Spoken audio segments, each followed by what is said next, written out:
Alright folks, what's up? It's me, Kyrion, and back for a very, very late night Fortnite and chill stream.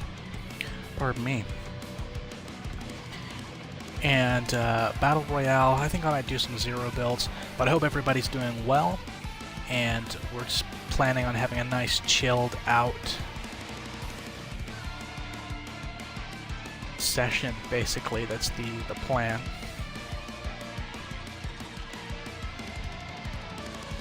Yeah, we'll do some zero builds. But yeah, last night, man, I overslept yesterday, and I just did not have I had so much to get done before the weekend hit, and it got to like 2 a.m. and I was like, I can't do a full-on battle fodder stream or something like I had originally planned, so I thought we'll push it back to today, but tonight is here. Your neighbors will love the music. Dude, I don't have the TV on, to be honest. Well, I have the TV on, obviously, but I have the volume all the way down, so they must think I'm bonkers just talking to myself and having this one-sided conversation if they can hear me at all. Voices can carry if you're too loud, so...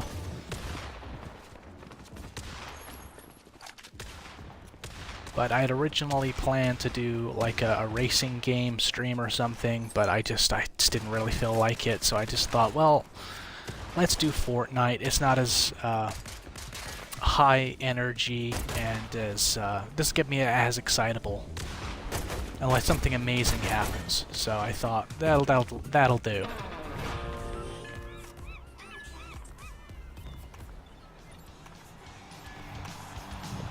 Well, that's not good.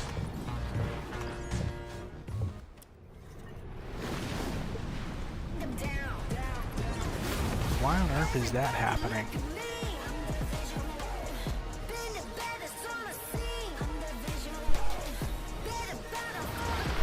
Shaggins, can you check your internet?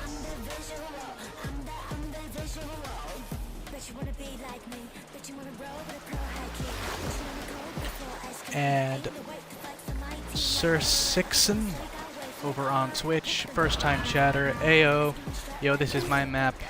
Would appreciate you checking it out. And he's dropped the link in. Yeah, cheers, dude. I'll put that link in. I'll check it out. Cheers for stopping by the stream.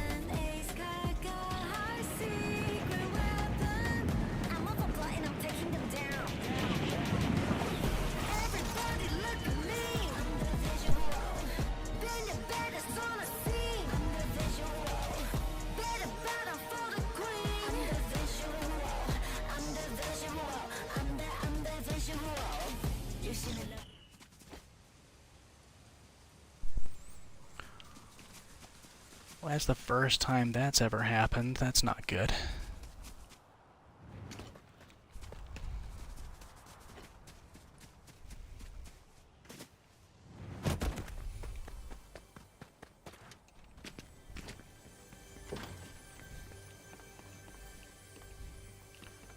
We got a couple of minor back-end issues over here in the chat rather, so if the stream comes down, I do apologize.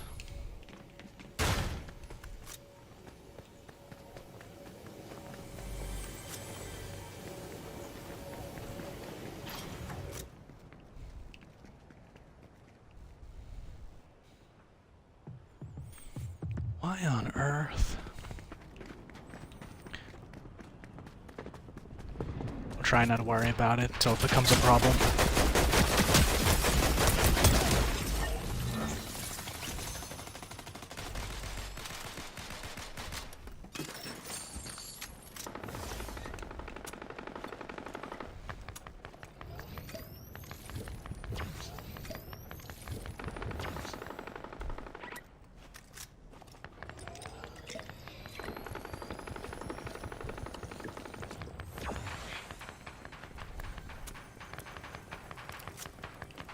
Chat over on YouTube. Is the stream coming in fine? Is it laggy or janky?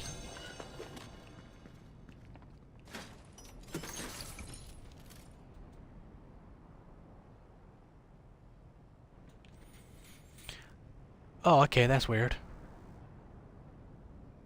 Sorted itself out. How bizarre. How bizarre! How bizarre! Connection on the flux. Backend problems. No, Nyena's curse is spreading. No, it's the bitrate was on Twitch, on your Twitch backend. You've got like a bitrate monitor that monitors the quality of your well, your internet connection basically while you're streaming. And it was unstable for the first sort of roughly 10 minutes of the stream, so but it's stabilized now, which is awesome. It's now in the excellent category, which is what we like to see. Well, how you doing, Lucian Wolf? Hey, Elucidator, how are you, dude? At work, lurking for now. That's awesome, man. How you doing, Elucidator? And Lucian Wolf, how are you both doing? And honestly, you two, thanks for stopping by the chill stream we did the other night with Jurassic World Evolution. That was an awesome stream, and I had the best Twitch traffic on that entire stream. I had the most viewers come in. Yeah, a lot of them left, but we had a few people there for a good couple hours, which was awesome to see. I got a couple of follows too, which was awesome as a result of that stream. So that was awesome to see, and is one of my most viewed, actually, replays over on Twitch, which is awesome.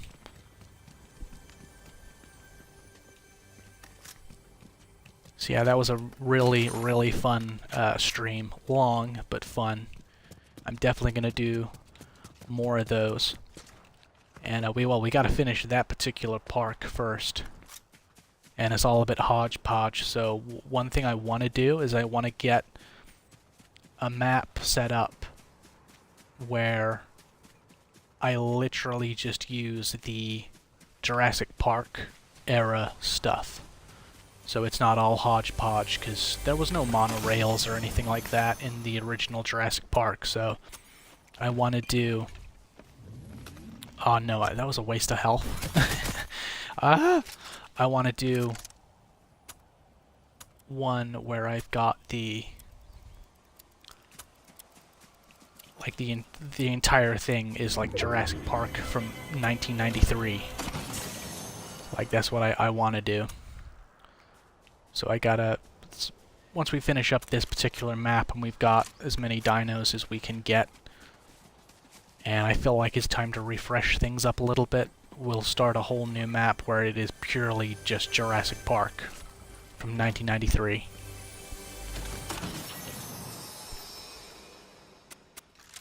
Because that just seems like so much fun to me. Yeah, now the poll is still up. I'm probably gonna... I'll take that down. Like, well... I'll call the poll to like a halt. And like the results will come in on Monday. So I'll announce the winner on Monday. And I'll stream the winning game as a result of that poll. Couple days a week.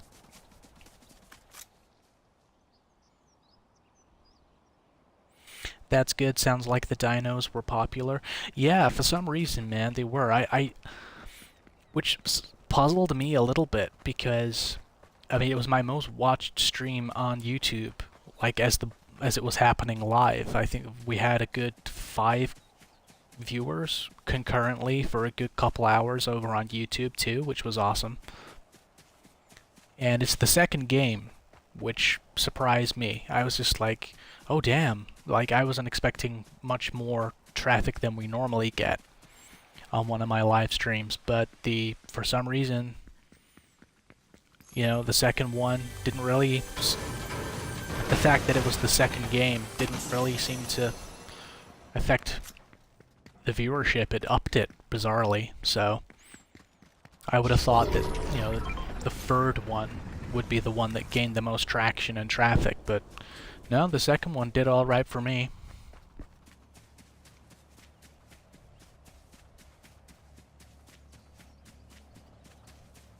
which is awesome. I mean, I do want to do the third one, as I said on the stream, because like you can get the dinos themselves to breed, and I want to get some baby dinos, so the third one is one I'm definitely going to do at some point when I can afford it, but there's another game that's coming out shortly. It's coming out this month, actually. That's like a mystery game kind of thing, like where you're a detective. The last case of, I think it's the last case of Thomas Morley, something like that. And I thought that looks kind of cool and interesting. And it's not that much, like, in terms of money, so I might buy that and stream it and do a review. Possibly, I don't know. Because it's like, yeah, it's money, but it's like affordable for me, or it was. I don't know if the pre-order is still up, but the pre-order price is affordable, so it's something I'm looking at doing as well, which will mean, of course, that I do like a couple, like, games like this, streams like this less, but, you know.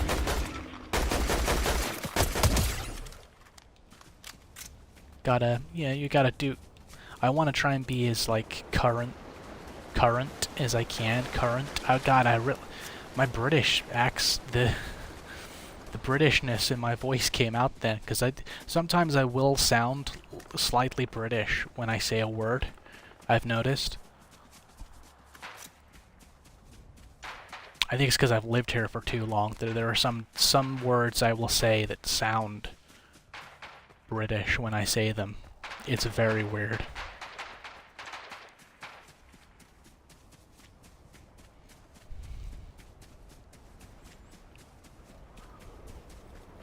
But yeah, I thought Fortnite will do, because it's not as high energy, and I can just go around, shoot a few people, and I say as I nearly scream.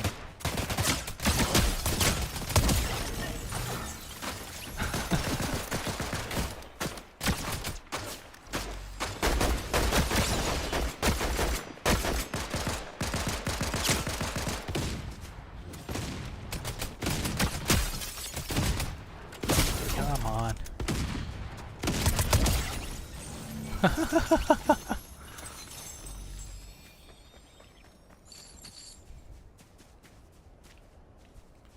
Okay, let's, oh no, I did it wrong, goddamn. The stick of truth, the stick of truth! So yeah, they got a whole new thing on Fortnite now. It's, like the season is, how is it, South Park, which is kind of cool. Like, I haven't watched South Park for years. I think South Park stopped being funny in, like, 2010, around that time.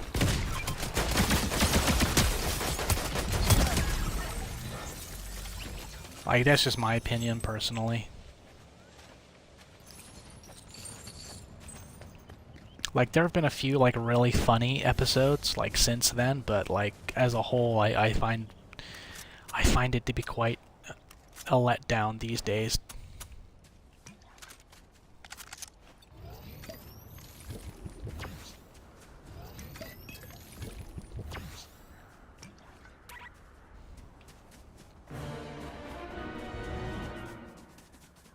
Oh god, someone's claimed the stick of truth, guys. Someone's got it. Okay, what am I looking for, weapon-wise? The stick of truth has been activated, oh god.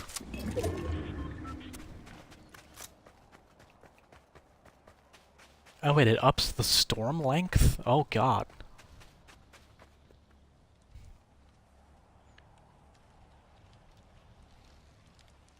You start to assimilate. Sooner or later, you are having tea and crumpets while watching Doctor Who in the summer rain. Dude, I've been doing that since I, like, moved here. I'm not gonna lie. I remember Shaggins was just like, oh, come on, we're gonna go have scones and tea. And I'm like, what? He's like, yeah, we're gonna go have scones and tea on the lawn with Mama and Papa. And I was just like, what the fuck is a scone? And we went and we got these scones, just plain scones, clotted cream, and jelly, but we call it jelly. Over here they call it jam. So it was strawberry jam or strawberry jelly with clotted cream on plain scones. My God, it's absolutely lovely. It is delicious, right? And of course tea. I've got a cup of tea right here with me right now. Good old PG Tips tea.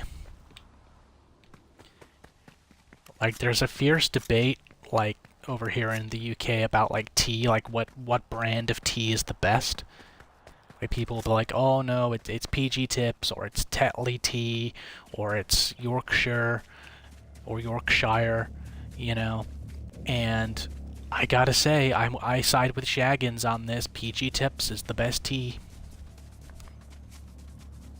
In terms of, like, black tea. Like, if you want to have your, like, your oolong teas and your exotic teas and stuff, you know, you go wherever you like, really. I don't really drink that. Like, I'll have, like, ginger and lemon tea when I've got, like, a super sore throat or something. But when it comes to... Why am I just... What am I doing? I'm getting distracted by talking about tea. God, I really am turning into a Brit. God damn.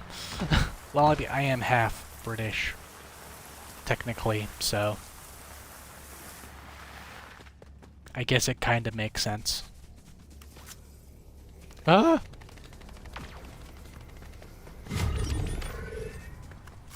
Oh, it stopped. Thank fuck.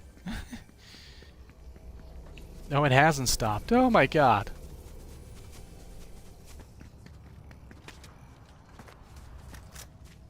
I'm literally running for my life right now. And there's only 5 people left in game. Someone's coming. Where are they?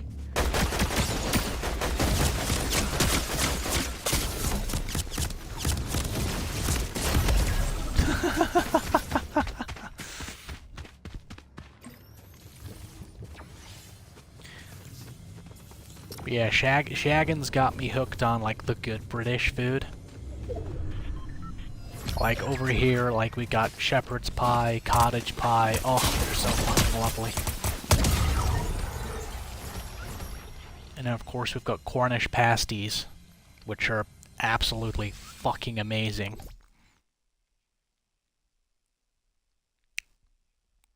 And, of course, fish and chips. Lovely fish and chips, man. Oh. You gotta get it from the right place, though.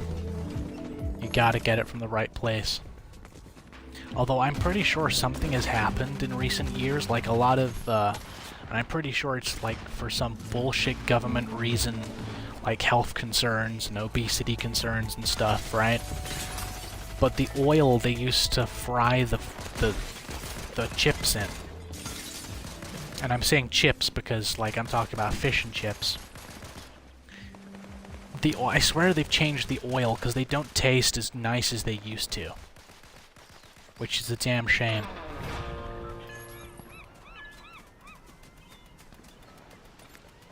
But yeah, like fish and chips, like in the summer, like the first proper summer where it didn't rain when I lived here, after we moved over here, was awesome because it was like me and Shaggins, we would go skating around. There's a skate park. We'd go skating of an afternoon during, like, summer vacation from school.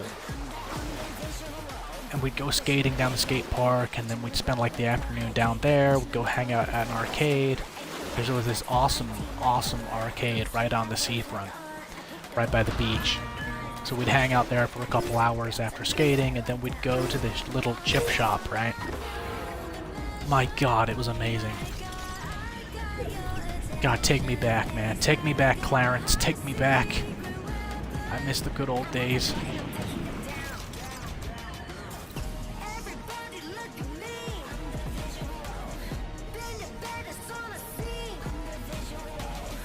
Oh yeah, meat pies aren't really a thing in the States, are they? Not in the British sense, or the European sense of a meat pie, you know? At least not, you know, that I was ever remember, really. Like pork pies, oh my god, those things are, oh, lush, absolutely lush. Like, I could eat pork pies all day long, man. Cornish pasties, of course. Oh, dude, so good.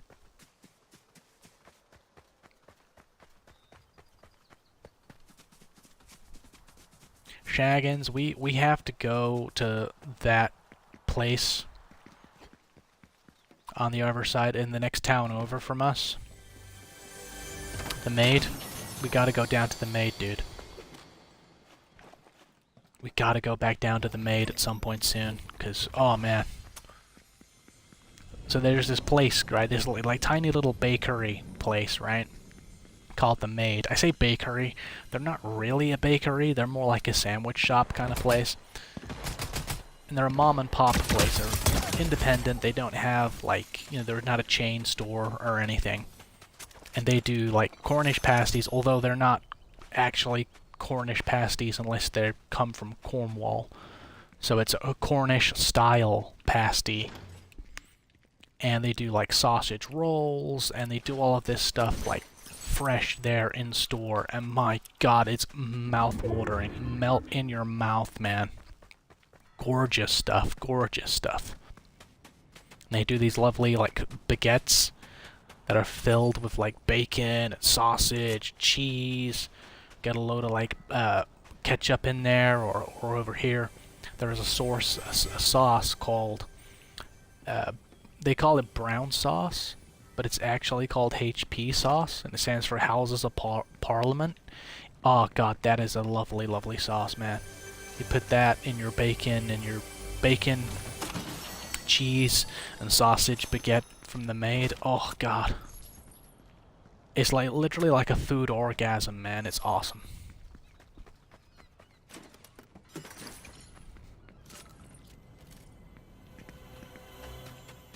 Like, I could eat that all day long, man. God, Shaggins, I miss the arcade, man. That's one of the big problems where me and Shaggins live, right? Because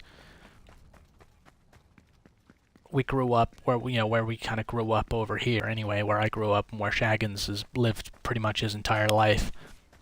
It's fallen so hard into a state of just, like, I can't even describe it, man. Like, when I lived here, when I first moved over here, there was, like, places to go, there was stuff to do. The summers were normally packed. The place is a seaside town, it's a holiday town, you know, it's a summer place. So there was always people around in the summer. People coming from all over the country, all over the world. Now in the summers, you're lucky if you see about 1,000 tourists here now. And of course, the tourists aren't coming, so a lot of, like, businesses and stuff have stopped operating. So there's, like, restaurants and cafes and all kinds of stuff that are no longer here. You know, the arcade that me and Shaggins used to go to is no longer here now. There's a big block of, like, luxury apartments built there now.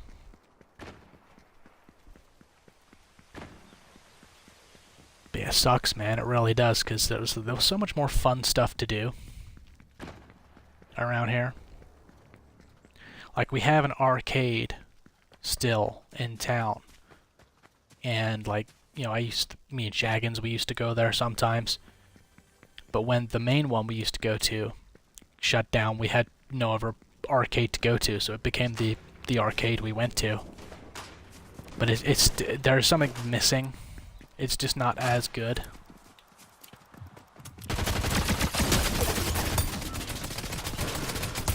Like, what are you doing? Run. You should have run, you silly moo. Just standing there trying to melee your way out of the wall at me? What the fuck was that?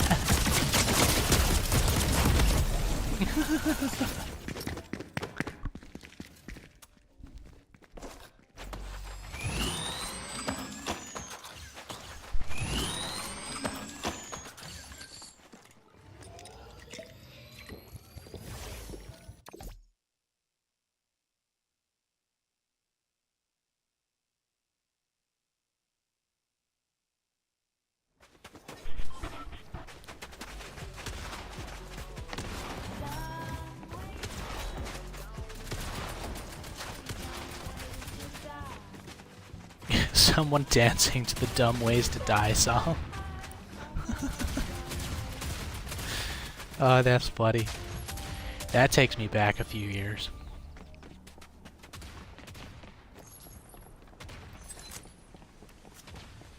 Shaggins, I'm feeling really nostalgic tonight for when we were much younger, man.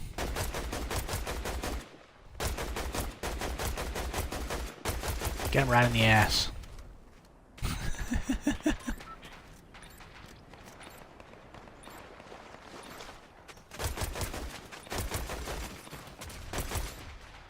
Is that like a Snoop Dogg skin or something? I don't know. I couldn't tell.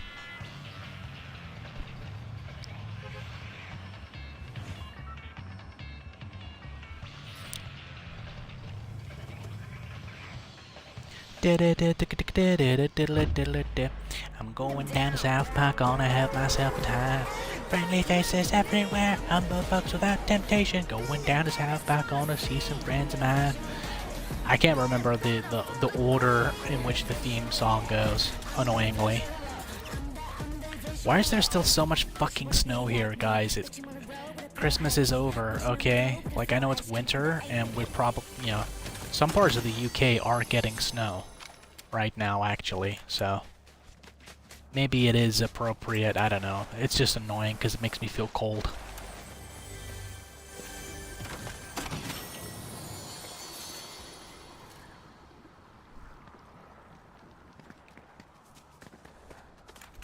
Why did I just walk away from that shotgun? Fucking retard. Dude, I remember going back to my hometown and hardly anything had changed. But there was also bizarre, like, time had slowed down to a crawl there. Oh yeah, dude, like, there are some places around here, like, that are, like, frozen in time, right? Like, the neighborhood where Shaggins grew up, right? We'll go back there sometimes, and it's literally like walking back to the mid-2000s. It's really bizarre. And then we'll walk, then I'll like go and visit, like, I'll need to go to the supermarket or something. So I'll go down to Main Street, or the High Street, as they call them over here. And I'll walk down there, and all of a sudden I'll just be struck by how different everything is. Different shops, different, like, there was this old derelict building that was there for as long as Shaggins could remember. And that burned down, like, 15 years ago. And the plot's been empty ever since, and it's still empty now. But I'll always kind of be struck by, oh, you know, that's not there anymore. And I'll be like, oh, there's a new bar open where there used to be this tiny little, like, handbag and scarf shop, you know? It's really bizarre, like, how some places change in the same town and then others don't. Others are just stuck frozen in time. Like, the only major change around Shaggins' childhood neighborhood is, like, the middle school, because we were in a part of the UK where they had a 3-tier school system, so you'd go from primary school to middle school, then to high school. And so me and Shaggins went through middle school over here. And it's really bizarre, because that building no longer exists. So it's really weird, because I remember it existing, because it got assimilated into the high school, because it was right next door to the high school. So it got assimilated into the high school when the 3-tier school experiment in the UK came to an end. And all of the students got assimilated into the high school too. But when the building itself got torn down, because the school couldn't keep up with the expense of it, like, there's just this big empty lot there now, and it's really weird. It's just grass now. Just a big field, basically, in the middle of this sort of, like, suburban area. It's really weird. Because, of course, I remember the school being there, you know? So, it's very, very strange. It's a strange place. Because you'll see changes like that, and then you'll walk like 5 minutes up the road to the street that Dildo Shaggins grew up on, and it's like walking into like the 2000s. It's really weird. Like, the only way you know it's not the 2000s is the cars. Because a lot of the cars are modern. They're like, you know, cars from recent years, not from decades ago. So that's like really strange to see. You can see the progress of things in certain parts of the town, and then it's just stuck frozen in time in other places. It's really weird.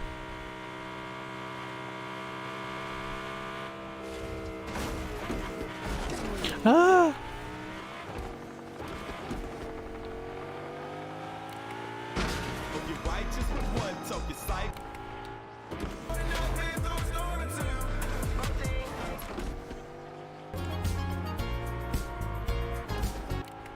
Have they got anything good on the radio in this game?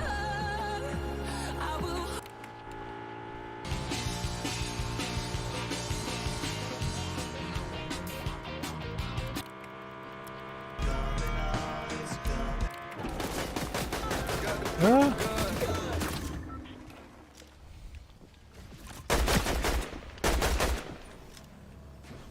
What the fuck?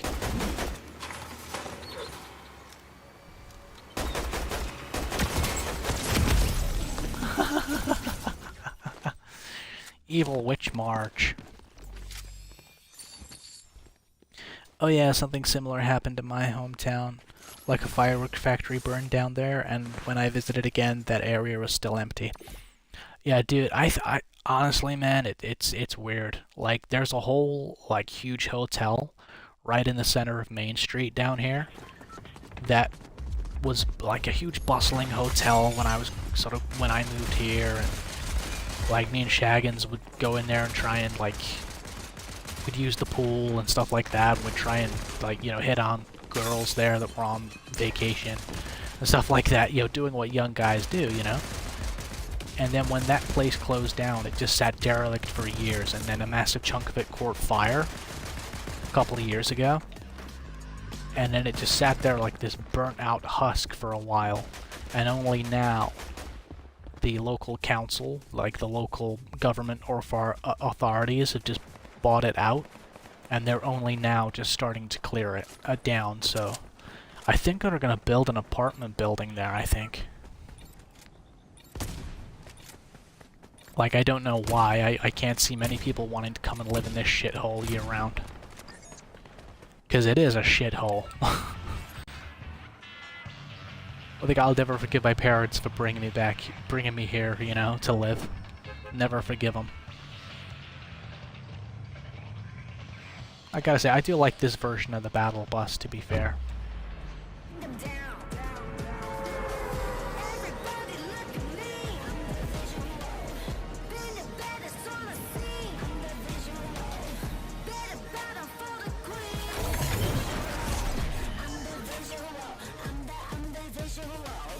Bet you wanna be like me, bet you wanna roll with a pro high key, bet you know my code with a full ice cream, and there ain't no way. See that? I knew there was a building over here somewhere. Shotgun, very nice. Not a terrible start. God damn that snow, man. It gives me chills every time I run over it right now. I just get this wave of, like, chills, man. I hate it.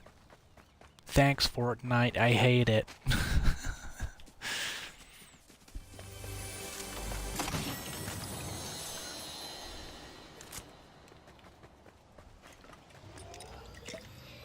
I probably should have saved this, actually, until I get up here and see what's in here, because there could be this small potion, shield potions, and you can't use those after you've used the big one for some bizarre reason.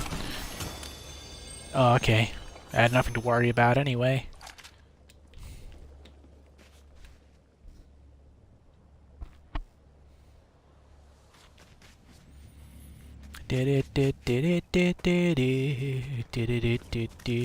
Smiley face. Dun dun dun dun dun dun dun dun dun dun dun dun dun dun.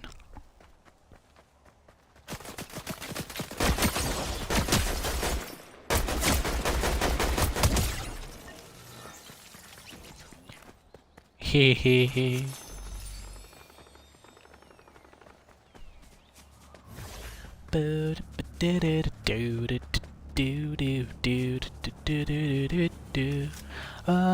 Pizza Hut, a Pizza Hut, Kentucky Fried Chicken and a Pizza Hut, a Pizza Hut, Pizza Hut, Kentucky Fried Chicken and a Pizza Hut, McDonald's, McDonald's, Kentucky Fried Chicken and a Pizza Hut, McDonald's, McDonald's, Kentucky Fried Chicken and a Pizza Hut.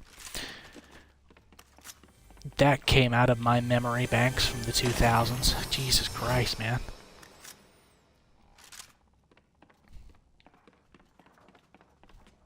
Was that an ammo cache? Oh yeah, awesome.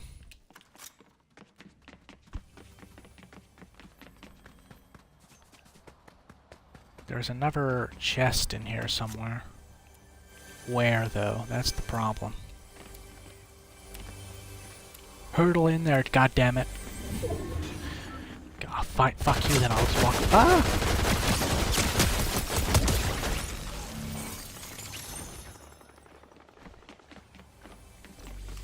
Where is it? There it is. I knew there was one in here. Oh, there's two. But I knew that there was one in there, and I had to go get it.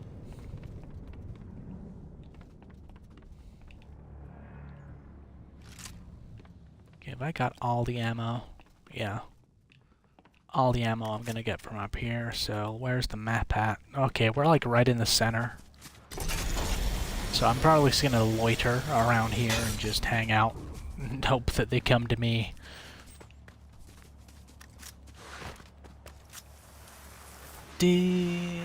Yeah! Meet the new boss. Same as the old boss.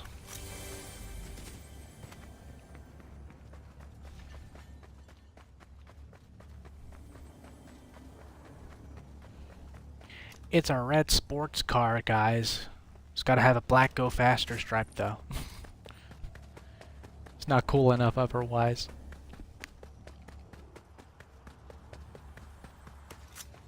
Like, where the hell is everybody? There's like 51 people playing in this match right now. Oh, 50. And there's barely anyone here. Like, what the fuck is going on? And I'm like, ugh, God. They really should up the player count for each match in this game. You should drop at least 200 people in here. Have another battle bus that has 100 people on it coming from the other side, the opposite side of the island. Like, imagine that, like you had 100 people on one side, 100 people on the other, and you just have like 100 people battle, you know, 100 versus 100 people, 100 versus 100, you know. That'd actually be awesome. I'm going backwards on myself. Oh no, hang on. Yeah, I'm going backwards on myself, but I'm gonna go under here and head down the other side into the desert land. This is where they need like a spaghetti western music sting when you go over here.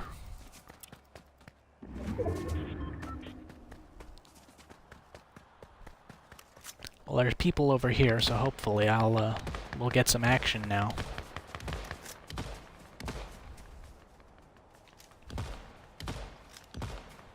Well, if they stop hiding behind rocks like pussies, we might.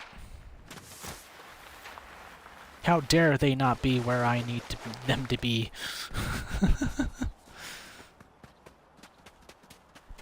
course, by the time I get there, they're gonna be gone. Oh, maybe not. There's that asshole over there. Low energy. Well, where the fuck did he go? What the fuck is this shit?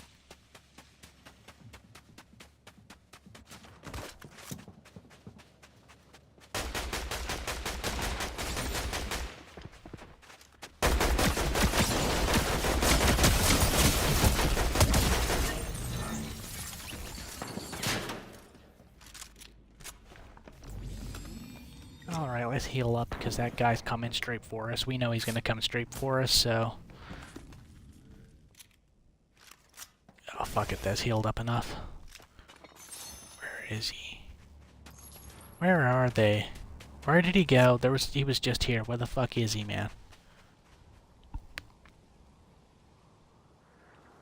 We know you're here, puppet. Come out, and we promise we won't hurt you. Old Pirates of the Caribbean. I like those movies. Well, the first three I really like. I haven't seen the fourth one or the fifth one. I'm sure there's 5 of those now. I know there's at least 2 more. Yeah, there's gotta be 5. Yeah, 5, yeah. I've not seen the last 2 a whole lot, so... I think I've only seen the 5th one like once. And the 4th one a couple of times, so I can't really say if I like them all that much or not.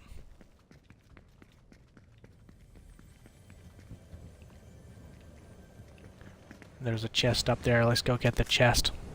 Like, dude, don't run into the stairs and then under them, you fucking retard.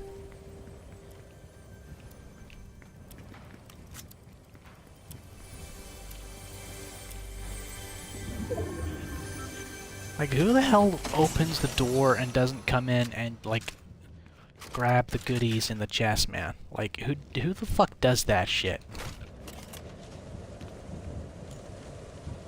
Okay, we got plenty of time. We can just hide out up here and hopefully we'll pick off a few people.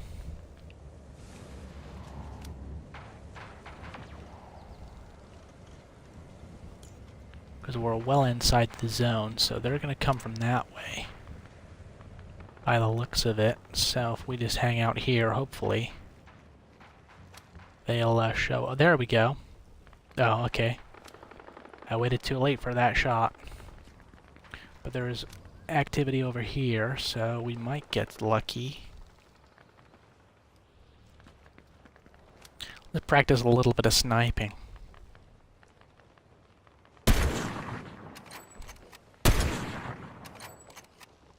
Terrible, terrible shot.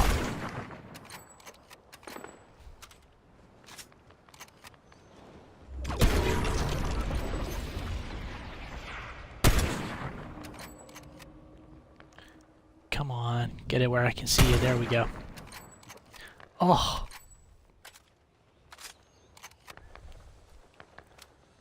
Where's that other bitch hiding? Terrible sniper skills. I would not make it, like, as a sniper in the military. I'm not gonna survive World War III. Oh, you cheeky son of a bitch.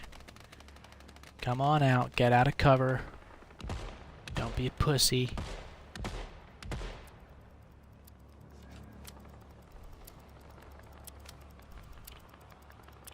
Or now he's gonna be a pussy. He's not gonna come out of cover. Is there someone down? Yeah, there's someone down there.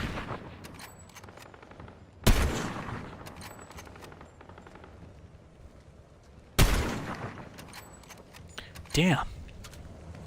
Alright, I'm gonna ditch the sniping because I'm really not on my A game with that tonight. I never really am, to be honest with you. I get lucky once in a while when I've got a sniper rifle in this game. Waiting around in the middle like a trapdoor spider. Oh, dude, yeah. That's what you gotta do, man. That's what you gotta do, because eventually because everyone gets pushed into the middle of the map, so... But I still maintain they need to have a bigger player count in these games. They gotta update it. 200 people, let's go.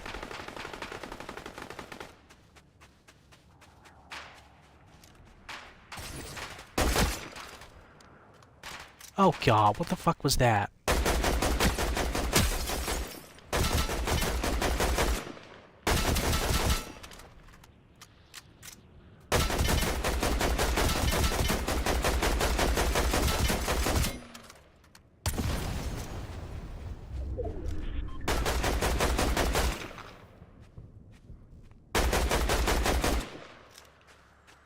Damn bitch hiding behind the hedge.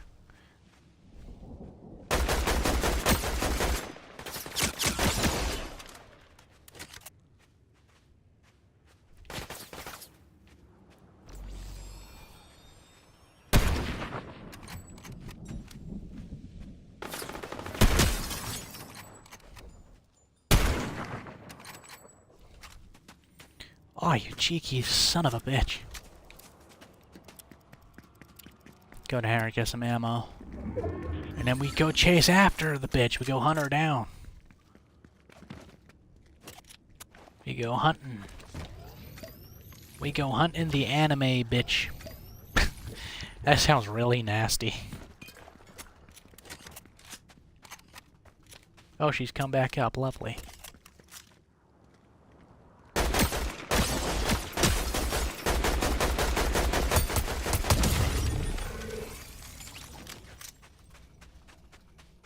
Yeah, fool. That's the one thing I don't like about a lot of modern games, actually, especially shooters, is like the bodies disappear after you kill an opposing player. All because they don't want you to teabag anybody. Like, teabagging was always fun. I don't know, it was always, you know, it was just a funny thing to do. I never did it maliciously back in the day. You know, back when gaming was, like, a lot more fun than it is now, especially online. Like, a lot of online gaming now is not as fun as it used to be.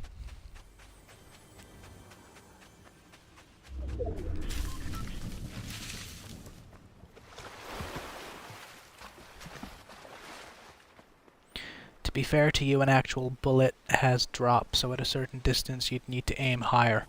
Yeah, I try to do that in-game, because some games actually like that kind of physics in their game, which is awesome when they do. Well, maybe I think so anyway.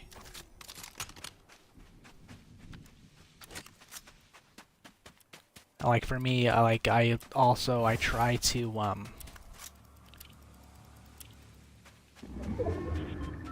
like if somebody else is running in a particular direction, I'll always try and shoot a little bit ahead of them, so like the bullet has a chance of actually hitting them by the time they get to where its path is. But like, very rarely does it pull off.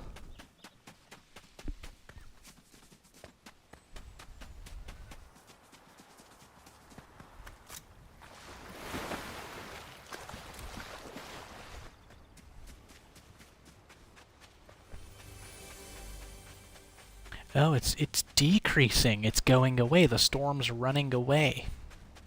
Recalibrating. I know I've seen it happen before, but it's always kind of fascinating to me.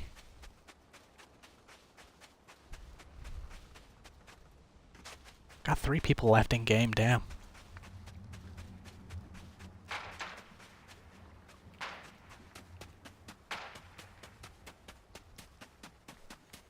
Run towards the bullets. Run towards the fire.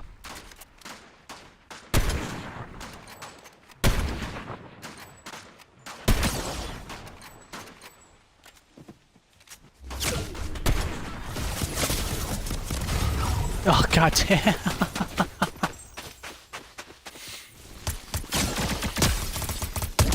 Alright, chat, I need a pee, so I'm gonna have to go back to the lobby for a moment.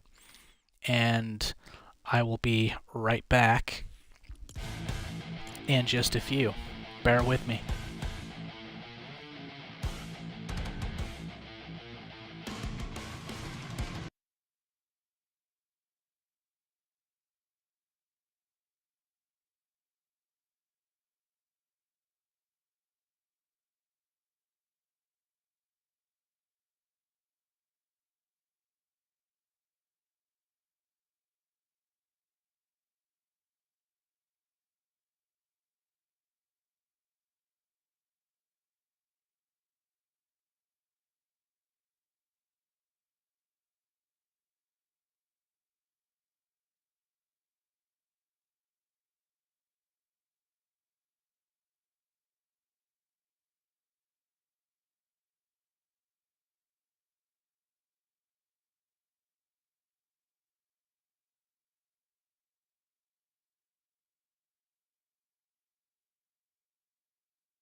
Alright, chat, let's get back to it, shall we?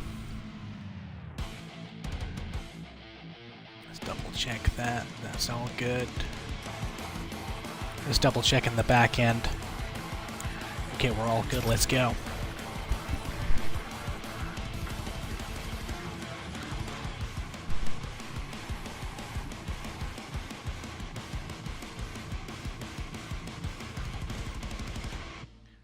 Quiet time on the servers.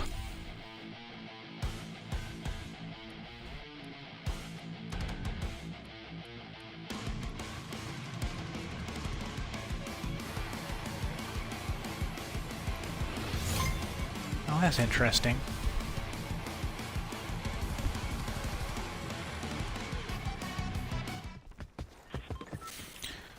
That's really weird. I don't know why the bitrate was all over the place at the start of the stream, but it's been fine and stable now. It's like on excellent. Stream health is excellent now, so God knows what that was about.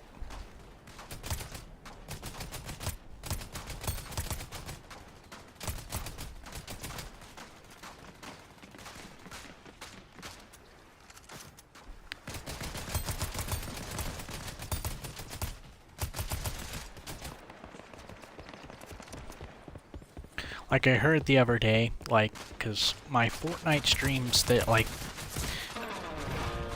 not, I think they're both in double digits, like on terms of like replay, like people coming in and watching him like on the VOD. But like, still not as like high as I'd like, ideally, you know? I was watching a stream this morning, actually. I can't remember who it was.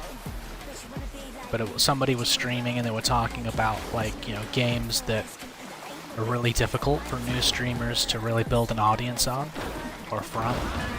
And Fortnite was one of the ones they said, it's like, Fortnite's one of those games that is really hard to kind of get an audience on, or get much traction on, or traction from.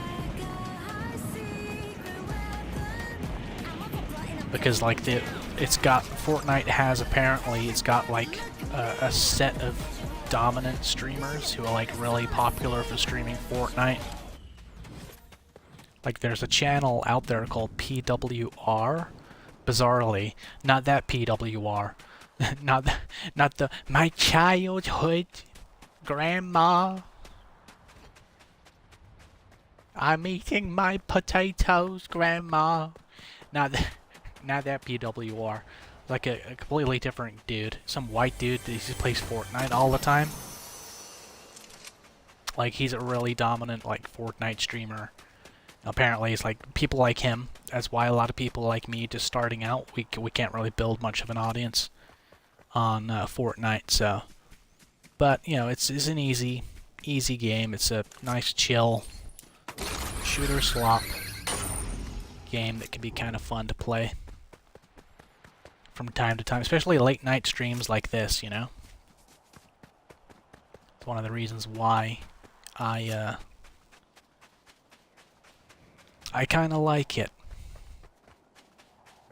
Even though I only ever started playing the game to be an asshole to a couple of my ex's friends.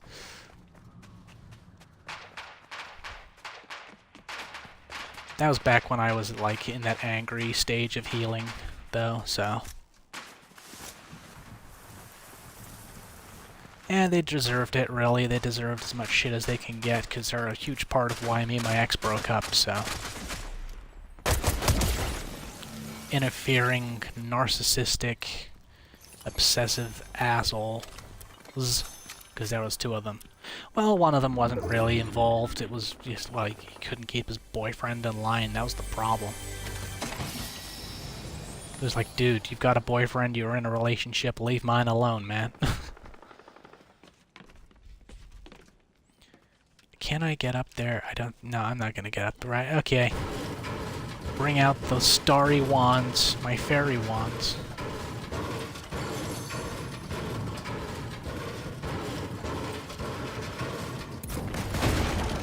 Ooh!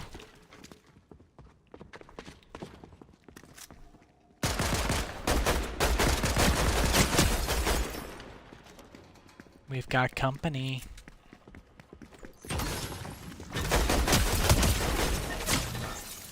Shit.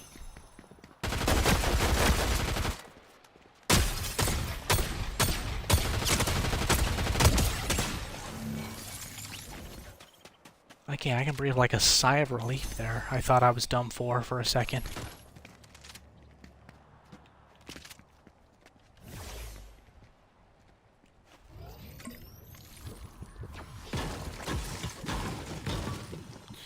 I really need to learn to take my finger off the trigger button, the right trigger button, man. Oh shit.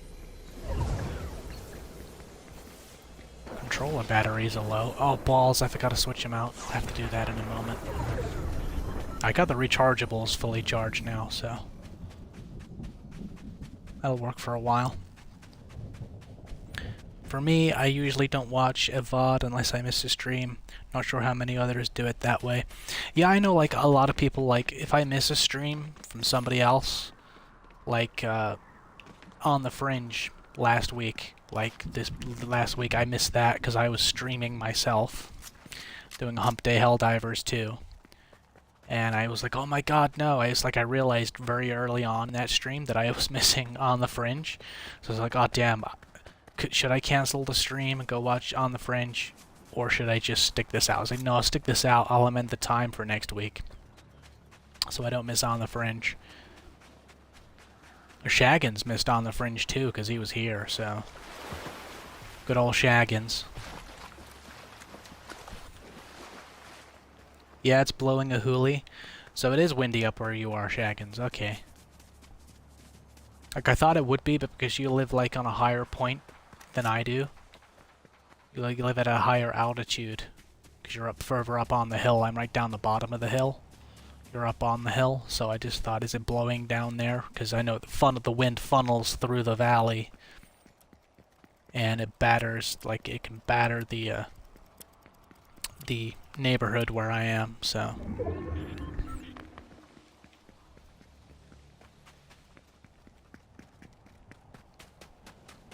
Landmark Serenity Pools. Get up there, dude. Come on. Oh, fuck. God, running into shit. I can't move anywhere. I can't jump up on shit. Fuck me.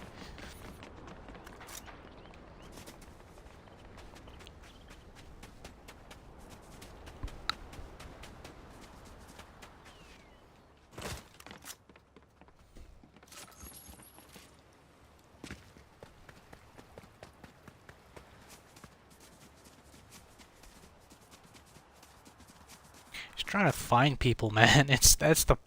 I keep saying it, and I'm gonna continue to say it. They need to add like the player counts. They need to up them. They need to put them up to 200 per map. 200 players, boom. Like I said earlier, that imagine 100 v 100 team matches. You know, how awesome that would be.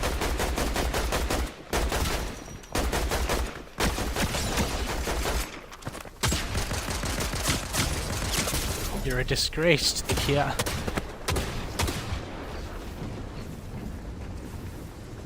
That's right, I'm gonna follow you, you damn bastard.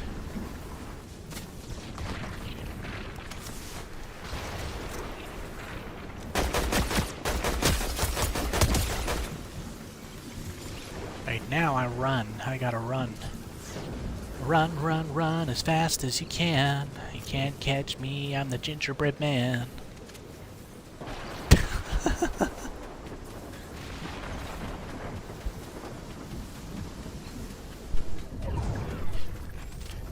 Okay. Oh! I thought I was in. I thought I was safe. Am I safe now? Yeah. Okay. Woo!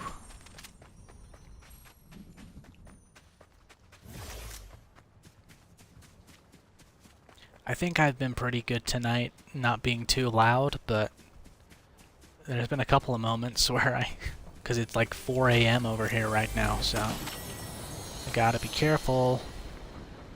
Where are they? Oh, are they down there?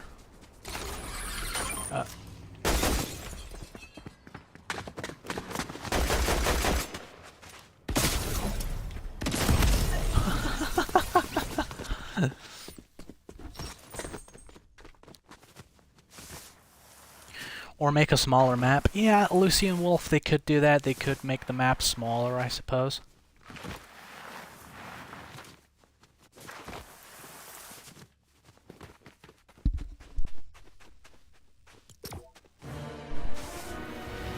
But honestly, I think if they made the player count bigger,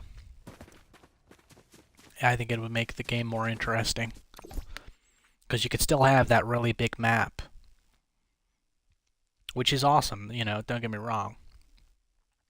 But like more players, I don't know, it just seems more fun with more players, I think.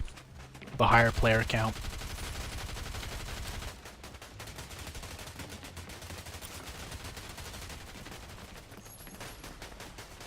But yeah, like normally, like going back to watching VODs, I generally don't watch a VOD of a stream unless I miss the stream or I miss like a large chunk of it.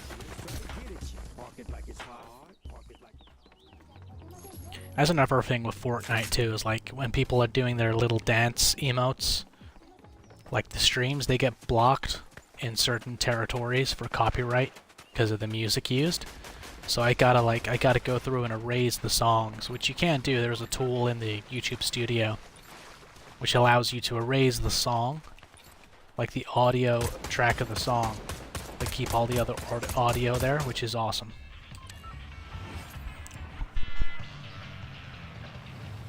So you don't have to like cut out like, you know, half a minute, like 30 seconds of a stream. You can just like erase the song so you don't lose any timestamps, any time off of the stream. Even though it's only like a few seconds that you would lose anyway if you cut it out.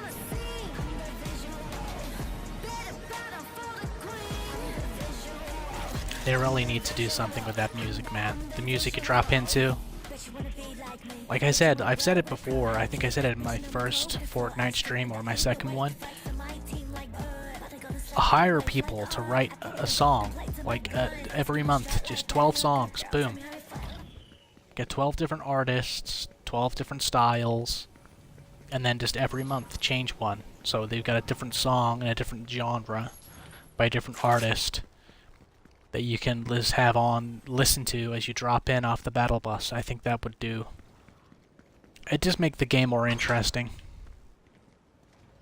And it's Fortnite, so it's not like they don't have the devs don't have the money to do that. Because I'm sure as hell, like I'm pretty sure, like if Gundo was hired, like they offered Gundo money to write songs for Fortnite, he'd do it.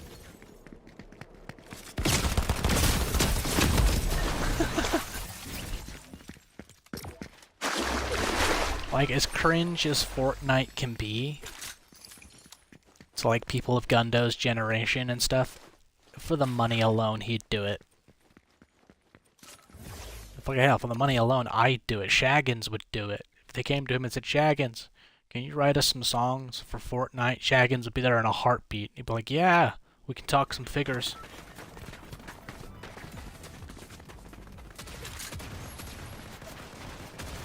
And then Shaggins would be like, here's a number. And add like, you know, 5 zeros to it. And then we can talk. Nah. Shaggins probably wouldn't go that far, but he would, you know, I'd do it for like a few $100,000, to be honest. But I'm like, yeah, $500,000, let's go, 500 grand, boom. There you go, there's 12 songs. And I wouldn't take royalties for it either. I'd just be like, yeah, they're yours, go for it, use them. Shaggins, though, Shaggins would want royalties. Maybe he's just a better businessman than I am, but, you know.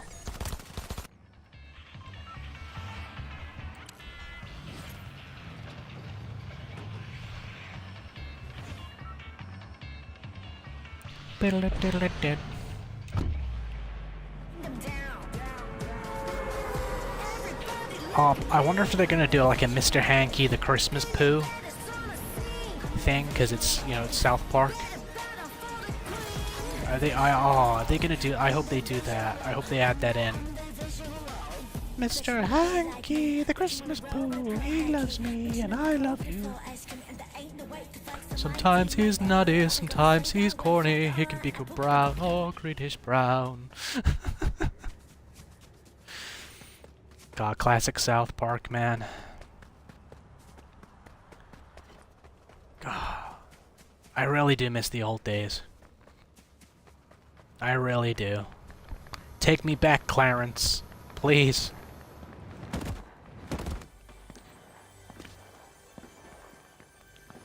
I'm so glad that I had the camera facing the wall, because I would have got that sicky feeling in my stomach again.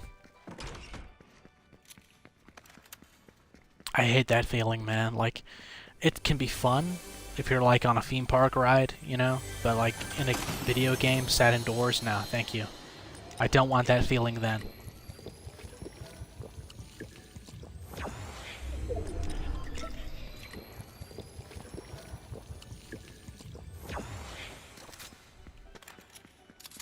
Alright, we got the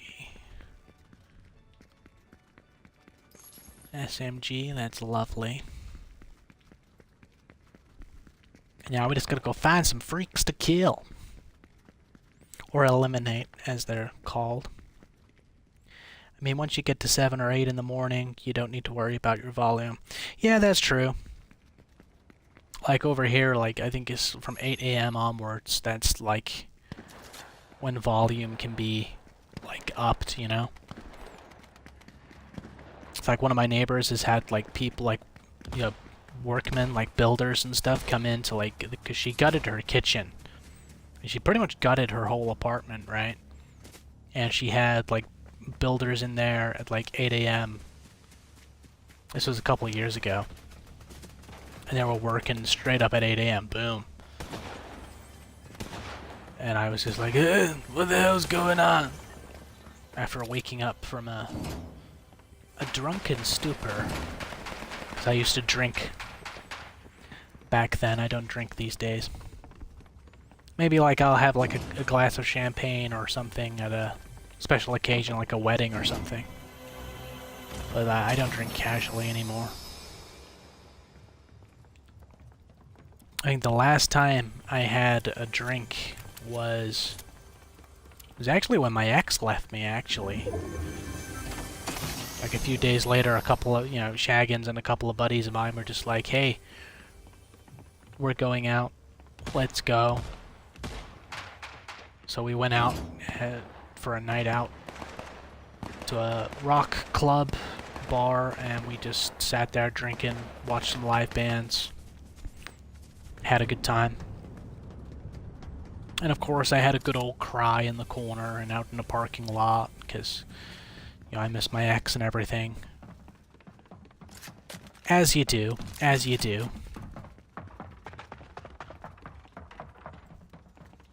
And you know what they say, if a guy cries over a girl that leaves him, he really loved her. And I really did love her, chat. I really did. But, you know.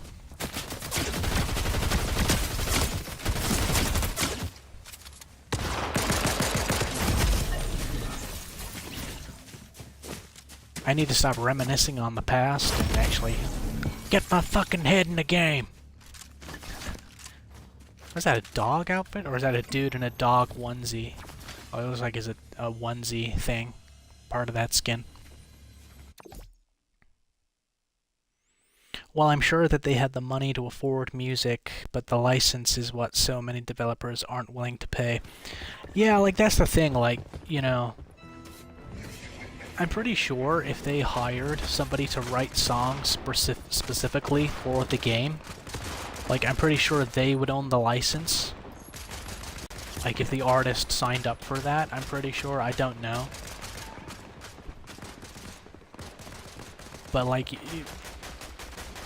you could afford that, you know. You could afford to buy the... They could afford to buy the license. Hire someone to write the music, perform and record the music, and then buy the copyright and the licensing. The amount of money these guys make off of Fortnite alone, never mind like all the other games that the devs do, you know, the devs produced, you know.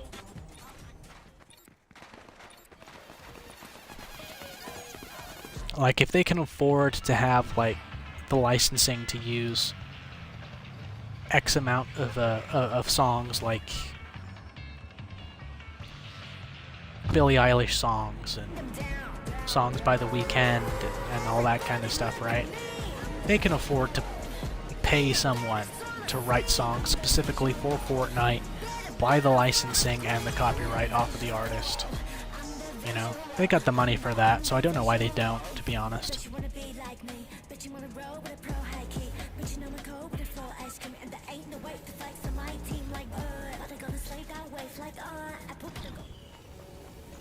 Because, like, that same tune, every damn time you jump off the battle bus and you're just going down, it's...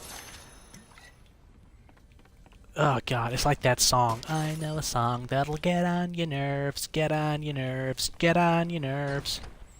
It's literally that, just like with different words and a different tune and melody. Once you hear it enough, that's what it becomes like, you know. This isn't actually a bad little cabin. I wouldn't mind living in something like this. Have to have the extra room though, because like you'd have to have more rooms than just the one. Because like I want to get married and have kids, so you'd need more than you need more than just that one like loft bedroom thing. Oh, that's where the chest is.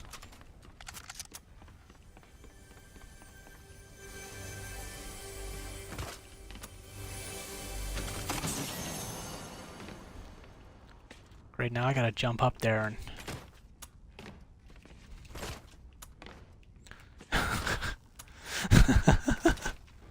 We're gonna have... No! No! Come on. Oh god, there's gotta be a way I could do this. I just did it to get up there and unlock the chest, so there's gotta be a way for me to do this. Come on, man.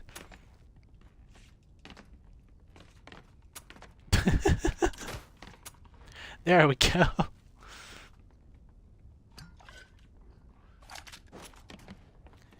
Oh, that was fun. Well, funny. Not fun, but funny. Right. Okay, let's... Pretty sure it's these two.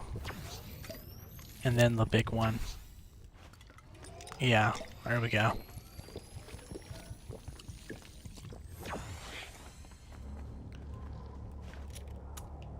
Let's go find some people to shoot, because we've only got one person so far. Run it towards the center of the island, and let's see what happens. Hopefully we'll pick up some more weapons, too. Oh, look, combat, let's go. Follow the noise. Oh, hello. Goodbye.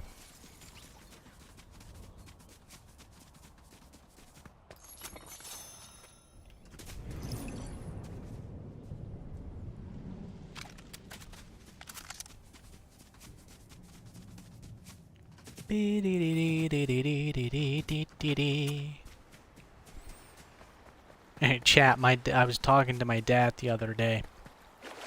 I say the other day, it was like Thursday afternoon. He called me up, and I was talking to him, because I was feeling pretty down on Thursday. Not gonna lie to you. I was feeling pretty down.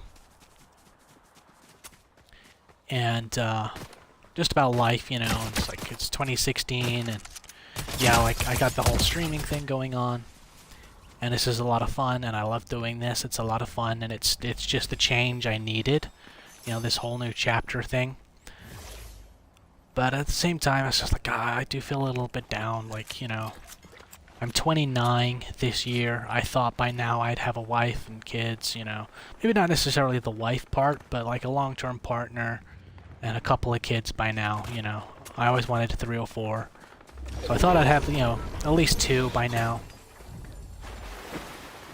And I just got in my head about it all and feeling a bit down.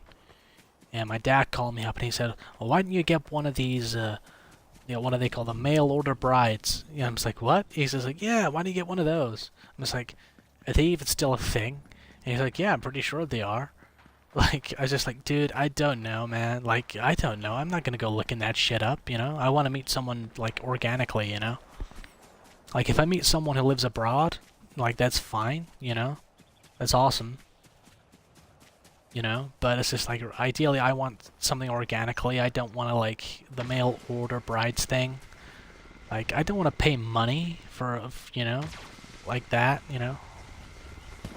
I have it all be transactional. Although some would argue, you know, it's a woman you're talking about, so you're gonna have to spend money anyway. But it's for, I don't know, it just seemed a bit weird to me. It's like, oh yeah, I'll buy this woman offline, off of the internet. I know that's not really how it works. Like as far as I can tell, someone can correct me if I'm wrong, and I hope they do if I am wrong. But like, as far as I know, like mail order brides, you're not actually like buying her. The money's like the finder's fee for the website, basically, as far as I'm aware. But I could be wrong, of course. I don't know. I don't know if I want to go down that route, you know? It's like, I'd much rather meet somebody organically and have, you know... Ah!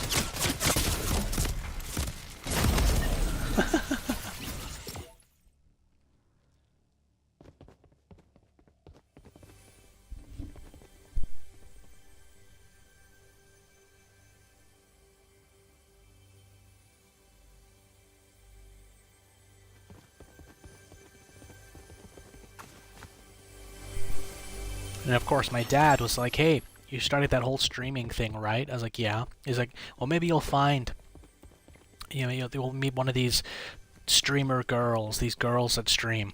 And I just thought, oh my god, dude, you do not want me to go down that rabbit hole. Like, I'm sure there are, like, women streamers and girl streamers, right? That are actually good people. You know, they're actually good people as individuals, you know, they're not like your Pokemains, you know? Just people you know that are insufferable assholes, basically. You know, and just like, you know, saying they're single just to coast off of an audience because they got the simps and they got a huge audience of simps and stuff, you know? Like, I'm sure there are women out there that aren't like that stream, but... Like, I'm doing this anonymously, so I don't, like, if I do take off, I don't want people to see me in the street and be like, oh my god, it's Kyrion! You know, I don't want that. You know, I just want to go about my day, go about my life, and just kind of, I like that anonymous side of it. It's like I'm Batman, you know? Or Spider-Man. You know, it's like people know the Kyrion identity, but they don't know that I'm the person behind it. You know, that appeals to me. I like that. Something that just rocks my cock, you know? So it's like, I'd rather, like, keep hold of that. And a lot of these, like, lady Twitch streamers or YouTube streamers, a lot of them don't have that anonymity thing. You know? And a lot of them, because, you know, like, they do use their looks and the fact they're a woman to gain an audience, and I don't blame them. You know, if I was a chick, I'd be doing it.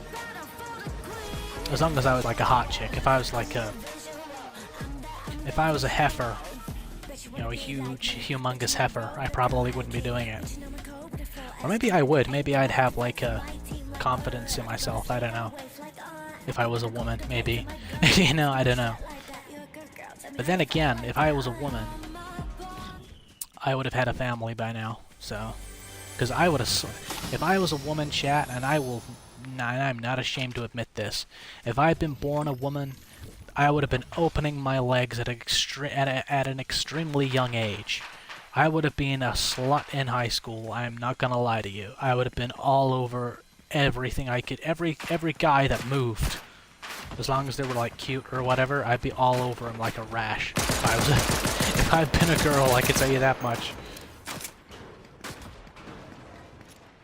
But then again, saying that, if I'd been born a girl, I might not have this I might not have been born with this huge desire to have a family. I might have been one of these women that doesn't have that big paternal instinct thing going on. I don't know. You just don't know. Alternate timelines and all that stuff.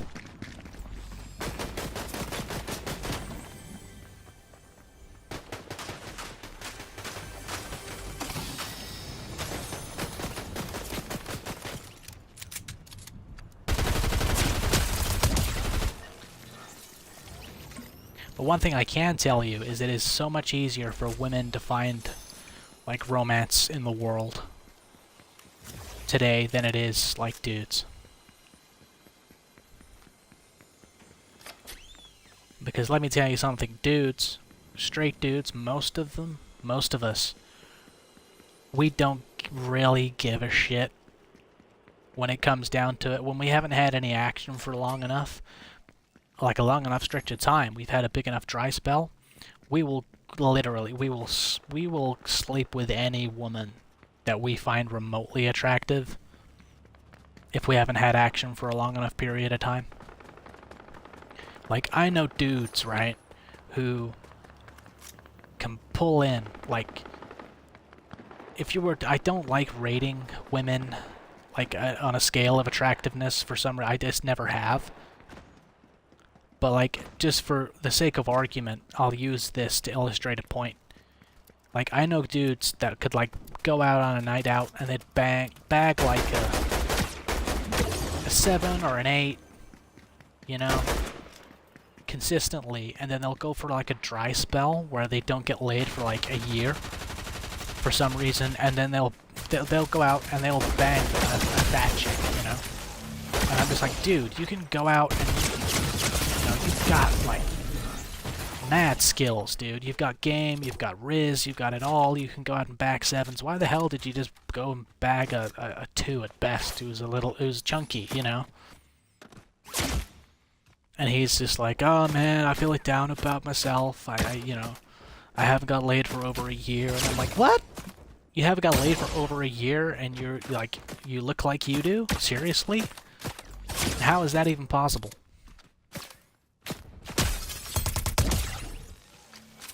In any relationship, you spend money, you have a friend or family that you buy gifts for, so you spend money, and the same is true for a significant other. Oh yeah, that's true, yeah, like definitely, but like for some reason, I don't know, it just, like the mail order brides thing, I don't know, there's just something about it for me that I'm not quite sure about. I don't know. Like maybe if I get desperate enough, maybe I'll stop giving a shit. Maybe that's a moral thing that I'll eventually give up on. I don't know. Kirsch isn't like that. Kirsch, oh dude, like, yeah. Good old Kirsha. Is it Kirsch or Kershey? Kirsha? I don't know. Like, I can tell you one thing, I don't think Kirsha would ever be, like, interested in me. I'm, like, small fry, you know?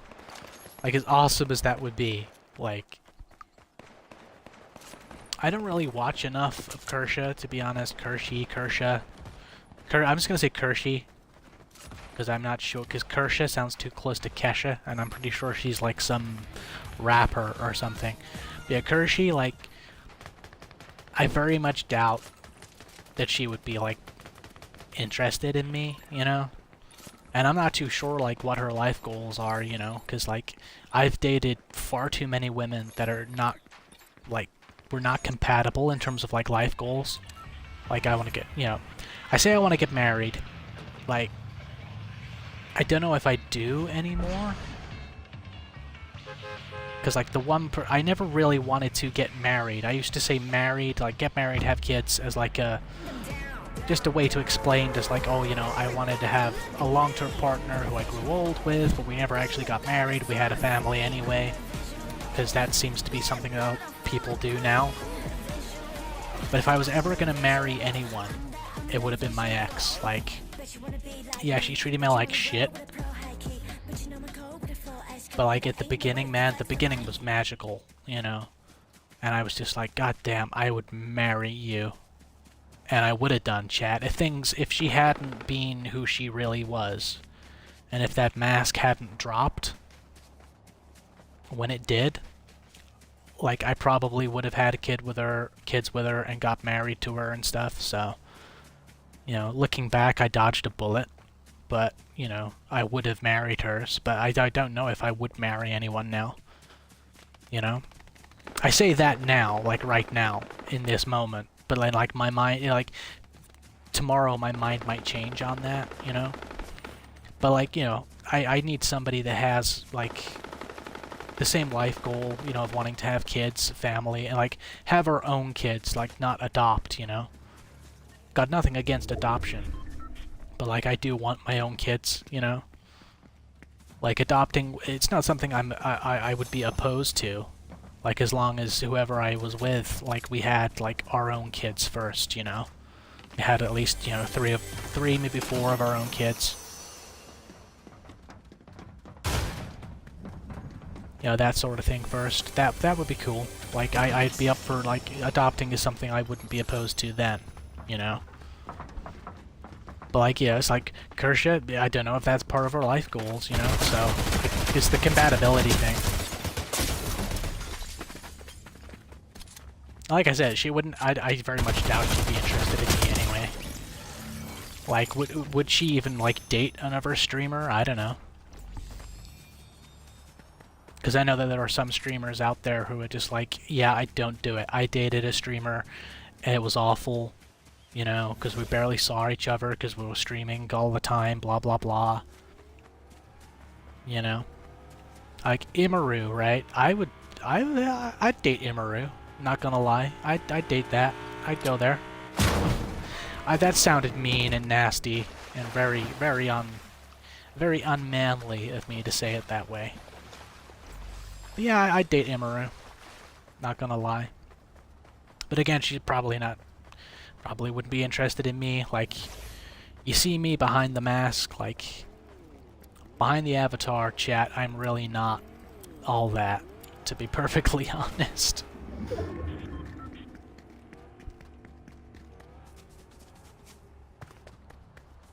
But then I got, you know, yeah, I'm really not all that, so.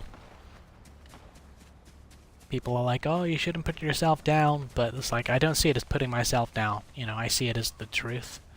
You know, it's just like, hey, I'm not getting delusions about my looks, you know. A woman pays me attention, you know. I'm just like, I don't let it inflate my sense of, you know, being. I'm just like, yeah, she's talking to me right now, but look at the past. You've always been the option, the backup plan. You've always been who they're talking to in that moment, and then as soon as someone hotter comes along, you're tossed to the side, you know? Chucked right in the garbage can, and then fished out when that doesn't work out, you know?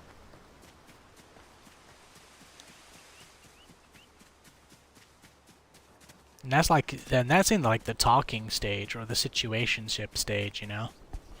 Maybe I just gotta find better women. I don't know.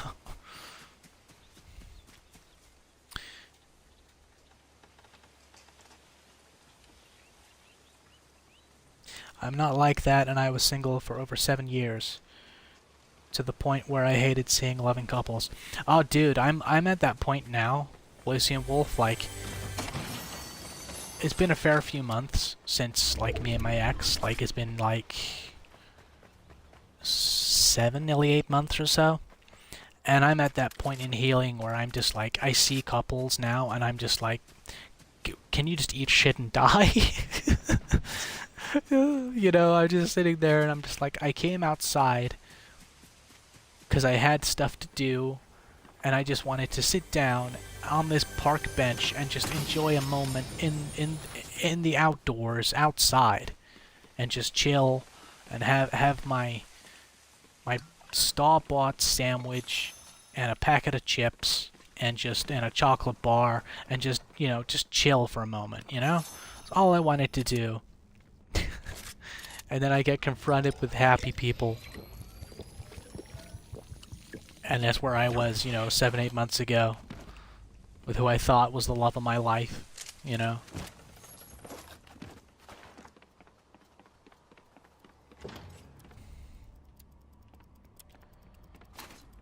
And then I sort of sit there and I look at them and I'm just like, you know what? You know, just because I'm not there anymore doesn't mean, you know, they deserve any hate, you know.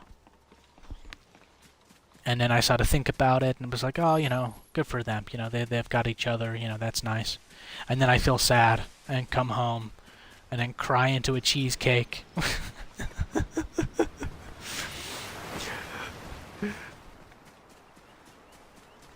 Just never give me cocaine, because I might do a PWR and sit there and watch Lord of the Rings or something. And just be like, my childhood!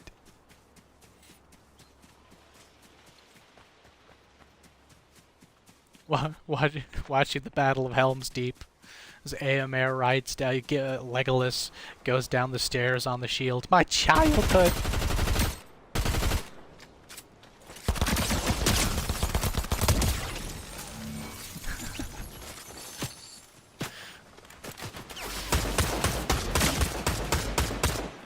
I really gotta find my own lolcow. I can't steal Gundo and Nyannis's ones, you know.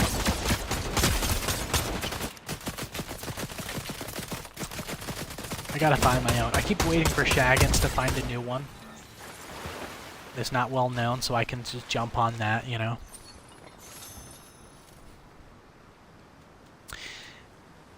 If I was in voice chat, I could tell you since I'm German, I can only say Kirsch the intended way. Yeah, it's weird. Like a lot of people like they say my name and they're just like Carrion, and it's just like Nyannis is guilty of that. I say guilty as if she committed a crime. It's not really a crime, but like she'll call me Carrion, and I'm like, no, it's Kyrion. Gundo got it right, because Shaggins sent in a super chat to sort of like ask for a shout out for the channel. God bless him. And Gundo was just like, Carrion? No, Kyrion. He got it right. It was awesome.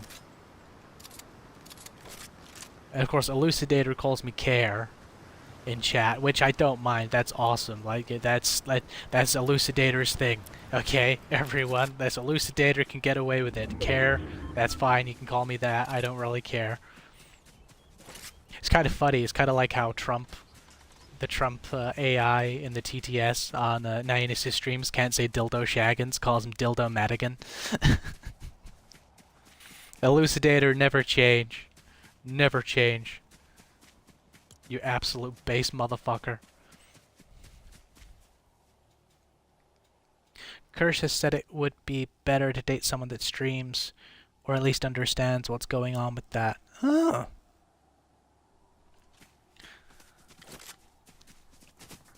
That's interesting to know.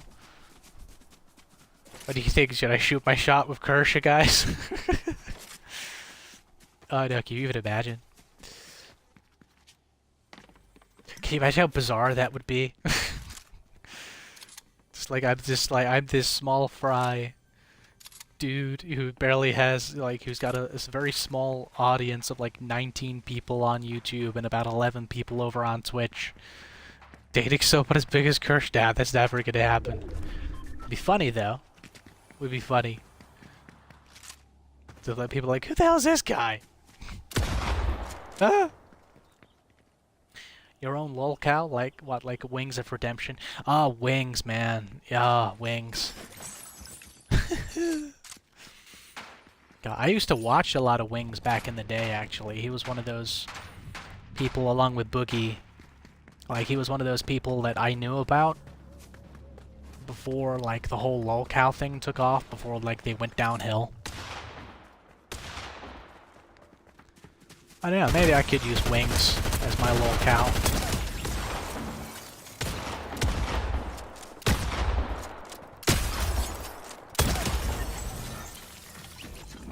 Oh, that was lovely. Look at that. Oh, no, is it moving yet?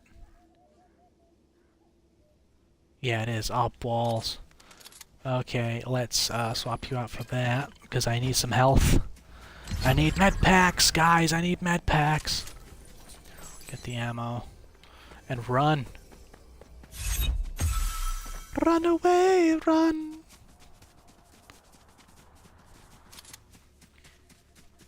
But no, like I think I've mentioned it before, that originally my plan was to do like a show, like a talk show kind of thing, like it's like Gundo's on the Fringe and like Nyenas does, like the yapping shows, like the yap shows. I was gonna do something similar to that originally, but my laptop couldn't handle doing it, so I gave up on the idea. However, I forgot that you can stream directly from YouTube. So I was tinkering around with that last night, and I set up a private live stream using that, and I sent Shaggins the link, and we were there for like 5 minutes or so, and it was working fine. No crashing, no lagging, no delays, nothing. So I'm like, oh, okay. Maybe I can do what I was originally, revisit that idea, or revisit it at the very least, right? So I do some more tinkering around. And annoyingly, I cannot use VTuber tech or software with it. I cannot use like a still image of my avatar. I cannot use like, you know, when like a perfect example, Gundo, when he like takes a step away from the VTuber rig, and there's like all you see in his camera square is the like the box where his camera is, like the feed is. It's just like his YouTube like his YouTube profile pic or a version of that, and then when he talks, like there's that circular wave that comes out from behind it. You can't even have that on there, which is annoying as hell. You've got to have your camera on if you're going to stream directly from YouTube, which is annoying as hell. And very fucking gay, I have to say, YouTube. So, I'm like, oh god, if I'm going to do this, I got to figure out a way to around that. And I can't figure out a way around it without having to have the camera on. And I don't want you guys just staring at like a black screen, so I might have to, unless I can figure out a way to do it, I might have to redesign the avatar, do a whole rebrand of the avatar into something that I can like build an IRL version of, so I can wear it on stream as like a disguise, you know, so I can hide, you know, so I can keep the anonymity thing. But the problem is if that, you know, I do that and it takes off, is a rebrand gonna work again when I can like afford a better PC or a better laptop that I could actually have the, you know, the VTube stuff on? I don't know. Like redesigning the avatar is not gonna be much of a problem because I've got a rough idea of what I would rebrand to, in terms of like its appearance and what the costume I would wear on a live stream. And I know there are some like YouTubers out there, they do have and streamers, like they create characters and they wear costumes and stuff all the time. You know, not necessarily to hide their identities or whatever, but some do, some don't. Like there is a dude on Twitch who dresses up as Captain Jack Sparrow from the Pirates of the Caribbean movies, and he streams as Jack Sparrow, you know, which is funny. So I'm just like, well, people can do it, you know, so I should be able to.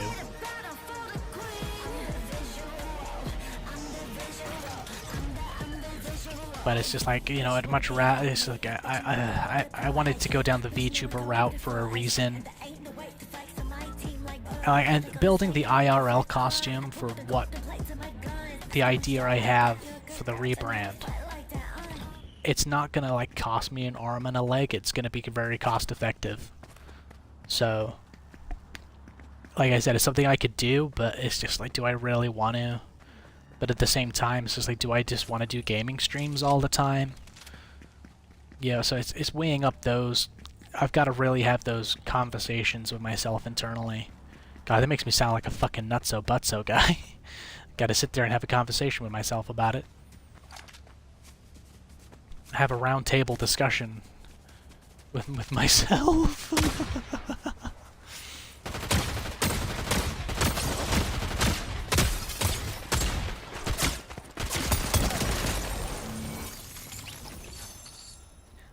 Like if I was gonna date a streamer though, like they would have to be like an anonymous one like me, or a VTuber or something, or they would have, like, if they were face to face, that'd be fine. If they were like an IRL streamer, that would be fine. But they would have to, like, we'd have to, like, not make it public that, you know, I'm their partner or their husband or whatever. You know, we'd have to just be like, if I ever appeared on their stream in the background as, like, IRL, like, you know, I would have to do, like, because my voice, right, like, I speak in a much higher register on stream than I do in real life. Like, my voice is actually a hell of a lot deeper in real life, so I've done things to kind of mask my identity as much as possible.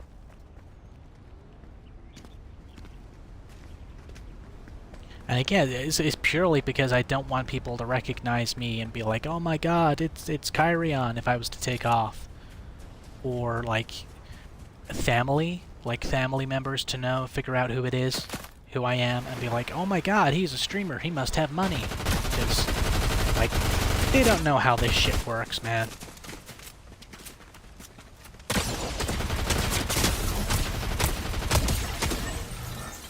Like, it's true, like, they don't know how this shit works.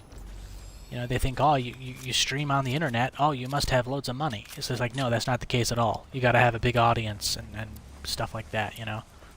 So I Dildo Shaggins, when he had his channel back last year, you know, and he was making videos and stuff before, you know, he got together, you know, with his partner, his ex-partner, rather.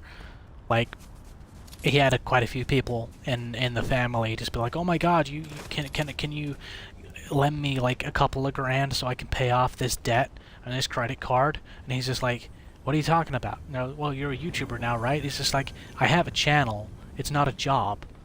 It's a hobby. There's a big difference between what I do and, you know, because it's a hobby, you know? It's not something I make money from. And even if I did, I'm not going to lend you 5 grand so you can pay off your credit card. You should have been more careful with your money. Or not get fucking credit cards, you know? So, like, when I decided to do this, I was just like, yeah, I'm not gonna tell people, like, in the family or that I do this. Like, a couple of people do know, like Shaggins, of course, my dad knows, my mom knows, my brother knows. Well, one of my brothers knows.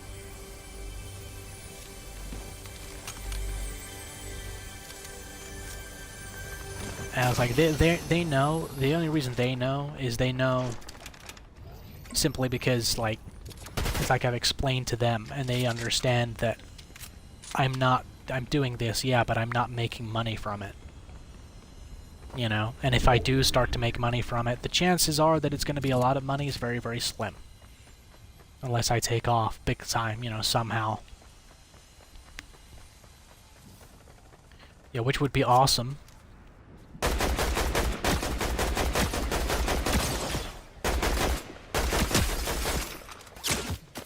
But like, when I started this, it was purely I needed something to do. I needed some excitement, you know, I needed a change, I needed something to do with my time that was going to occupy my brain. And just playing games wasn't cutting it by itself. And I just thought, hey, maybe I'll try streaming for a hobby. And, you know, if it goes somewhere, it goes somewhere. If it doesn't, it doesn't, you know? You know, if I get fed up working at the supermarket for my entire, you know, supermarket, I can just go work somewhere else, you know? Find another job somewhere, if I can. You know, find the job market here is terrible, dude. It's terrible.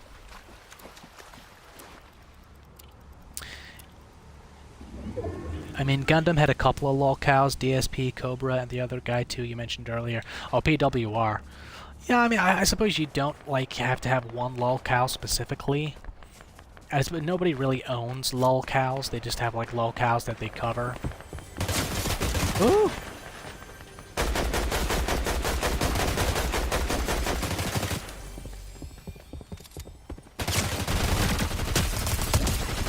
Take that, you fop. But like my concern like it would be like if I covered lolcows. You know, it's just like I don't want to be like accused of copying people, you know? Like my talk show thing is already, like I said, it's kind of like on the fringe, so I'm already like treading on almost treading on Gundo's toes. And I don't want people to be like, oh my god, he's basically ripping off It's a Gundam. It's like, last thing I want, because that's not the case at all. So it's like, I gotta find a lolcow that I can cover that's not, you know, the Gundam doesn't. So I don't get, like, people going, oh my god, dude, you're just trying to copy It's a Gundam, ride his coattails, you know?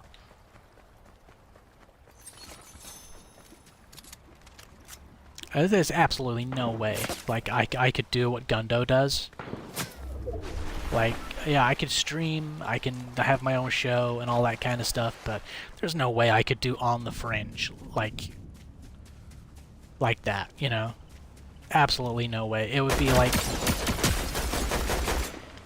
when your, like, 8-year-old cousin tries to do Eddie Murphy stand-up or something at, like, the family barbecue, and everyone kind of looks at him just like, okay.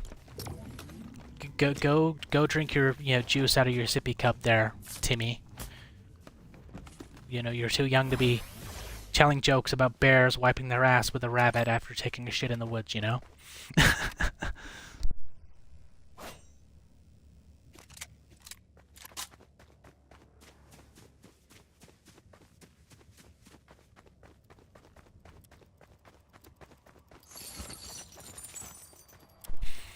Oh, that Coca-Cola.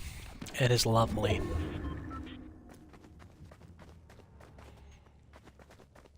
Yeah, I saw a thing in the Nyannis Discord that someone had put up. They'd found an article on Twitter or something like that. Anyway, that explained that like some tests were done to find, like, and they found like on the ice, like the ice cubes, and like the soft drinks at like McDonald's, Burger King, and KFC, like they've found traces of fecal matter in the ice cubes. It's like, goddamn, what a way to put you off ice forever, you know?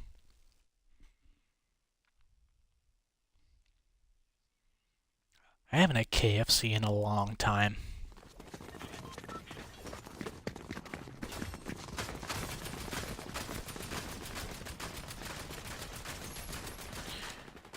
Shaggins, what are you up to tomorrow? Wanna go get KFC?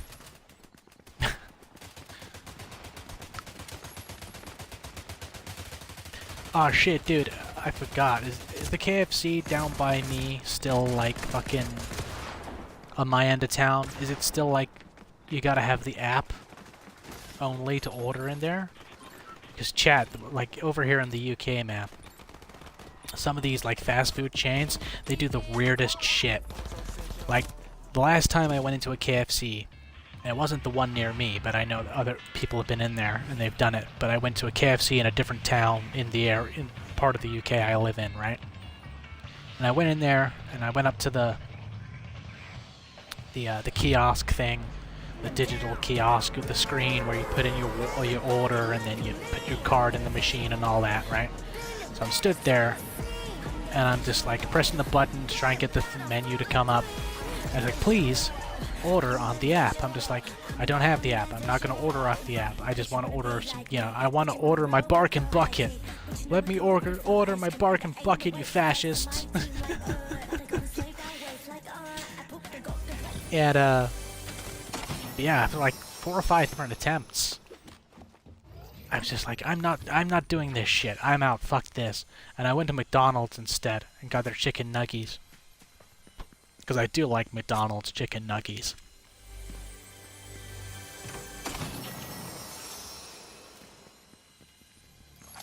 There's just something about the McDonald's chicken nuggies, man. 20 chicken nuggies. And then the, ketchup. Oh, lovely.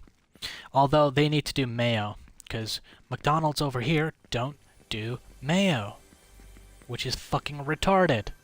Because if they did mayo, man, that would be it for me. Like, my order, like, my regular McDonald's order is literally 20-piece chicken nuggies, 4 ketchups, a Coke or a coffee, right? A black coffee. That's it. That's been my order since I was about 14 years old. Every now and then, I'll change it up a little bit. Like if they got the Big Tasty on. Like back in, I'll like order a Big Tasty now and then. Every now and then, I'll get myself a Big Mac or something. But I don't eat McDonald's fries anymore. Oh!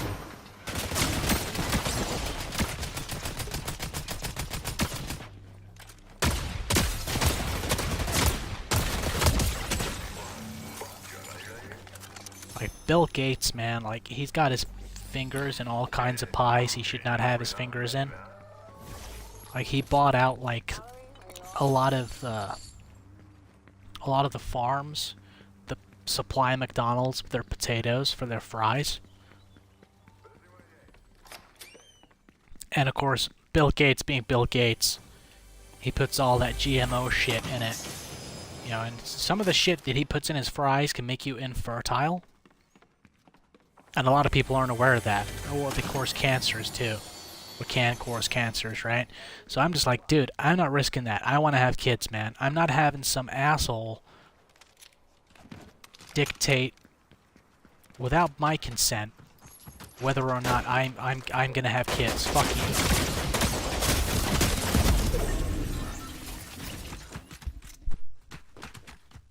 So I stopped eating McDonald's fries as a result of that. And that happened like, I heard about that like way back in like 2021, I think it was. Something like that. That's another thing over here in the UK they're doing too.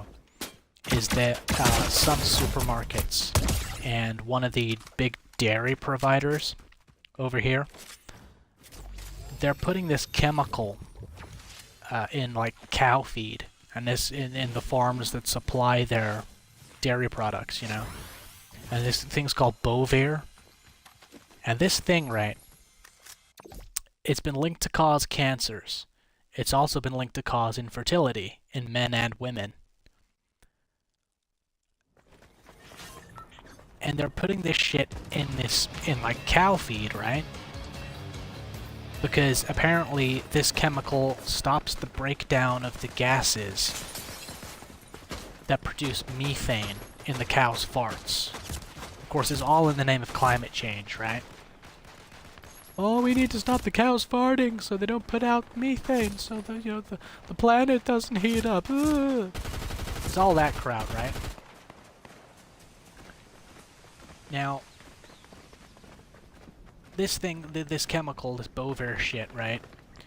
It's been linked to causing certain cancers. It can cause infertility in men and women. So why the hell are they putting it in the food, right?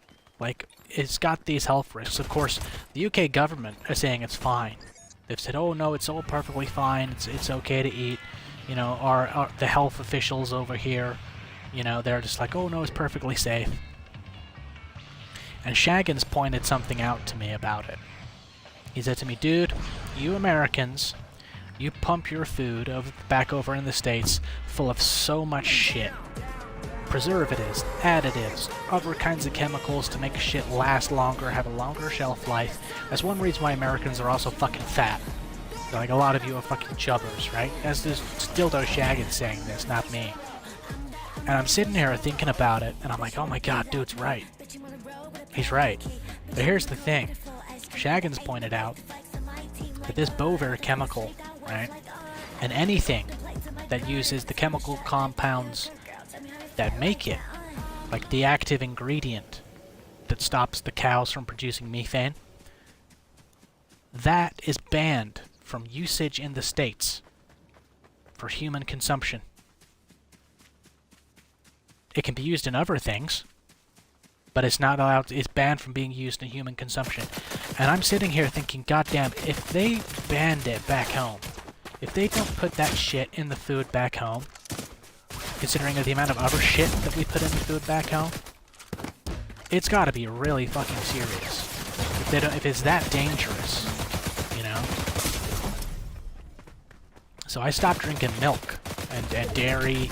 I mean, depending on like where it's from, if I can trace where it's from, and I know where the dairy's coming from, then I'll drink the milk. Like, we've got a local dairy here in my county in the UK where I live. We have a local dairy, and they produce organic milk, purely organic milk. And in order to produce organic milk and sell organic milk, you're not allowed to use additives or preservatives or any of the stuff like Bovaer. So I know it's safe to drink. Same with like locally produced cheese, you know? And Domino's, they don't use dairy suppliers that use Bovaer either. So I can go great. I can still eat pizza. Fantastic. As long as they don't like change up on us, I can still have pizza because I do like my pizza. Like, I would be devastated, man, if Domino's switched and they started using Bovaer chemical milk and shit for their dairy cheese. I would be devastated because I would not be able to eat pizza. My fertility and keeping my fertility, that is more important to me than what I can eat. Like, if I had to eat fucking bread and just bread for the rest of my life and nothing else to protect my fertility and make sure I don't become infertile, I would eat bread and just bread all the damn time. I would eat bread and water, you know? But of course, I can't really eat beef a whole lot these days either, because it doesn't just seep into like the dairy product, it seeps into the meat of the cow itself. So I can't eat steaks and shit as often as I'd like either, unless it's like locally produced. It's like but of course locally produced beef is really expensive. For some stupid ass reason. So if I want to make a lasagna, and I fucking love lasagna, right? Or I want to have a spaghetti bolognese or something, I have to budget for it for like 2 months. I have to put money aside for like 2 or 3 months so I can afford to buy like locally sourced beef. So I can like go in and get it all mince it up at home, cook up lovely, and have a good time, you know? And it's really annoying.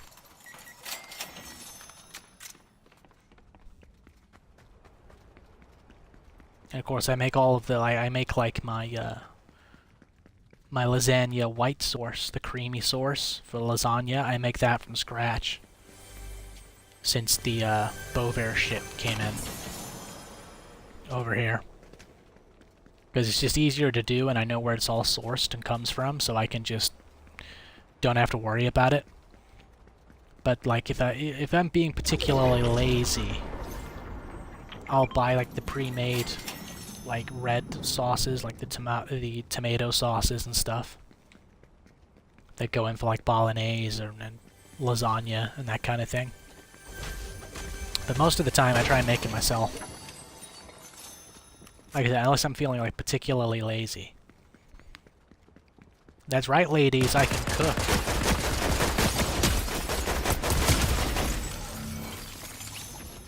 I can, well, I say I can cook. I generally, like, when I choose to. You know?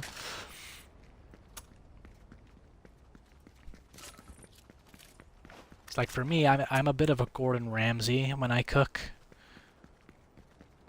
Like, if I'm cooking, and I'm in the kitchen, I'm in there, I'm in the zone, and someone comes in and starts nosying around, I'm like, get the fuck out of the kitchen! You fucking donut, get out! It's like, you're disturbing my in the zone time.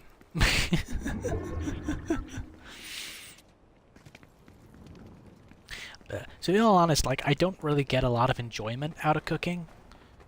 I like the end result. I like the eating part of it.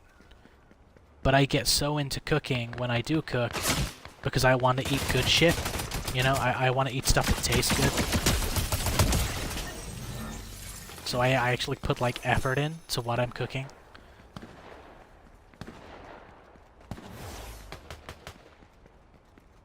Like I don't sit there and actually like make the pasta myself, you know. I don't go that far. But like the sauces and stuff, I'll make those myself as often as I can.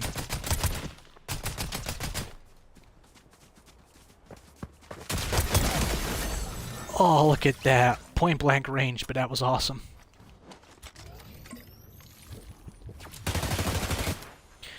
Why, they do mayo over there? Oh, they do mayo, yeah, like you can get mayo and stuff, mayonnaise, stuff like that over here, but McDonald's, for some reason, they don't do mayo sachets. Like, if you buy, like, their chicken burgers, like the McChicken and shit, you'll get, like, mayo in there. But if you like to buy the 20-piece chicken nuggies, no, they don't give you no mayo. You don't get the little pots of mayo. It's really sad and fucking gay, to be honest. Like, mayo is like the only thing, really, that goes with chicken. That is the condiment for chicken, right? Even turkey, right? I will eat mayo with turkey, too. And I have done many times. And I will again, goddammit, I will again. No one will stop me.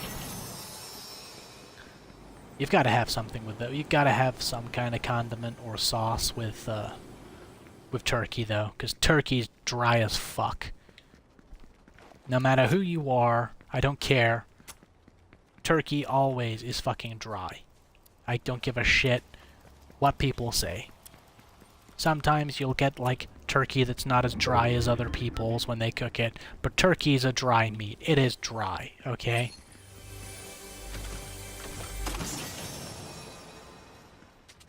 But yeah, McDonald's in the UK, they don't do the little pots of mayo for your little chicken nugget meals. It's kind of disappointing and sad and gay and fucking pathetic, to be perfectly honest. I'll tell you one thing, oh dude, talking about food, right, and mayonnaise. There's a thing over here in the UK where, like, Turkish immigrants who came here legally, by the way, they'll set up, like, takeout places. I mean, they call takeout over here takeaway. So they'll set up these, like, takeout places, right? And they'll sell a whole modicum of things. So they'll sell, like, chicken meals, like, you know, kind of like KFC that's not actually KFC, basically. But similar sort of stuff. They'll sell burgers and hot dogs and all that stuff. They'll sell pizza. But they do their own specialty stuff, too. And they do kebabs. And they do something over here called a Dana kebab. These things are fucking heavenly, dude. It's like goat meat, like spiced with like this Turkish recipe of spices infused into the goat meat. And they turn the goat meat on this like spit thing in store, and you can see it turning around and around. And they'll put that in like a pita bread with salad. And they have this lovely garlic mayo that goes on this spiced goat meat. Oh my god, dude. It is literally food orgasm. It is awesome stuff. It is amazing. I remember the first time I heard about it. It was like the year I moved over here. Back in the day.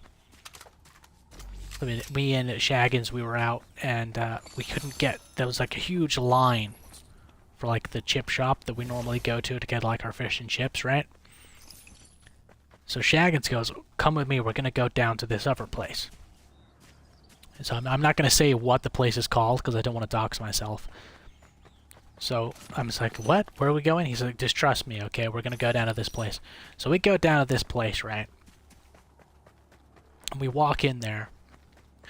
And these Turkish dudes behind the counter, they see Shaggins walk in, and they start going nuts. They're like, oh my god, how are you? Blah, blah, blah. I'm just like, what the hell is going on here? What do? Do you date one of their daughters or something and not told anybody? No. Turns out that Shaggins and his mom and his brothers and stuff, they order food from that place so much that they were on like a first name basis and a kind of acquaintance basis with the guys that run these Turkish dudes and their families, right? They run this takeout place. So they're going nuts that he's in there because he's like a regular and everything. He introduces me as his cousin, and they're like, "Oh my God, hello," you know, all that kind of stuff. It's awesome. And Shaggins just said, "I'll order for both of us." So he does, and he comes back with this. Back then they used polystyrene, these like little polystyrene box, right? And there's steam coming out of the sides of this thing, and he's just, we'll get outside, go down the road, get on the bench, and just look out at the sea, and we'll eat this. It's gonna blow your fucking mind. This shit will change your life, dude. So we're sitting there. I open this thing up, and like I said, it's this pita bread stuffed with salad. But no, not stuffed with salad. The salad's on the side. But inside this pita bread, it's like packed full of this lamb with this spice mix in there, infused into the meat, right? And I'm like, what the fuck is this? What goddamn heathenistic fucking shit is this, Shaggins? What have you got me eating, dude? And he's like, dude, shut the fuck up and just eat it, right? So I pick up a little bit of a string of this meat, right? And I'm looking at it, and it's got garlic mayo lashed all over it, and I'm like, what the fuck is this? And he's not told me what it is. So I don't know if this is like fox meat or child meat. I don't know, animal or human. I've got no fucking idea. And he's looking at me, looking at this piece of meat, and he's just like, dude, open your fucking mouth, shove it in your gob, and eat the fucking thing. Honestly, it'll change your fucking world, right? So I do it. And oh my god, it was like the heavens had opened, the doors of perception had opened. I was like, I was on a food high. I was just like, this is must be what it's like to fucking see new colors and shit, right? And it's like, oh, guys, it's a beautiful, beautiful fucking thing. It really is. So if you're ever over here on the UK, and you manage to find one of these little Turkish takeout places, get a doner kebab for yourself. Seriously, it's fucking beautiful, man.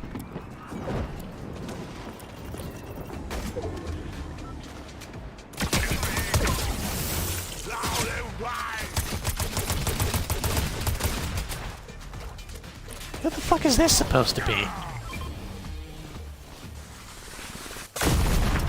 Ooh!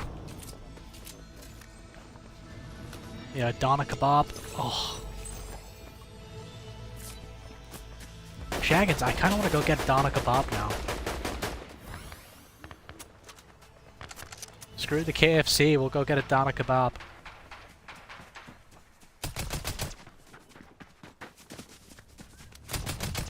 Shit, are they open on Sundays, dude?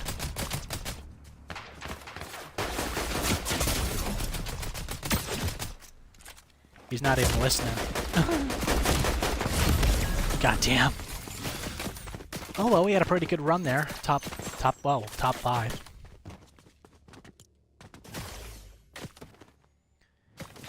You would need to make pizza yourself, essentially. Oh yeah, dude, like that would be a tough one. Make pizza myself? I'd have to like buy pre-made bases, like dough and shit. Like from there, I could do it. From there, but making dough myself, I could never do that. You're a bit of a Gordon Ramsay when you cook, so you forget how to make simple stuff like grilled cheese, brownies, carbonara, and apple pie. No, dude, I can make those. Like, I can make those if I wanted to. Grilled cheese, dude, I love a grilled cheese. It's like one of my favorite easy things to make.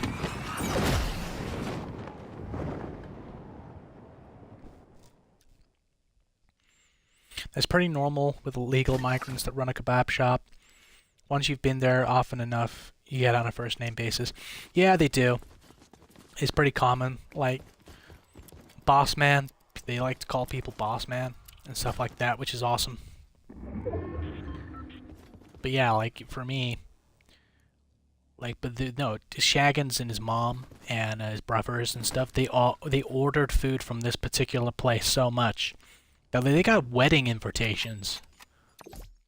Like, the dude that set up the shop, his eldest daughter was getting married, and Shaggins, his mom, and his older brother, they got wedding invitations to the fucking wedding.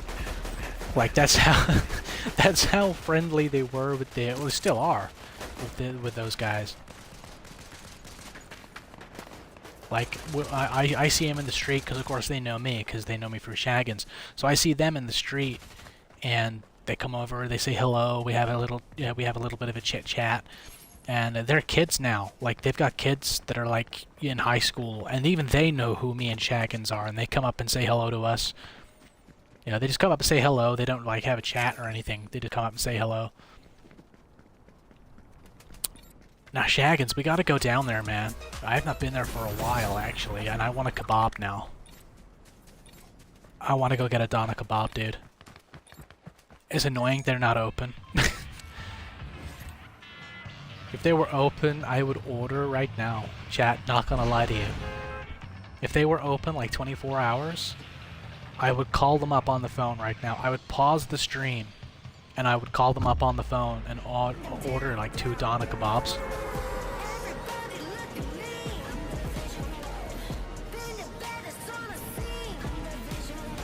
Large Doner kebabs, obviously. You have to go for the large size.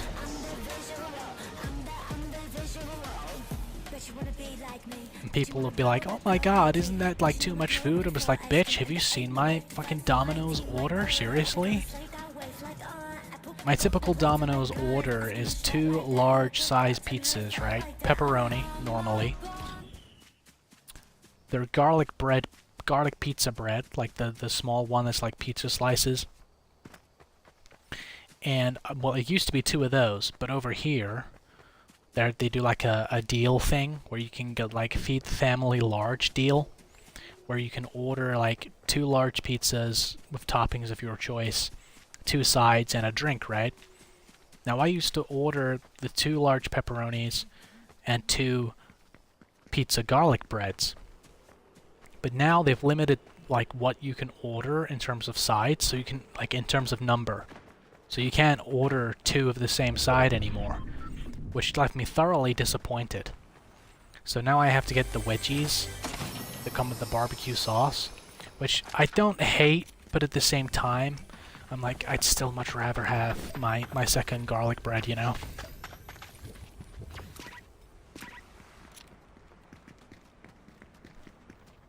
People look at me and they go, how the hell are you not fat? You can eat all that and you're not fat. How the hell do you do it? Honestly, I don't know. I just got one of those metabolisms, I guess. Although, I'm 29 this year. I should really start taking it carefully. Because when I hit 30, I could get that middle-age spread and become a fat bastard, and I don't want to do that. God, I'm 29 this year, dude. That's scary. I'm not gonna lie to you, that does terrify me a little bit. Like, I look at, like, people that me and Shaggins went to high school with, and I see, you know, like, where they are with their lives, you know? They're married, they've got kids, you know, or they've been married, got divorced, had kids, long-term relationships, they got, like, a really super long career. Career doesn't really bother me, to be perfectly honest with you.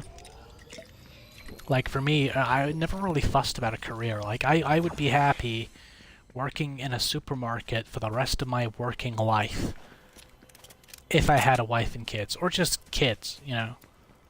Like, I would be more than happy to do that. You know, because I'd have a reason to, you know? And a good enough reason to. But, like, just, like, in general, like, for me, like, if I could quit my job at the supermarket tomorrow, I would do so. You know, like, whatever, you know. If I could find something better, of course. I wouldn't just randomly quit and then not work, you know? Because, like, especially, like, you know, people like, oh my god, you're a streamer now. It's just like, yeah, as a hobby, you know? Like, if this takes off, don't get me wrong. Like, I probably, I don't know if I would quit working a regular job entirely. Just in case, because, like, streaming bubble can burst, you know? Something else could come along and wipe out the streaming from the internet, right? Or wipe out its popularity. So if this took off and that happened, I would be like, you know, yeah, hopefully I'd be like big enough that I'd maybe making fuckloads of money. But in the event that that wasn't the case, you know, I'd be a little bit shit out of luck, and I don't want to do that. Don't want to leave myself in that kind of situation, so I probably wouldn't quit working a regular job. But I'd just reduce my hours, like I would work part-time. Like, that would be like if I was making more money off of streaming. Like if the bulk of my income was coming from streaming, then I'd be like, okay, I'm gonna go work like a 25-hour week or something instead, like in terms of a regular job. Because I'm making like X amount streaming, so I can afford to do that. But I don't think I'd ever give up like a regular job just in case, like I said, the streaming bubble burst.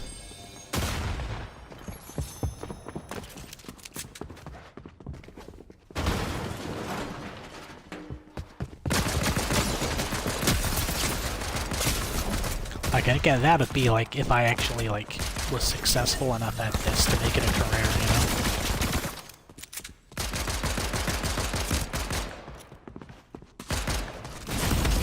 That's one thing, like a lot of people, they do this, they start doing it, and they get a little bit of success, you know, and they're just like, oh my god, I'll quit my job, and then, like, they don't really grow beyond where they quit their job at. It's like I saw a thing on Reddit the other day. I say I saw it, like, it was, like, reshared from Reddit. And, some dude was just, like, it's like one of those Ask Reddit subreddit things. And it was like, should I quit my job and become a full-time streamer? I have 1,200 and something subs. And I'm sitting there like, dude, no, don't quit your job and do that full-time. You're not making nearly enough money. And that could be as high as you go in terms of sub count and audience growth. Yeah, that could be it. That could be your cap. You might not get bigger than that. And yeah, you might be making a bit of money from it, but you're not making enough to support yourself, you know?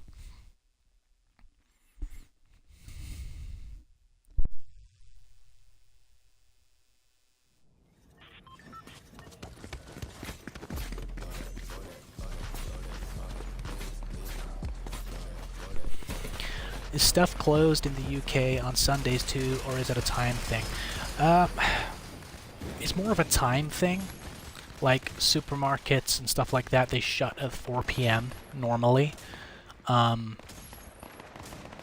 There's like convenience stores and stuff like that.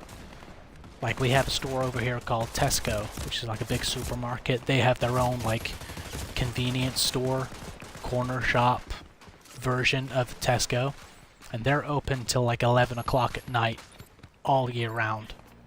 Well, not all year round, like Christmas Day, stuff like that, they close.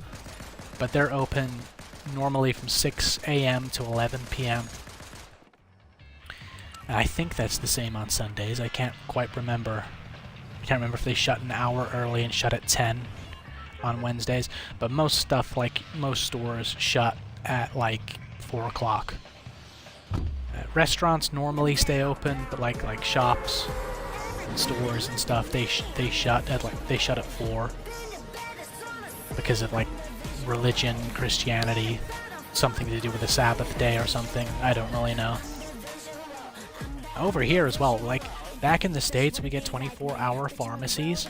Over here, that's not a thing. Like the doctors, like your GP, over here, like your general practitioner, can't get him on the weekend either. It's stupid. It's fucking retarded. It's just like, oh yeah, we better not have like a chest infection develop over the weekend, you know, because you gotta spend 2 days in agony until you can like go to the doctor and get antibiotics.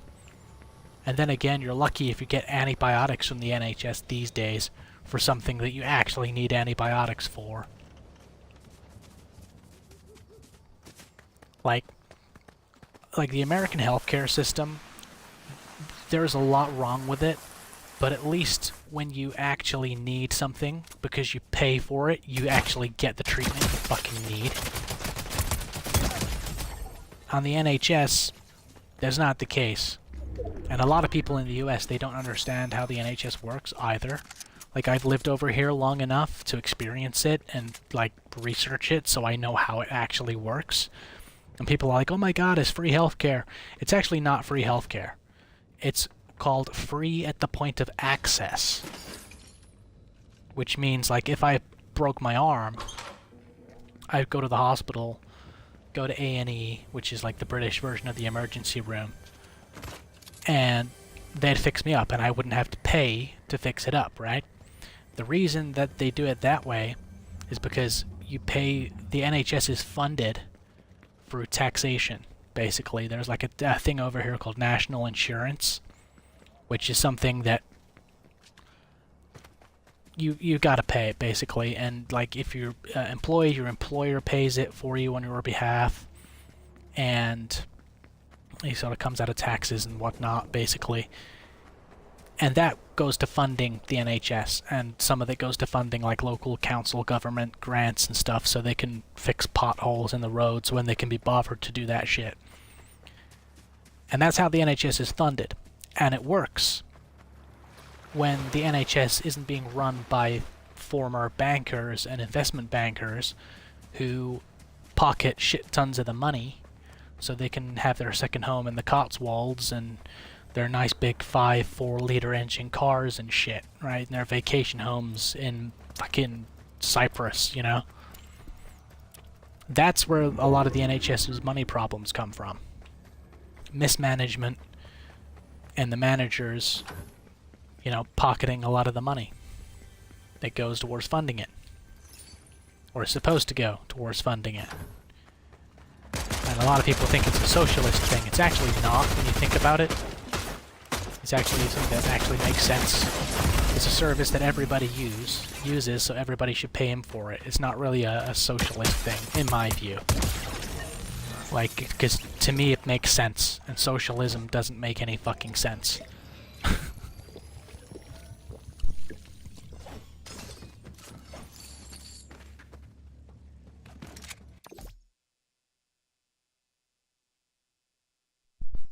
Quick. Someone go tell Hassan Piker I said that socialism and communism makes no sense. Start a beef. Go start a beef with Hassan Piker on my behalf. We'll drive it'll bring traffic to the channel. Put my name in the spotlight.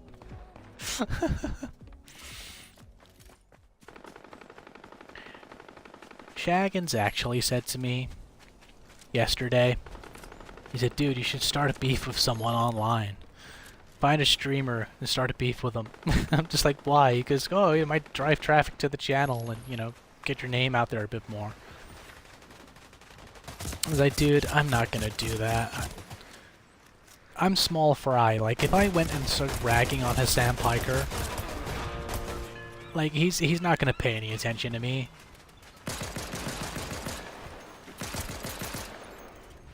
You know, he's not gonna go, oh my god, go get this guy. Chat, go troll this guy. You know, let the streets run red in his capitalist blood.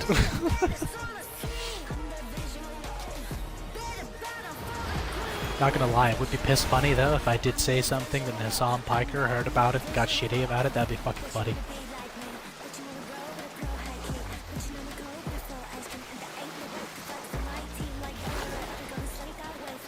God, I miss surfing. Come on, can I get the trick in? No, it's not gonna let me do the trick. Oh, that sucks.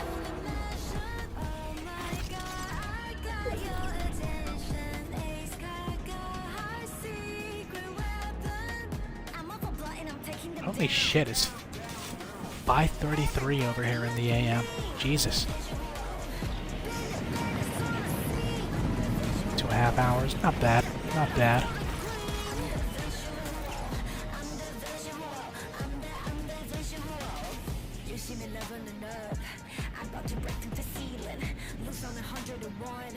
Lazy Sunday afternoon.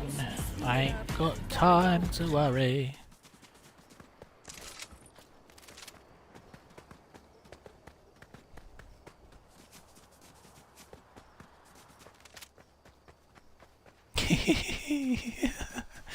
Guys, Shaggins is like half asleep. He's just text me.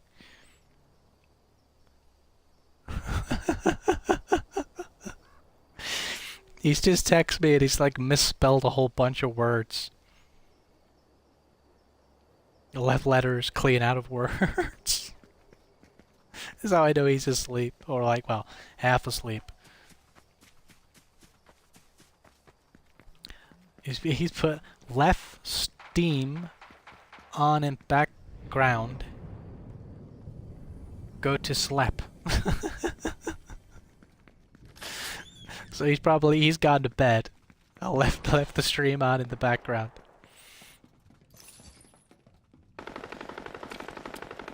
You go to sleep, dude. If you need to go to sleep, you go to sleep. I know you don't sleep well these days, so you gotta sleep when you can, so you go to sleep. Don't stay up on my account, man.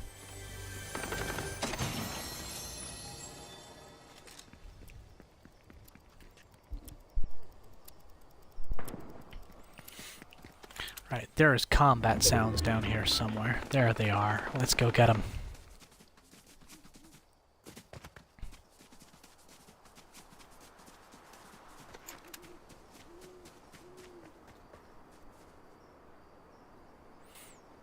Back and we'll have pizza soon. Oh, dude, Elucidator, don't, man. You're gonna make me envious, man. You're gonna make me envious, man, because I'm gonna be wanting pizza now. I've had cravings for I had cravings for KFC, and then I had cravings for a doner kebab, and now I'm gonna have cravings for pizza. Oh, I suppose I could get pizza and a doner kebab. Oh, but then again, I can only get pizza from Domino's. Oh shit, I can't get them from the kebab place anymore, because I don't know where their dairy products come from. That sucks. I mean, I could ask them, but they probably won't know the details that I need. That I need to know, anyway.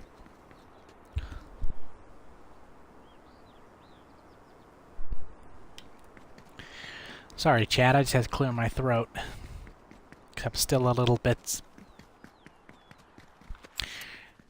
Still got a little bit of a jippy throat when it comes to, like, that cold mouth and throat thing I had going on. Nose, mouth, throat thing going on.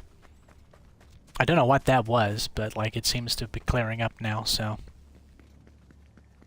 Might take me with it, but... We'll have to find out. We'll have to see.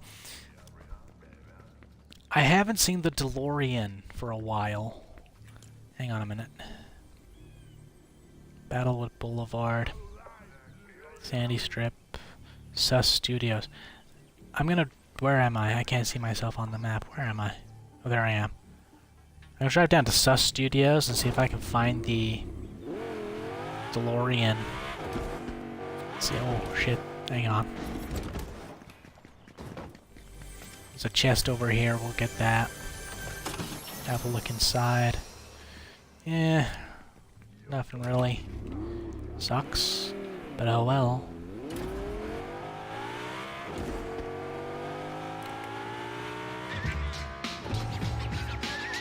Cypress Hill? I don't think so.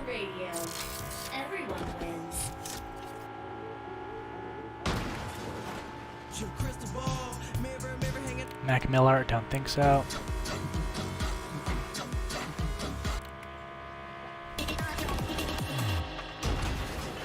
Don't think so. Charlie Brown Jr.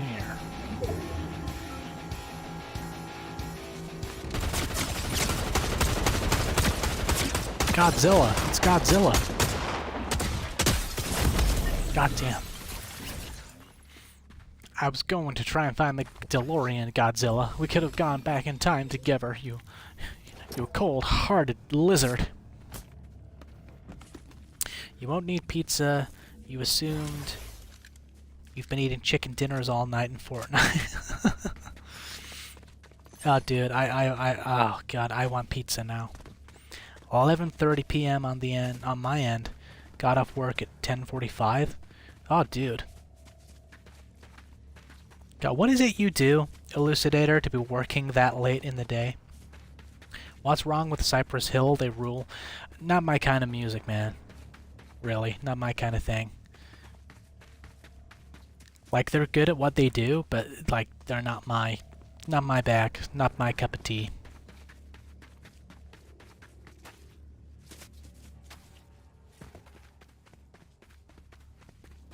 I don't go in for that hood music, you know? OG hip-hop is dope. Like, dude, my older brother liked hip-hop. And, like, a lot of the old school stuff. And I just could not, it was just not me, you know? Like, some of Eminem's stuff, some of his songs, I like, oh yeah, I'll listen to that, like Slim Shady, you know, the real Slim Shady. It's like, oh, that comes on the radio or something. Like, yeah, that's awesome, I'll leave it on. But it's not something I'll ever listen to by choice. I'm very much like a rock guy and metal.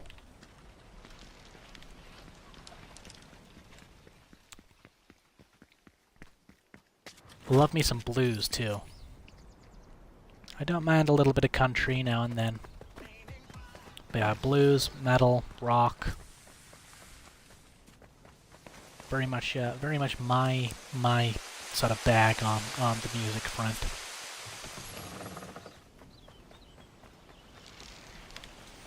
And I like a lot of stuff that's kind of like in between. Like Joe. I like Joe. Or Joe. Like the guy who plays Steve Harrington in Stranger Things. He's also a musician. He did a really cool song, End of Beginning. And when I'm back in Chicago, I feel it.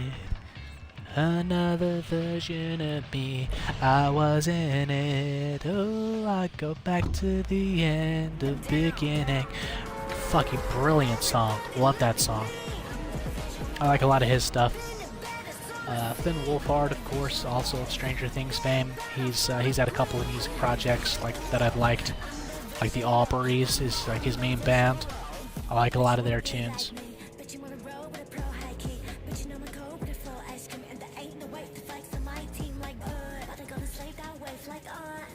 God, that tune is getting so fucking tedious to listen to every single time I drop in. Oh, you're not a hip-hop guy? It's cool, not every genre is for everyone. While I like hip-hop for what it's worth, as I've gotten older, I've been more into classic rock and metal. Dio is my favorite singer of all time. Oh, Dio is fucking awesome, dude. Like a rainbow in the dark. Do, do, do, do, do, do, do, do, do. That is an awesome fucking tune. Not the biggest fan of his time with Black Sabbath. Like, of all the Black Sabbath singers that weren't Ozzy, Dio's definitely the best. But yeah, you know, it's like Dio's solo stuff's awesome. Rainbow in the Dark, probably my favorite song by Dio.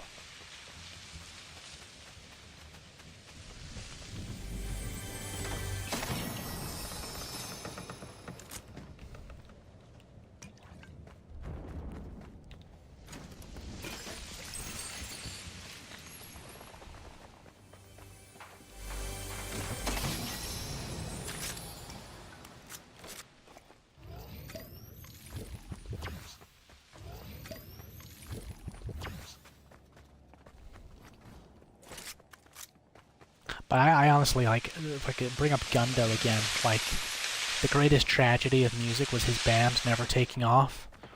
Because, like, God, their tunes were fucking awesome, dude. Like, biggest crime in music, those guys not taking off.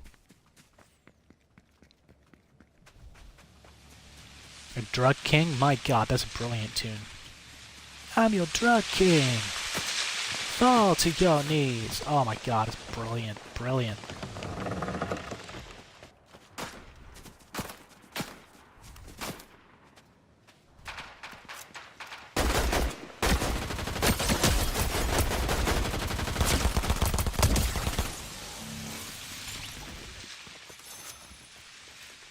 I think Gundo should do a solo album.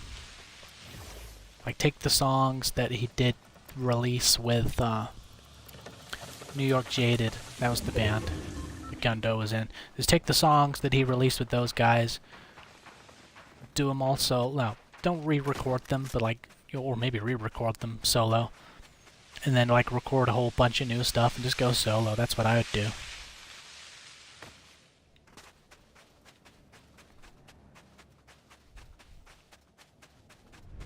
Like, I want to hear Gundo do covers of Prince songs.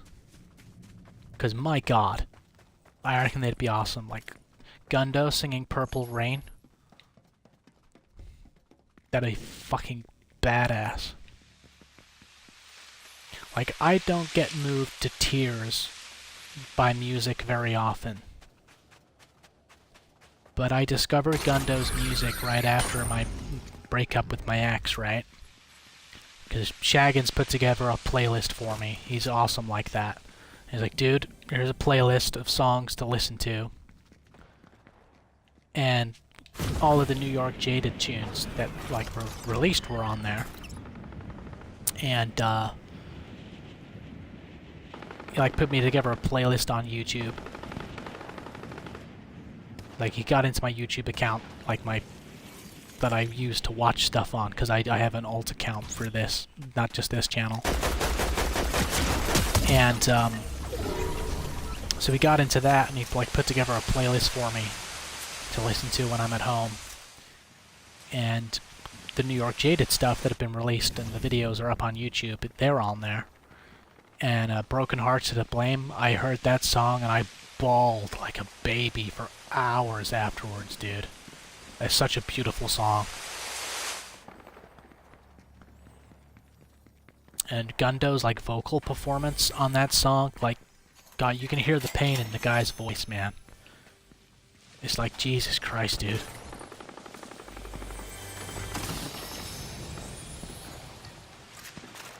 I've never been in that exact situation, but like, I'm just like, I'm there with you, dude. I know exactly how you feel. Well, not exactly.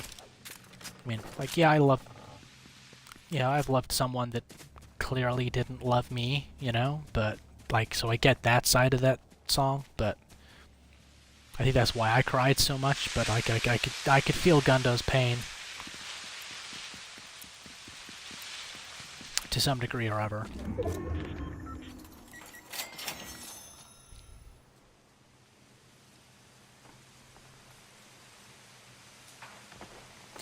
By the way, I almost forgot to say I do IT work at home. Not a bad gig, full time. Oh, dude, that's awesome. You gotta work from home. I gotta go to a fucking supermarket to work, man. You lucky bastard. I do think, actually, looking back, like I mentioned before, Shaggins and I were considering becoming teachers at one point. But, like, I do sometimes think, like, I'll be sitting somewhere and I'm just like, dude, if I, like, got into computers when I was younger, like, seriously got into computers, I'd probably be working an IT job now. Like, I've heard the money can be good. Like, that'd be awesome to have, like, good money, because I'm just on, like, the UK minimum wage right now, so... Which is, like, it's the best it's been for a long time, but still, it could be so much better, you know?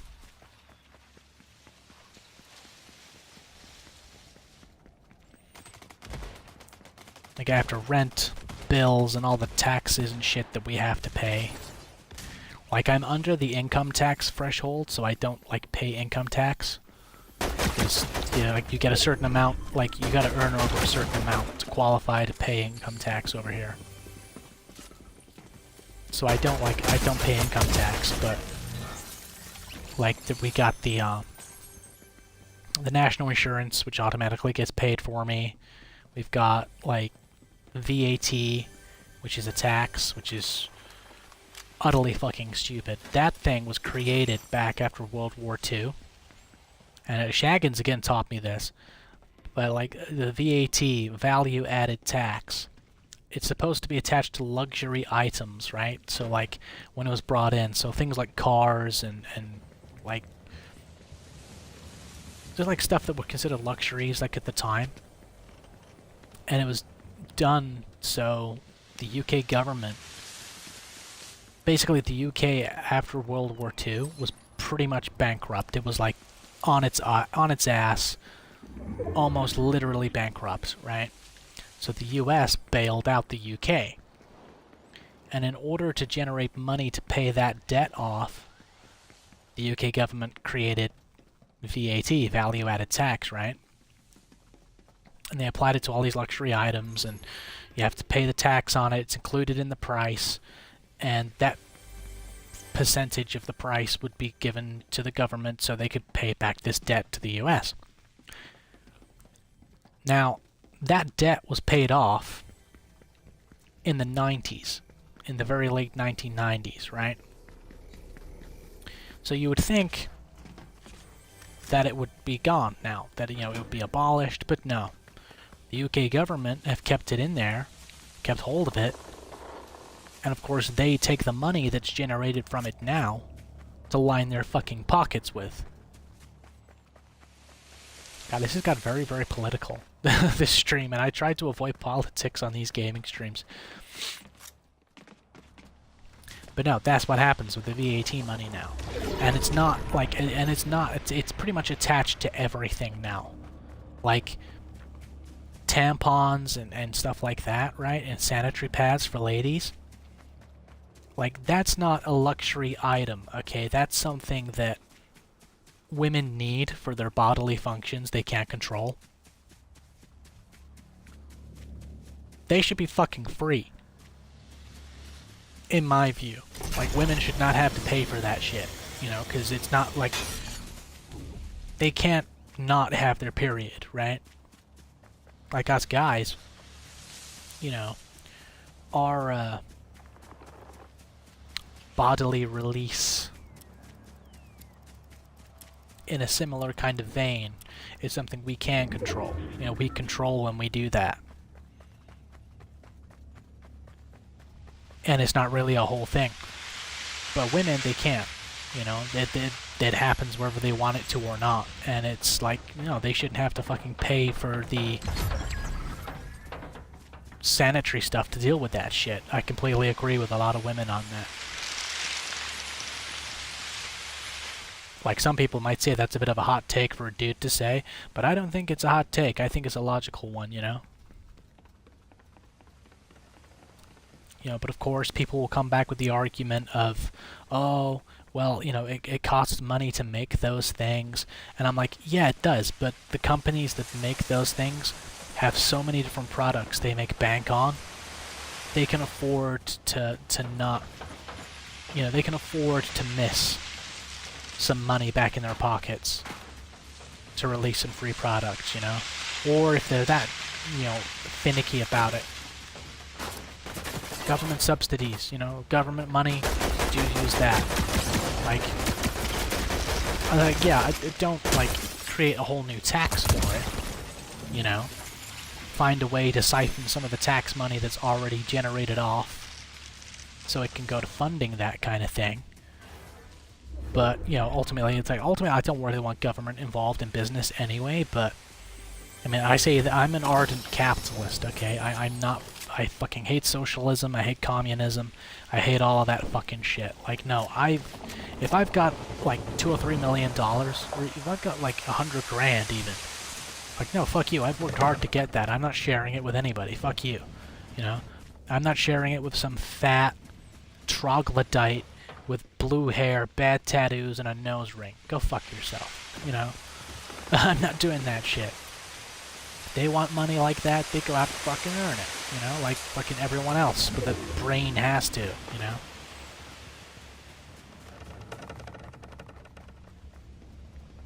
fucker's underneath. They're underneath me. That's where they are. That's why I can't see them. But I do think like things like that, like female sanitary pads and tampons and stuff, should be free. For women. You know, just to clarify, for women. People will know what I mean by that.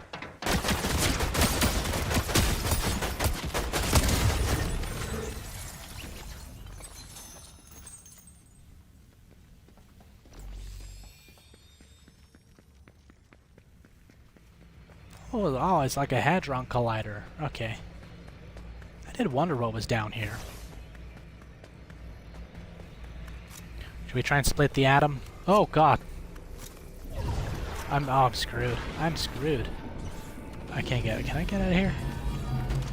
Yeah, I can. Okay. I gotta try and get out of the storm now before it fucks me up. Let's go. I don't think I'm gonna make it.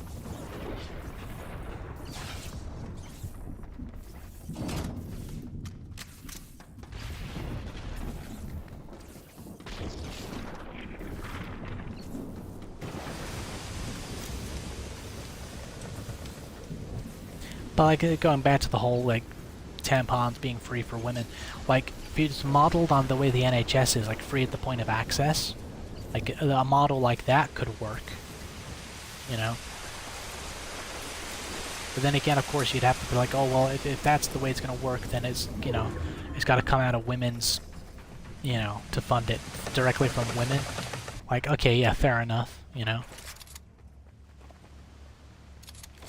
I got like fuck all in terms of health, man. Can I get a med pack? Is there a med pack around here anywhere?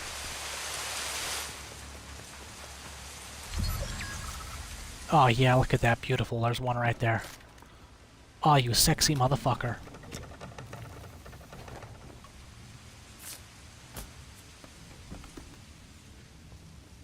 Prince was a supernova of an artist. His guitar work is bonkers. Good. He probably can outplay a bit of professional metal guitarists easily. Oh, Prince definitely, man. Prince was one of those people that you would call the musician's musician, you know? He was one of those musicians that every musician wanted to be, or like have that level of talent and fame. Like, I love Prince. There's very few Prince songs that I don't like, but Purple Rain, man, like, that's a tough song for me to listen to these days. Because one of the first real happy memories that I have with my ex was we were standing outside a bar and they were playing Purple Rain in the bar. And of course you could hear it coming from, like, we were outside, but you could hear it coming out of the windows and the open door. What the fuck is that? What the fuck is that? So yeah, that's like it's a tough song for me to listen to now, because that was when, like, it was in that moment, like that afternoon. Like, I'd been crushing on her for a while at that point, but it was that particular day, at that particular moment. You know, for some reason I looked over at her and I was just like, nah, I'm in love with this girl. And of course that song now is just like, it's very, very difficult for me to listen to now. Oh, there's the way out. There we go. We got there in the end.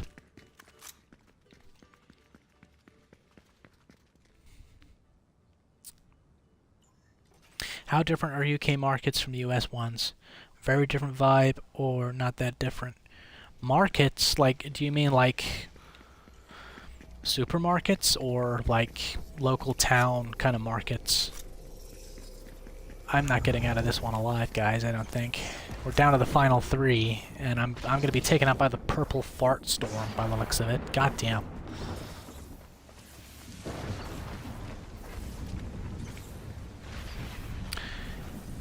And before the local lobby knocks on your door, Bobby knocks on your door and says, "Hello, hello, what's all this then? You got a license for that government criticism? Dude, they knocked on my door and tried to arrest me for saying something online. I'd be like, you can eat shit and take all day, my dude.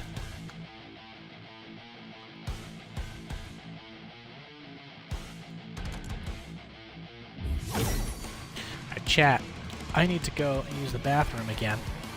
So I will be back in 2 or 3 minutes, and we'll go come out of zero build, and we'll go into the way you can build, like the regular battle royale.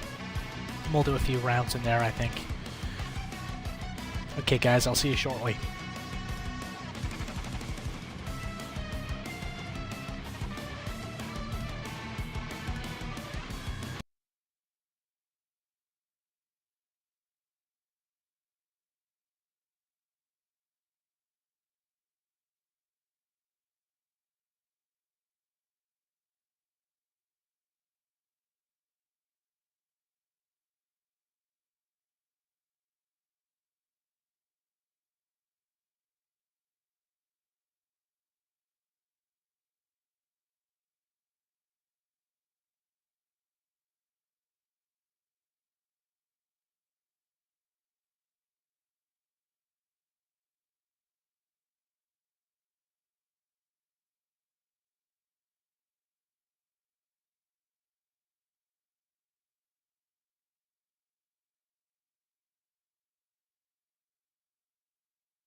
Alright, guys. I'm back, so let's go into regular Battle Royale and see what's shaking over here on this set of servers, shall we? I love Raspberry Beret from Prince. 1999 is also a great jam. Oh yeah, dude, Raspberry Beret, that was like the first Prince song I ever remember hearing. And it was back when I was living in the US, and my mom was driving us somewhere. I can't remember where she was driving us. She was driving us somewhere. I think she might have been driving us to Ingles, I think. It was like a supermarket or something. I remember being like 7, and that iconic opening came on the radio. And I was just like, what the hell is this? And then, of course, like the vocals started, and I was like, oh, what is this? This is awesome. Like, I was one of those kids that was like a really big fan of, you know, that virtual band called the Gorillaz? You know, did the song Feel Good Inc. You know, I was a big fan of those at the time. And then, like, Prince came on. Like, Prince, that was like, for me, that was it. That was like, that changed my entire perception of music at that moment. Hearing Raspberry Beret for the first time. 1999, yeah, another great tune. I'd love to hear Prince's Black Album. It was like the one album, like, apparently the Black Album was like the one album his record label, like, no, we can't release this. The song lyrics is all too dark. Very dark album, apparently. There's bootleg versions of it that exist, but I've never been able to find a copy. I've never been able to, like, find, like, versions of it online either, so... Which kind of sucks, because I do want to listen to that album, because it's like, it's the Forgotten Prince album. Gotta give that a listen.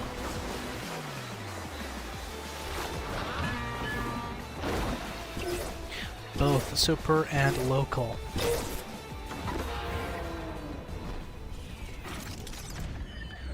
So, like, in terms of vibes, it's pretty much the same.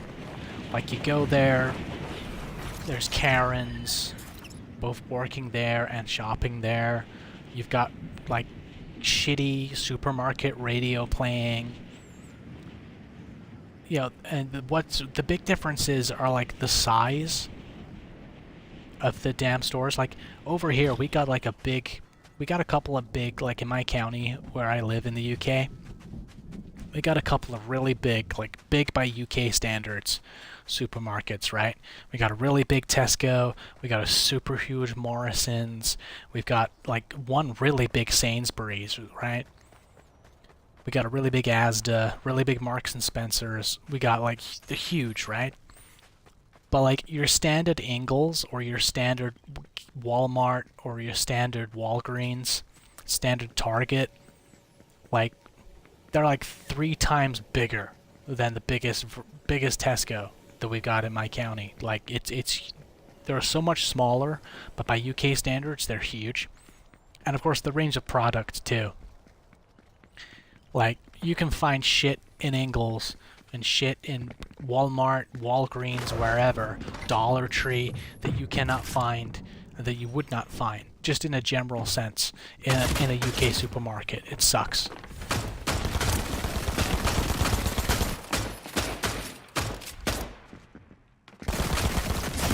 God damn. Ingles, is that the American version of Marks and Spencer's?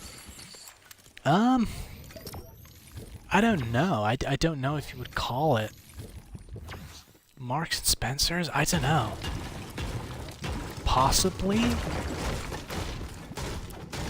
Possibly Marks and Spencer's.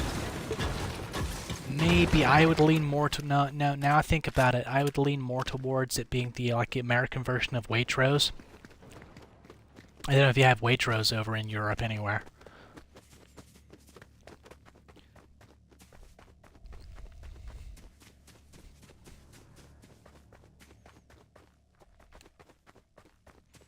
Yeah, like, in terms of vibes, it's pretty much the same, really. That shitty music and that, you know, annoying customers, annoying staff.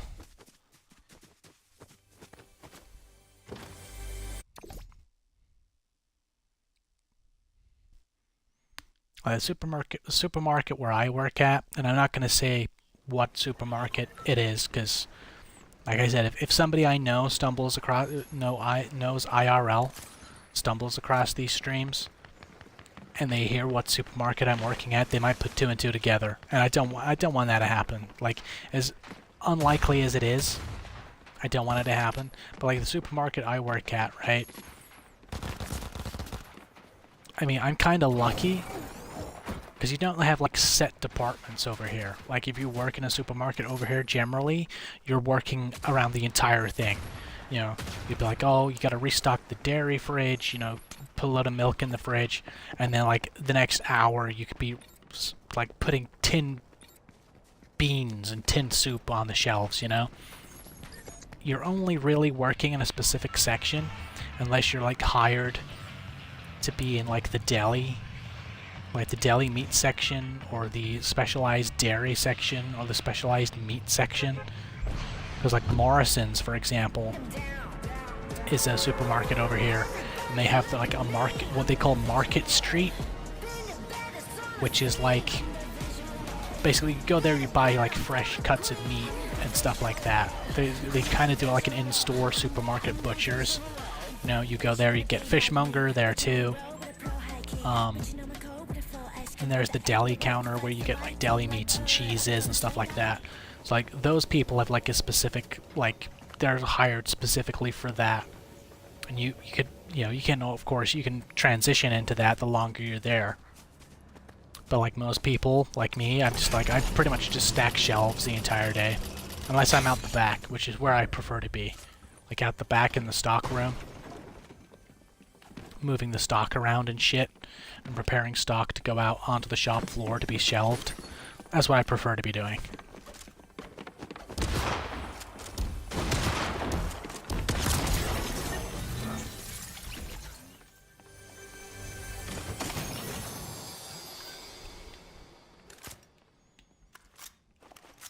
Like, in terms of jobs, not the worst job in the world. Certainly not the worst job I've had either, so...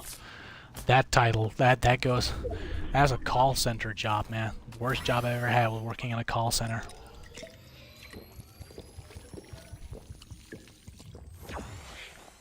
There's a joke here to be made about Marx and Engels being kinda linked, you know. Oh! Oh, dude, I didn't think of that. I didn't think of that, dude. Oh, Lucia Wolf, that's brilliant, man. That's brilliant.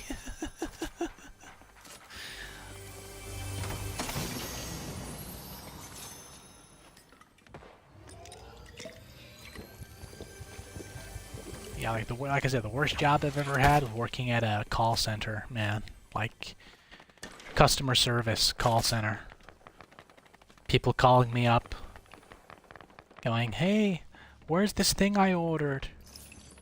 It was supposed to be here by Wednesday." And I'm like, "No, you..." And I'm like, "Okay, let me have a look. I'll see what's going on." And I'm like, "Look, madam, you didn't actually specify that you wanted a delivery date that day. You to pick the standard delivery so it could come between any date between the 3rd and the 8th, you know? And that includes Wednesday and 4 days past this Wednesday. If you wanted express delivery, you should have set that in the when you ordered, you know?" And of course you get a load of abuse down the phone. And you get it from men and women too. It wasn't just like one particular gender. You know, the amount of Karens I had to deal with on that job was ridiculous. And then of course what was even worse, dude, was you'd have to like call like the specific, like someone would call you up. And 9 times out of 10 they'll be nice as pie when this happened, right? They'll call you up and they'll be like, "Oh, I put in a click and collect order at my local store." So basically you order online and then you go down to your local store to collect it, if they've got it in stock, basically. And then it's like, I get to the store, they don't have the order when they claim that they did online. So they said I gotta wait 2 days. It's been 4 days. I've not had an email from them. What's going on? You know, to let me know that my order is there. So I'm like, "Okay, sir, I'll call the store for you. Which store is it? And I'd have to get all the information, blah, blah, blah, code numbers, whatever. And I'm like, okay, sir, I'll call the store for you. I'll put you on hold. I'll call you back when I know what's going on. And they'd be happy with that. They'd be like, okay, thank you for doing this, blah, blah, blah. I'd call up the store, though, and those motherfuckers would be the biggest pieces of shit that I would have to deal with that fucking moment, right? Because it's like, part of me kind of gets it, because most of the people that worked at the stores it was for a clothing store, that's all I'll say. And very popular clothing store chain here in the UK. And half the time the staff don't really want to be working there because they're young people, they're people in their like late teens, early 20s. They probably don't want to be there. But at the same time, it's like, dude, you got a job to do. Don't be a fucking asshole about it for other people who really don't want to be doing their job that work for the same company, you know? So I call these motherfuckers up, and they'd be, like, getting absolutely shitty. Because I had the audacity to chase down what happened to this person's order that they ordered in there, like, 3 or 4 days ago, you know? And they'd be like, what was the order number? And I'd tell them the order number, and then they'd, like, go on hold for, like, a minute at that, right? And then they'd come back on the line. And they'd be like, oh, well, we don't have the order here, so it's got to be, you know, it's got to be the courier's fault, because we don't have it here. And I'm like, bitch, do you think I was born yesterday? I know you just fucking hung up you put me on hold, and you waited, like, a minute, thinking that I would believe that you went to the stock room out back to check. And yeah, I knew you fucking didn't. I'm not fucking stupid.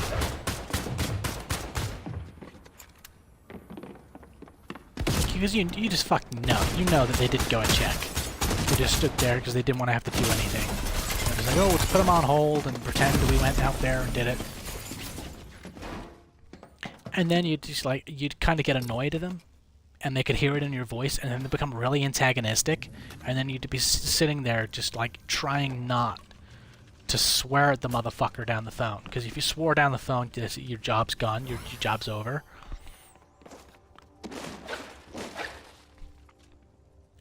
And it's like, ugh, it was a fucking terrible job. And the management, too. The management was terrible. They'd, like, give you, like, your timetable for the week, because they call it a timetable over here, not a schedule. And they give you, like, your timetable for the week. And you're like, oh, I'm on early shifts. So I'd start at 8 in the morning, finish at 3. Is it 3 or 4? I think it's finish at 3. No, actually, no, finish at 5. Okay, 8 to 5, yeah. So you'd start at 8 in the morning, finish at 5 in the evening. And that would be Monday, Friday. No, and you'll be doing it. And you'd think, oh, it's just Monday to Friday. Hell no. Absolutely not. So I'd get my timetable, and it'll be earlies, right? And I'm like, oh, I'm on the early shifts. And this will be like Monday, Tuesday, have Wednesday off, Thursday, Friday, Saturday off, and then I'll be in Sunday. You'd be like, oh, okay, fair enough.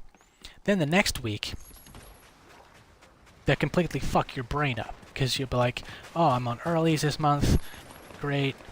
Now the next week, you'll be in there Monday, Tuesday, 8 o'clock in the morning to 5 in the evening. Wednesday, you'll be on the later shift.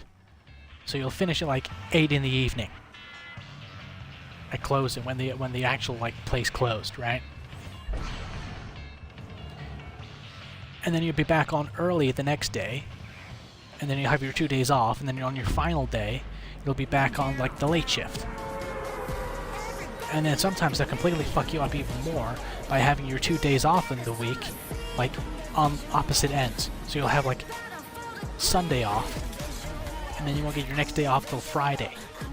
And shit like that. They used to, oh god, they used to fucking piss me off something chronic, man. I used to want to scream at my line manager whenever I got the email that had my my timetable in it. I used to want to scream at that poor woman, and gosh, she did want to be there. None of us really wanted to be there, but like the line managers, because they used to get it in the neck from everybody, basically. Because like upper tier management, like they were barely ever there, so the line managers would have to deal with all of the other, like the telecommunications agents, as we were called. Yeah. They'd have to deal with all of our complaints. And those complaints were coming in thick and fast every damn day, so... Like, no wonder the line managers hated being there, to be honest.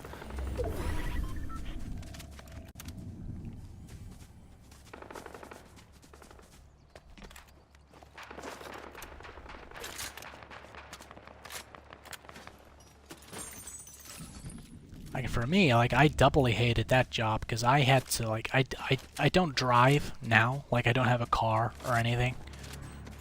And, of course, I didn't drive then. And this was, like, years ago. This was, like, about 10 years ago. I was working there now. God, 10 fucking years, dude. Holy shit. 10 fucking years ago. Fucking A, dude. But yeah, so like I would have to take the bus to work, right?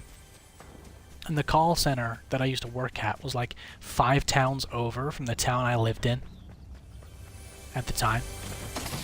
So I'd have to like fucking get up like 5 in the morning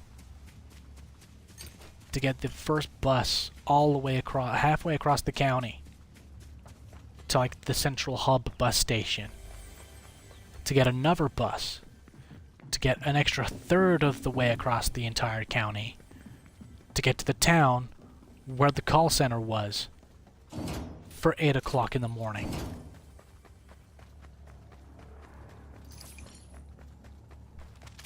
Thankfully, it's only like an hour and a half bus ride, but still, I'd have to get there. I'd have to be up at 5 in the fucking morning when I was on earlies, dude. I used to fucking hate it.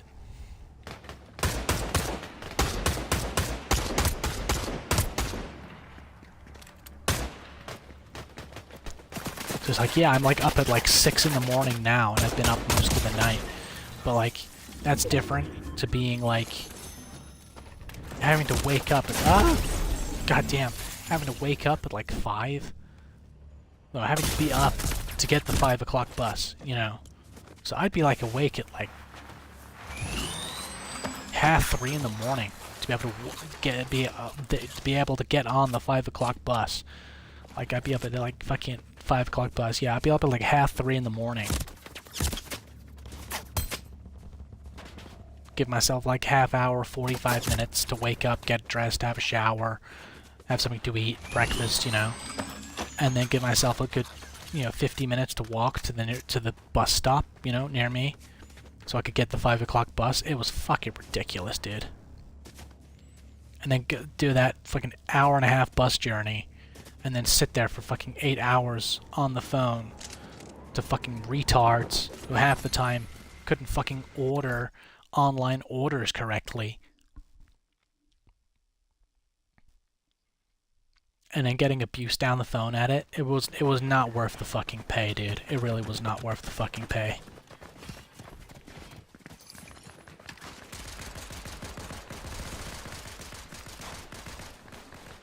And young, naive me thought that was actually good pay at the time.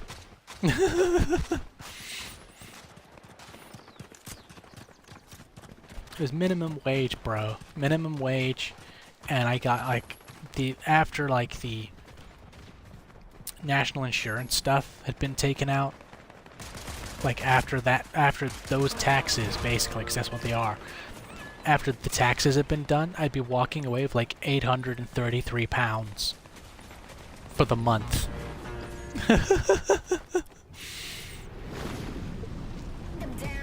Like, I thought that was good money at the time.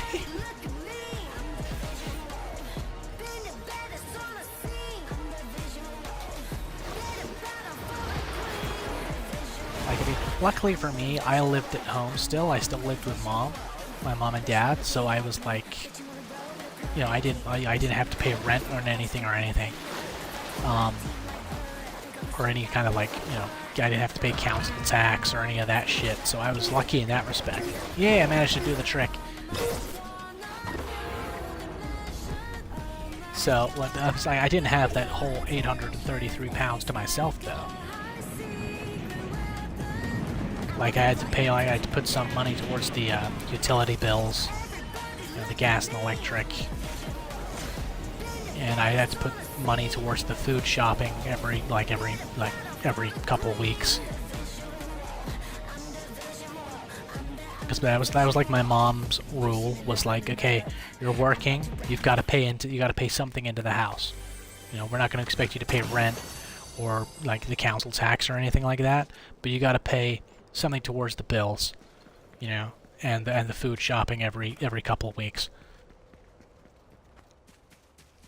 Which, like, I didn't mind doing, you know, to be perfectly honest. Did I walk, but I fucking did it, and I walked past a bunch of weapons. I'm yapping on, and I walked past weapons and shit.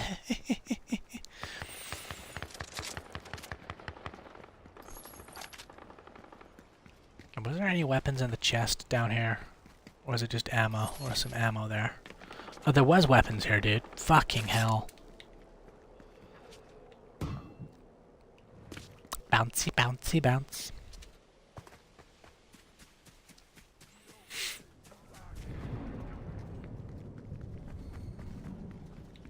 Is that a fucking rock? Yeah, it is. There's a fucking rock climbing wall. That's awesome.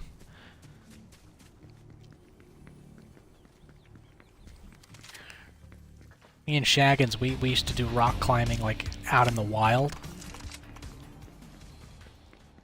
Like, there's a place we used to go to in the summers, like, vacations when we were kids.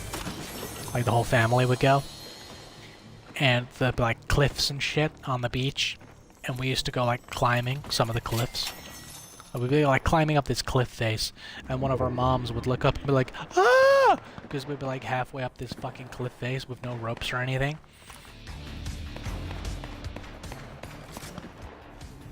Like, if we fall off, we could probably die, to be perfectly honest. If one of us had fallen off.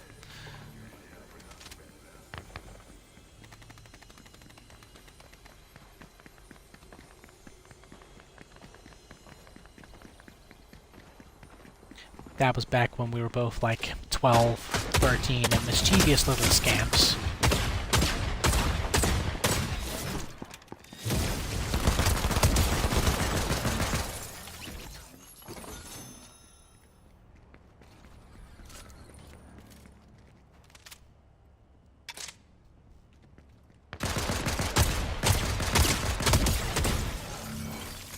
Let's try and sit down, bitch. Fuck you, bitch.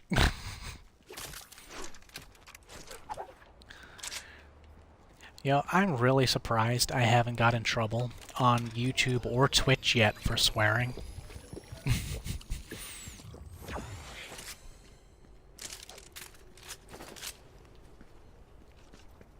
Like, I'm actually really surprised.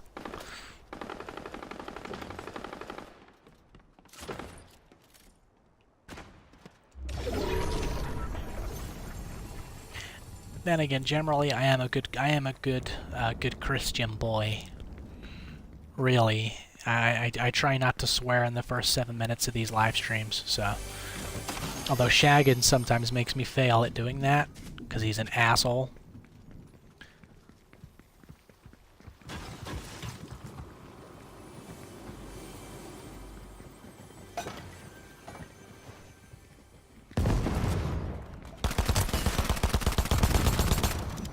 That was terrible. What the fuck was that?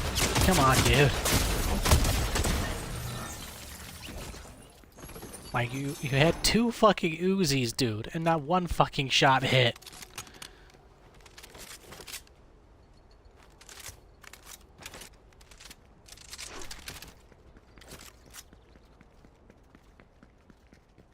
Oh, I got Gold Rush on. Okay.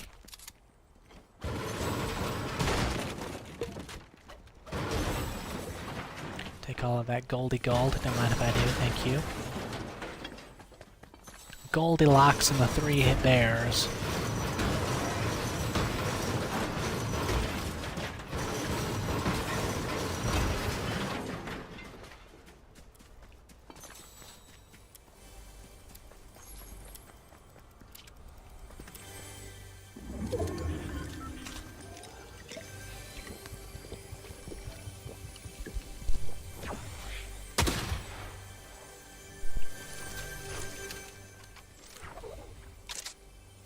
There's no place near me where I could reasonably climb without paying for it.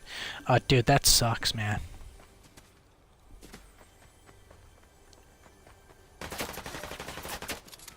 That does suck. Like, if you like to climb, I'm assuming you do. Like, when you've got a hobby, and like there's, like, and it's a hobby you could do for free, theoretically, but you're not in a position to be able to do it for free, that sucks.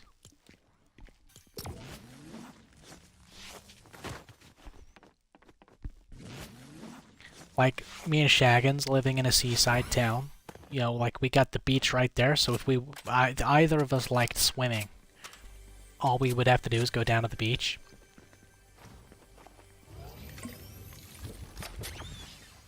But after the sewer scandal that happened last year, I don't think I'll ever get in the British Sea again.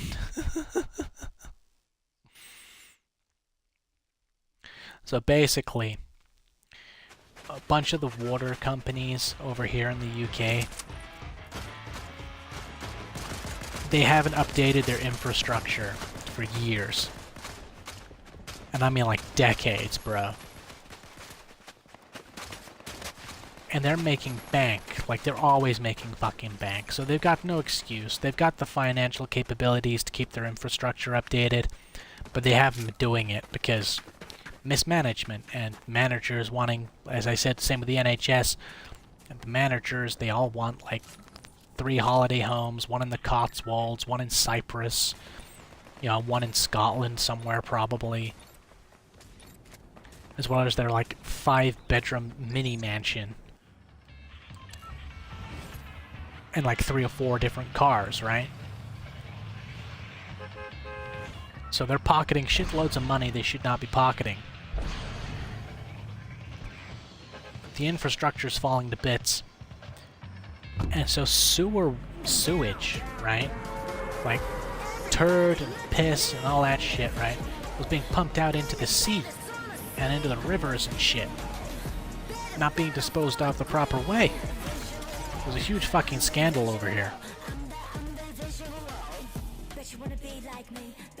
I was like, dude, I'm not gonna go swimming in a British river again, or the British Sea again, for fucking a good decade or so, bro.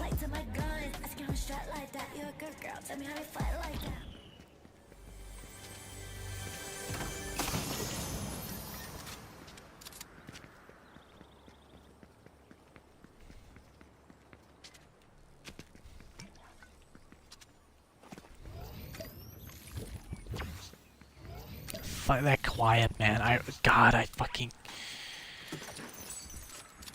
This game is so unnecessarily quiet.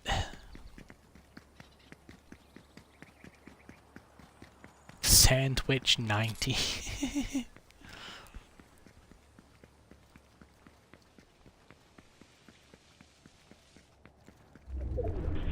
I do like watching looking at the names of people. No mercy, no decaf. Based. Fucking based.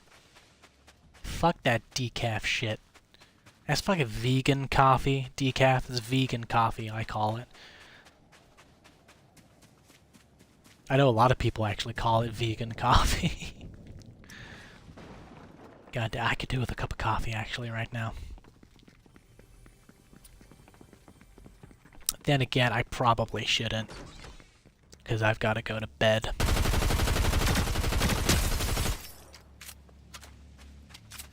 Because I gotta go hang out with my dad and my little brother later this afternoon. His dad needs tech support. He texted me like yesterday. He was just like, "Can you come and do this for me?" Like he needs me to set up some fucking thing to do with his fucking phone or some shit. I can't remember what it was now. I'm not gonna bother to look it up either.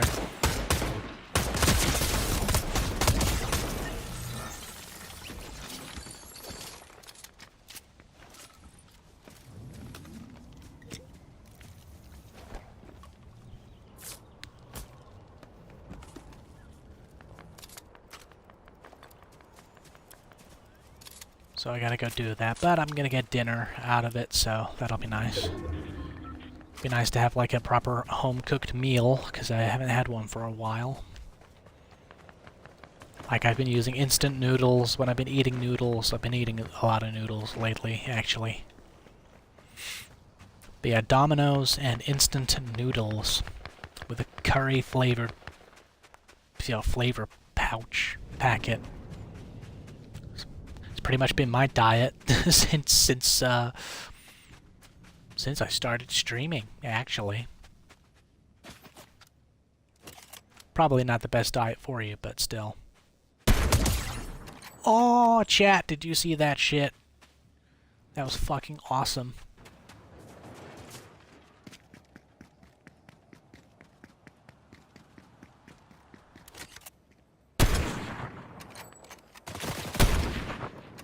Fuck you, Banana Split. Come here, you bastard.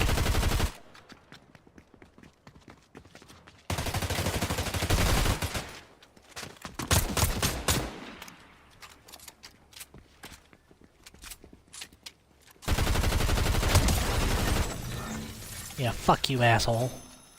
You can't hide from me. For I am the Eater of Worlds. I am a god in human form.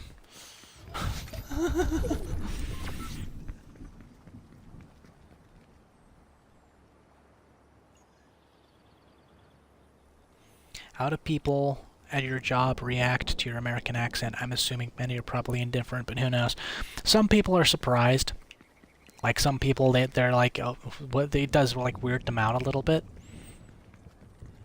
and they do kind of look at me as if to say, "What are you doing here?"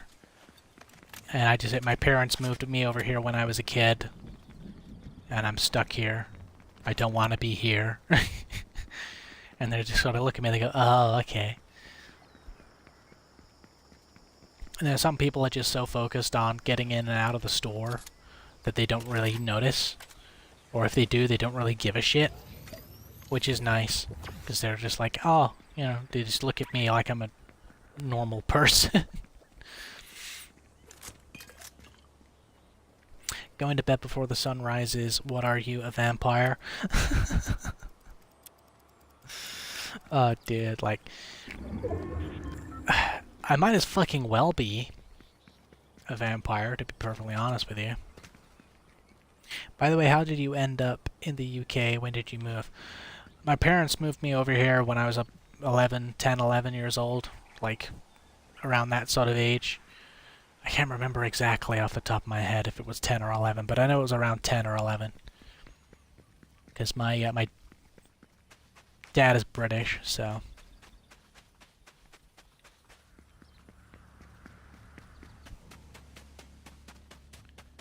For some reason, they were just like, hey, let's go back to the motherland.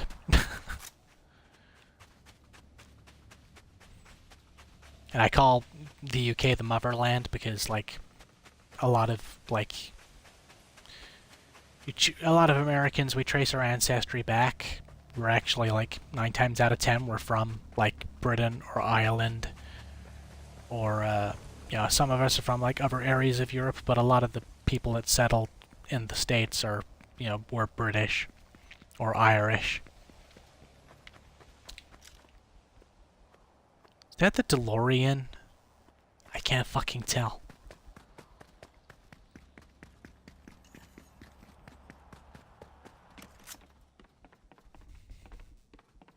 No, it's not the DeLorean. That sucks. Because I never got to find out if it actually takes you anywhere. Like when you hit 88 miles an hour, I never got to find out what it does. I know it does something, but I don't know exactly what it does.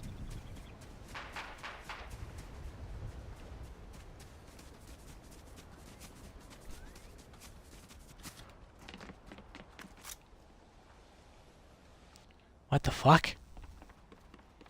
It's a Triffid. Day of the Triffids.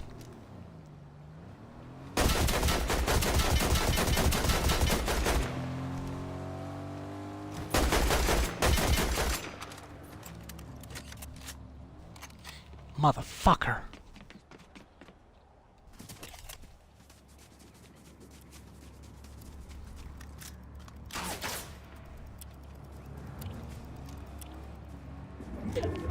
Really? He fired off a couple of shots and ran away like a pussy.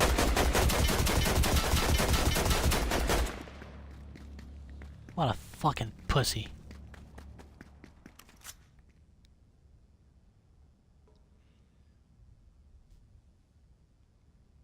You ever got the attention of the local ladies with your American accent? Some, yeah, some of them, like, for some reason, like, especially like when I was in school, like high school and shit, that was really when it kind of paid off for me. But when you get to like college sort of age over here, like accents really don't have like a... It's not something you can rely on at that point. Not like it is back home. Like back home, if you got the British accent, that's it. You know, it's yeah. You're gonna mop up with the ladies as long as you're like average looking at best. You know. What part of the UK is your dad from? What accent does he have? Well, my dad is from the south of the UK, sort of around the Hampshire area. So like Portsmouth, Southampton, South Sea kind of area. Sort of stretching over towards Yarmouth, Great Yarmouth Way. So it's a southern, softly spoken man with like a southern British accent. But it's working class, his accent, so it's not like... It's not Hugh Grant. Okay, he doesn't sound like Hugh Grant. He's like working class, my dad, so... Like, you can understand what he's saying. He doesn't have like one of those accents that's nearly incomprehensible. But he's not exactly, yeah, he doesn't have that soft-spoken, posh, like, you know, Hugh Grant kind of voice. But like, he's soft-spoken for somebody who's working class. But he's not like he's not that kind of suave Hugh Grant type sounding dude.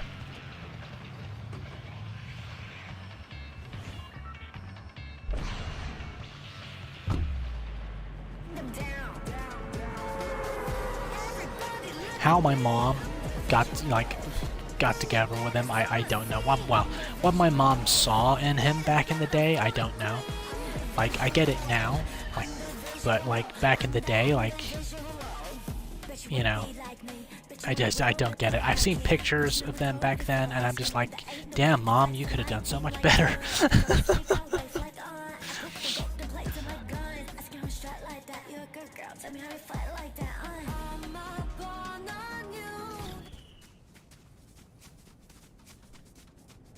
But no, I gotta get out of here, man. I gotta get back to the States or somewhere else, because this country sucks now.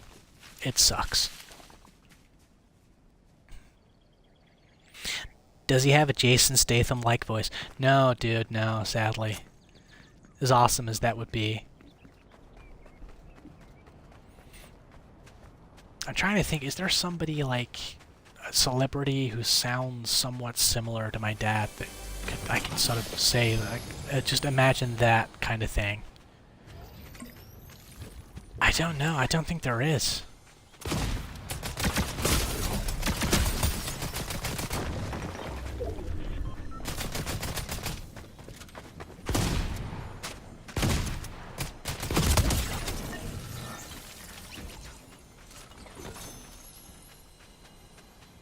Not off the top of my head, I can't think of a single British actor with an accent somewhat close to my dad's.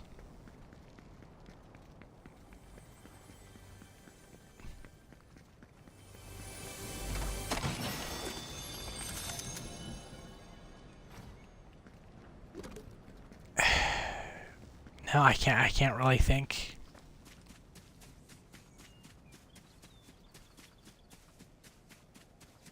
Like, a lot of people think my dad sounds like a more softly spoken Christian Bale. Like, if you've ever seen an interview of Christian Bale where he speaks with his, like, British accent, because Christian Bale's British, a lot of people don't know that. But like, if you just, like, imagine Christian Bale, but a bit more softly spoken. And, like, people say that's what he sounds like just a more softly spoken Christian Bale, but to me, I don't hear it. But then again, like, I've lived with my dad my whole life, so, you know, I've heard my dad pretty much every day speak to me, so I'm probably, like, immune to it. But, like, other people have said that's who he sounds like, but just a more softly spoken.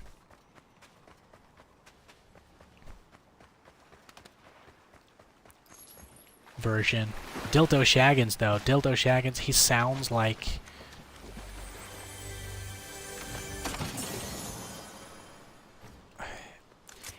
People have said to him, like, other people from around the UK that have met him, they say he sounds like a posh farmer. Like, there is a stereotypical farmer accent over here in the UK that, like, farmers have. But people say he sounds like a posh version of that when he talks. And that's a weird thing to hear. When did you describe how he sounds when he talks? But in a weird kind of way, I get it. I get what they mean when they say that shit.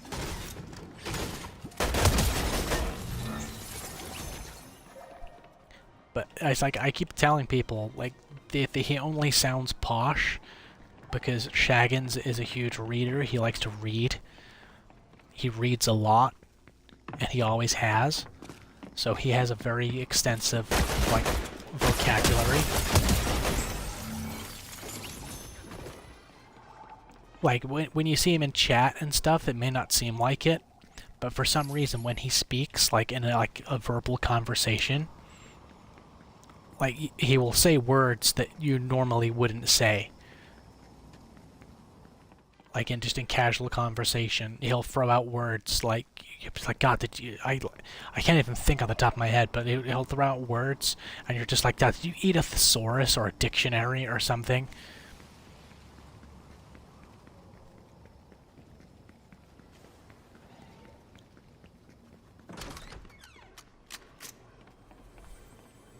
And I swear he does this on purpose too. Like, there are words that you would use to describe something, like a color, right? Like a particular shade of a color, and he will use this, like, really obscure shade when describing something to you.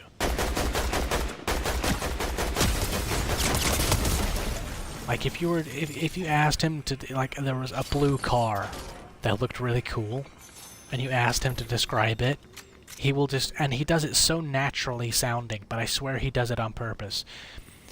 He will say something like, "Oh, well, it was a Corvette with plush leather seating, and the outer shell of the car was aqua."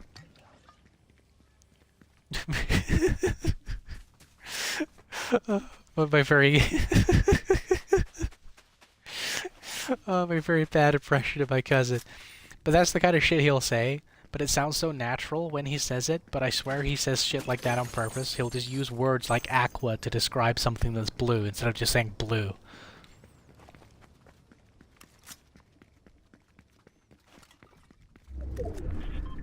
Like, if you asked him to, like, describe the fountain shooting up there, he'd probably say something like, "Oh, the water shot up from the pool in splashes of violet and midnight blue or some shit, you know? He would come up with something like that, really poetic kind of fucking speech, and I'm just like, dude, you fucking ponce, shut the fuck up. Speak normally, dude. I swear he does it on purpose, though. But it does sound like really natural when you hear him say it. That's the weirdest thing.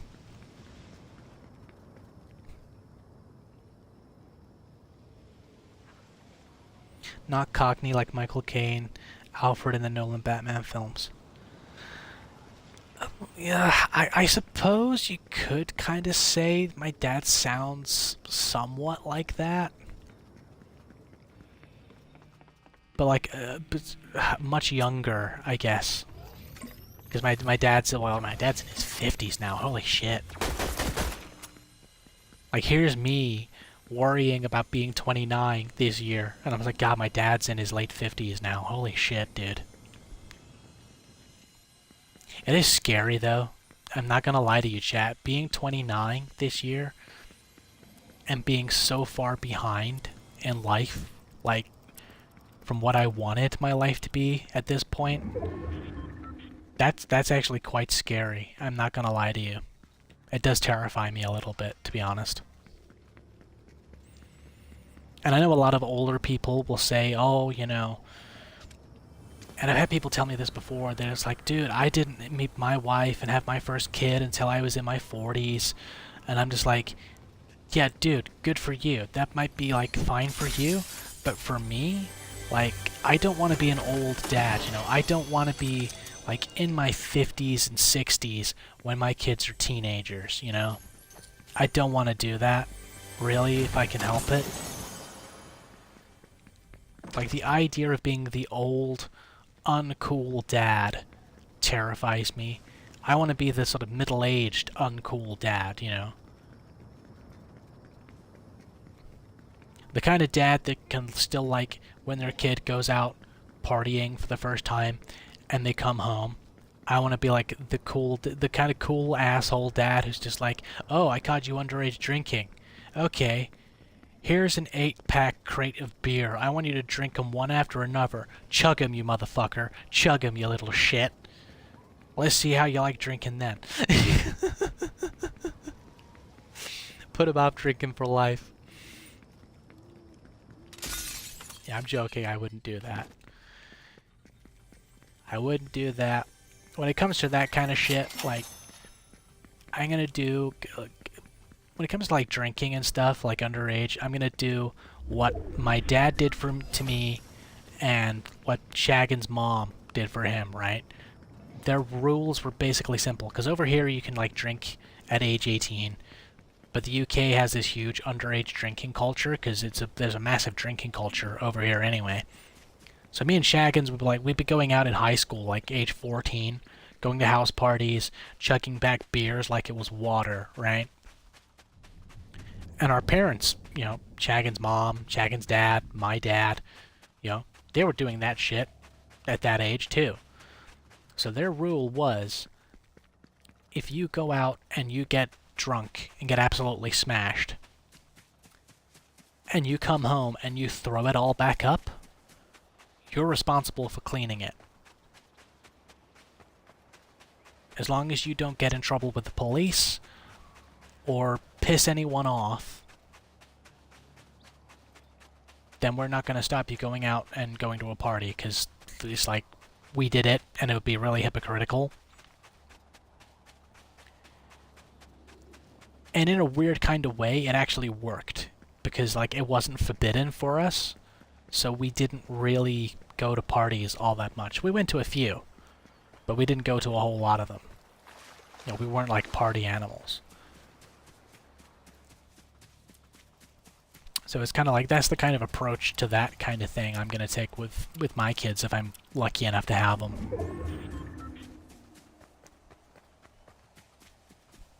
Which I really hope I do, because, like, it's all I've ever wanted, was to be a dad, so...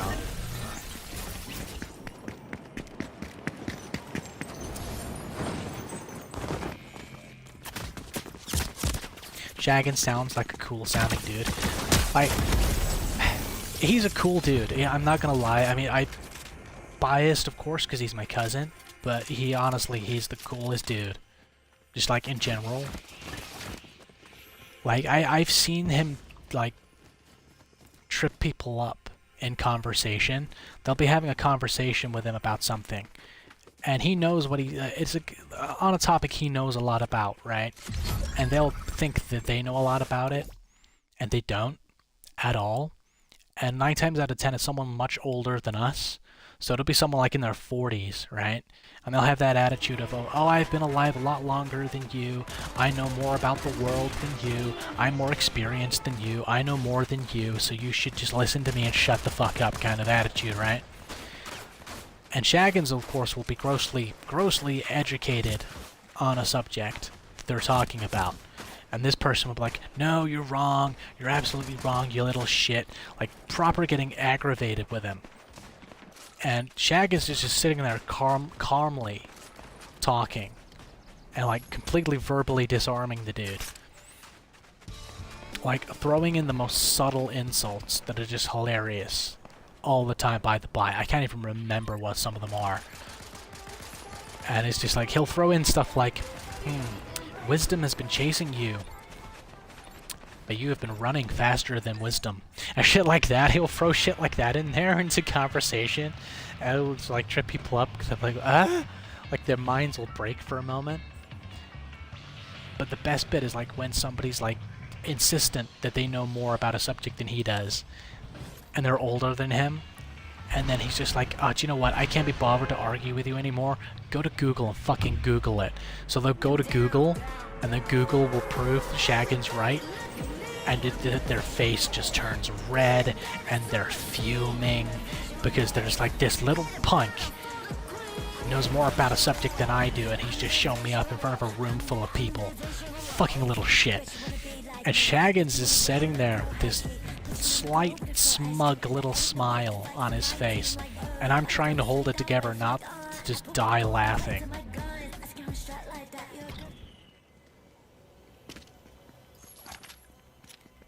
Like, Shaggins, though, like, he's a guy who can fight, too.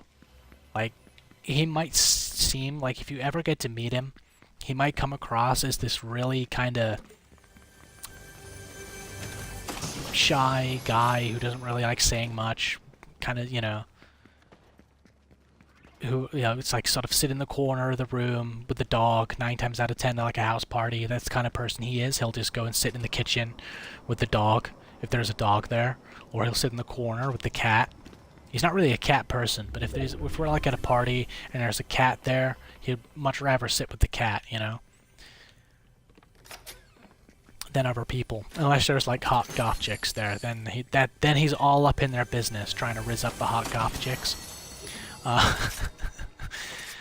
But yeah, so Shaggins, like, he seems like this really soft, unassuming, not soft, like, he doesn't look soft.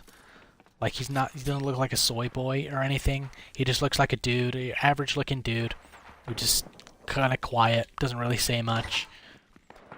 But if you get into if a fight breaks out, like, the amount of times I've seen him take on, like, an entire pub full of people by himself, you know. And yeah, he's got his ass, like, handed to him.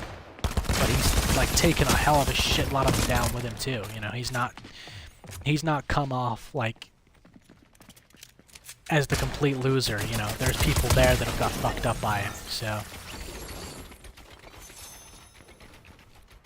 Like, I once saw him pick up a dude and throw him across a pool table and into a wall on the other side of the room in a packed out bar. It was insane. And like, the dude he threw across the room, it was like, this dude was like, he was a big dude too. And Shaggins is thin. He's very thin. He's like a rake, right? He's not like soy boy thin, like, he doesn't have like noodle arms or anything like that, but he's not exactly like a big chunky muscly guy either. So I remember seeing that, I was just shocked, because this dude looked like a minor league rugby player. So he's kind of chunky and big. I like that. But for Shaggins to just pick this dude up and launch him across a room over a pool table and shit, I was just like, what the fuck am I watching right now?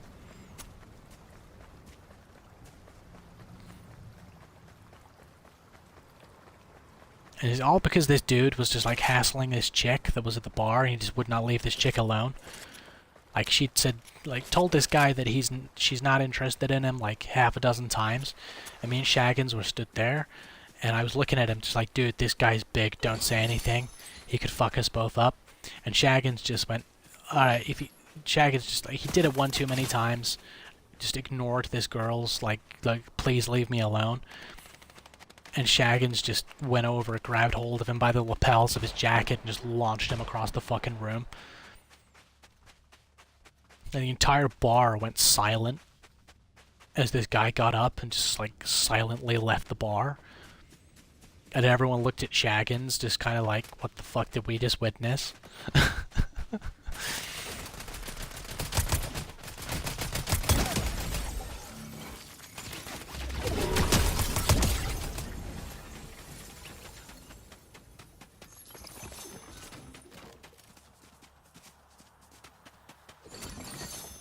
Well, that was a very easy 2 kills in a row.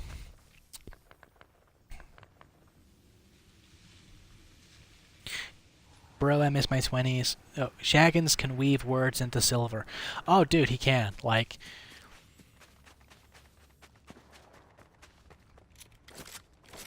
the if he was like somebody who would, if he was somebody who could manipulate people, like, he doesn't have it in him to do it. He's just not, he just does not have it in him. It's not in his nature. But, like, if he was, with, like, the kind of stuff he says, like, he could manipulate so many people into doing shit. Like, if he wanted to, he could make women fall in love with him just by telling them stuff. Like, I'm not gonna lie. But he doesn't do it. He's just not that kind of person. He doesn't like manipulation, you know? After being manipulated by so many of his exes and shit, you know, he's just like, dude, I just can't be bothered. It's like, it's not him anyway.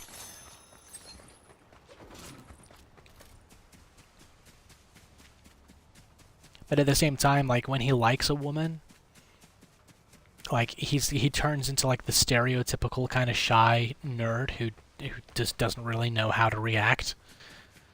Especially if they like him. More so when they like him. If they like him back, he's like looking at a whole different person. And then when they actually, like, get together, he's just like, again, not a completely different person. He's just like the premium tier of a subscription package, basically. Like his ex, man, that was the happiest, when he was with her in the early stages, that was the, like, that's the first time I think I've ever really seen him happy. Like, actually happy. Like, oh god, I'm fucked. I'm fucked. Oh, I landed in the water. Okay. Like, in all of the years that me and him have, like, hung out and shit since I moved here, that, over that long-ass period of time, like, when he was with his ex, like, when things were good, before her mask fell off, that was the happiest I've ever fucking seen him. Like, I genuinely believe he was actually happy for the first time in his life. And then to see, like, which was awesome to see because he's battled depression like I have for a long time. And his depression's so much worse than mine, too. It's like in a general sense. So seeing, like, what happened after her mask slipped off and her true narcissistic, abusive bitch self was revealed. Like, honestly, it was I barely recognized him for a while because he'd just changed so much. She had ruined him so much. Like, he lost his light, everything. You know, he was gone. He was like, for a good few months. Like I said, it was like he was gone. It was like he wasn't my cousin anymore. It was really fucking weird.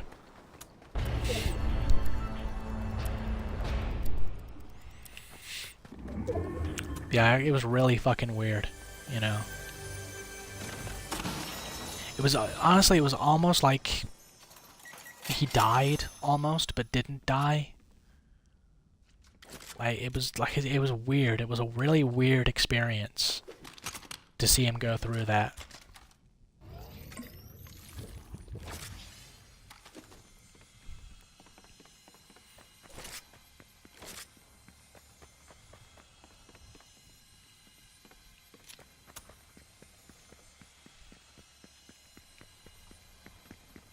But like, he came to me like a couple months ago when he started doing a little bit better, and he said to me, "Dude, do you know what the most like embarrassing thing about all of this is?" I said, "What's that, man?" He goes, "The embarrassing thing is I told everybody that I'd finally found the one, and then she does me dirty like this, like she's done." And I said to him, "Dude, I know exactly what you mean, because like my ex too, like I thought I'd found the one with her, and I told Shaggins as much. I told my mom, my dad, everybody, you know, and then of course my ex decides to leave me too, so it's like, oh great." It's actually really embarrassing when that happens.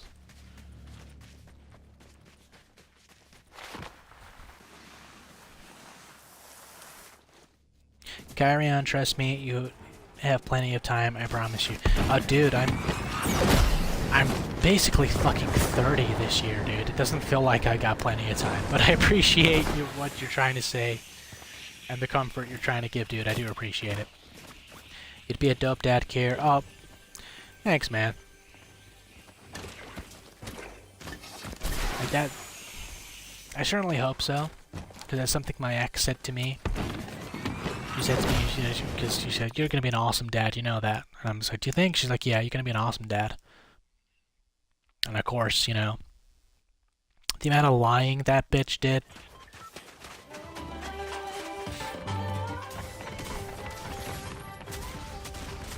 You know, it kind of makes me wonder. It's just like,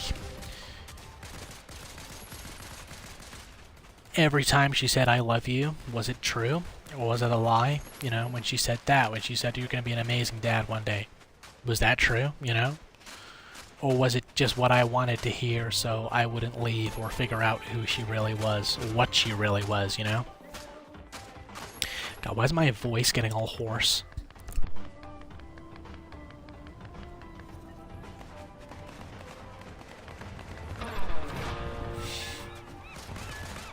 Mom wouldn't have cared if I went to a party, as long as I was careful not to get drugged and such. Grandparents didn't say anything to that regard. But then Granddad was 16 in 1945, so holy shit, dude.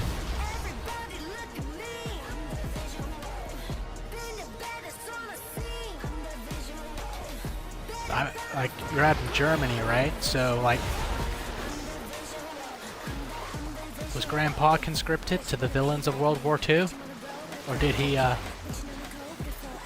escape that? You don't have to, Lucian, you don't have to share that info if you don't want to. And that's the thing with the chat here, like, you know, you don't have to share shit if you don't want to. I'm not gonna... There is no weight of expectations upon any of you to share anything. He can fight, but obviously you can take him. Take him. Care cousin to cousin.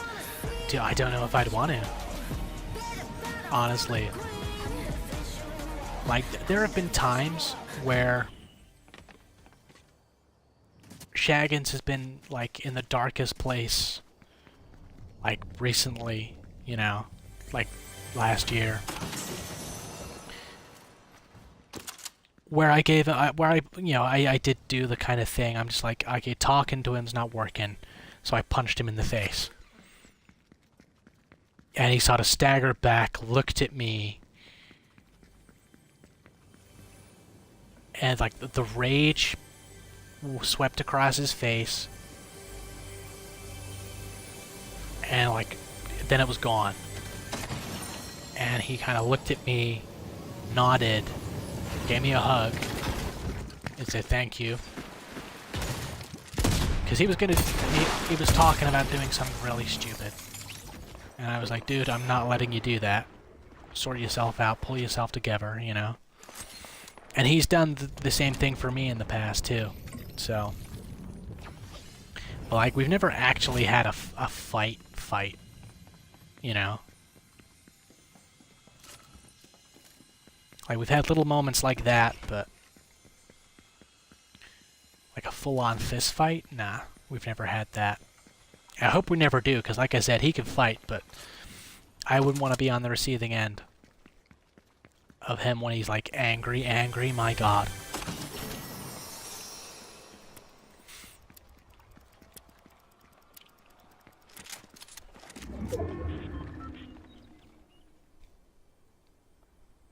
Maybe Shaggins could have a possible career in voiceover or audiobooks. Dude, I've told him several times that he should do something like that. Because he's got this kind of voice. It's bizarre, but it's really pleasant to listen to. Like, I could listen to him tell stories for hours, man. But he just doesn't have any passion for anything anymore these days. Like, that's the thing. Like, one girl, you fall in love with him, and he was like, obviously, I thought I was in love with my ex. Damn, Shaggins was like properly fucking in love with his ex, like so deeply, madly in love with his ex, right?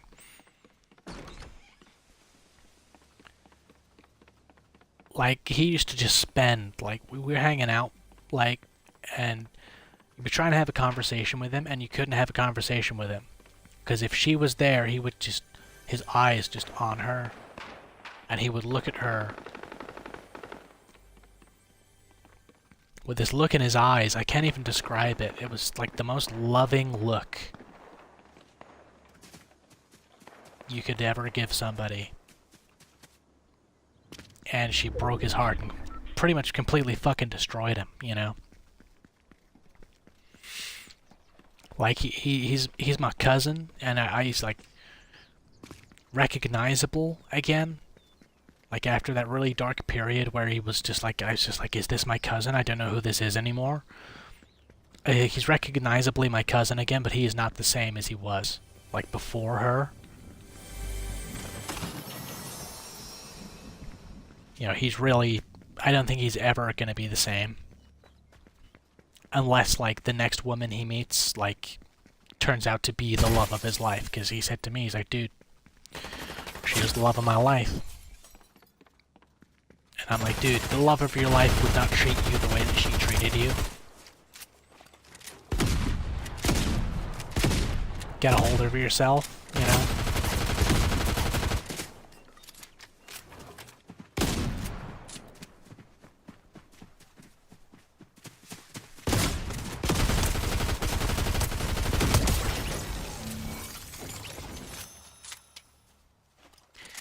But, you know, that's who he is, though. And, like I said, I don't think he's ever going to be the same. Unless, like, there's a woman out there that, like, can bring him back, you know? Like, he's trying. Like, he's you know, he's doing stuff. He's trying to pull himself back. He's focusing on work and shit, you know?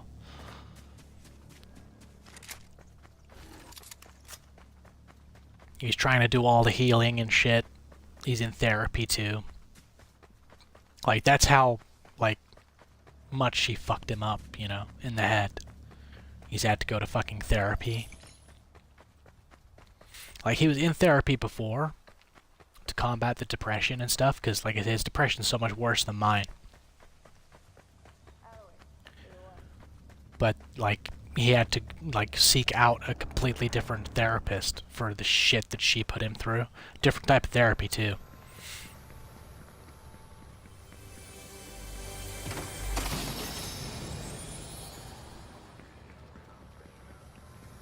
said to him, dude, I said, why are you going through all this? Why are you doing it? He said, because I don't want to feel like this anymore. He said, and if I do meet somebody else, I don't want to have all of this undealt with baggage that could, like, mess shit up. Because that's the kind of shit that happens. He said, you know, if there's the possibility that the love of... He said to me, if the possibility of the love of my life is still out there, I haven't met her yet, I don't want to fuck it up, you know, by having all this undealt with baggage and shit, so I'd rather get it dealt with now and make myself feel better in the process than not do that, feel like shit all the time, and then lose the love of my life if she's still out there and I do end up finding her, you know?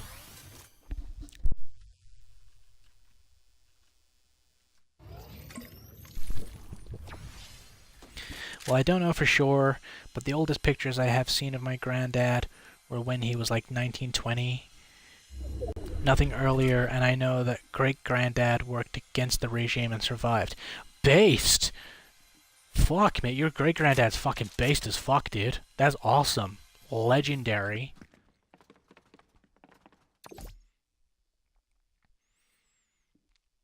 You know, he's going up against the Nazi, man, that... Going up against that regime at the time. Granddad's fucking based, man. He's got some... Great-granddad had some balls on him, dude. What a based fucking legend.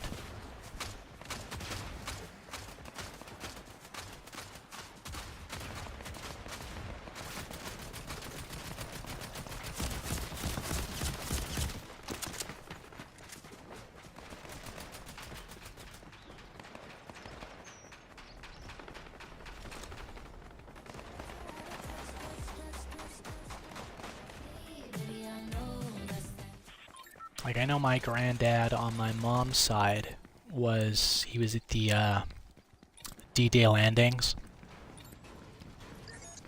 And he didn't last very long. Like, obviously he made it home, but he got his eye shot out. And they managed to, like, get him to a point of safety to get him back home. But apparently, no one knows this for sure, but he claims to have taken out a couple of Germans while storming the beaches of Normandy, so... Was it Normandy that was the D-Day landings? I can't remember if it was Normandy. I'm pretty sure it was the beaches of Normandy, wasn't it? The D-Day landings? I know that, though. Like, I know he shot... I know he had his eye shot out, because someone in the family inherited the glass eye that they gave him. And he had... This is the thing, he had, like, blue eyes, right? But they couldn't find a blue glass eye to match his, like, eyes, so they gave him a brown one. So he had, like, mismatched eyes.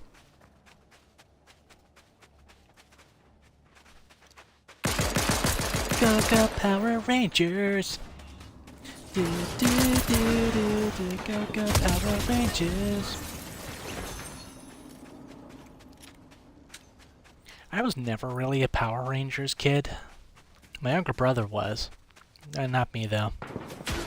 Like, I saw some of it growing up, but I was never really big on it.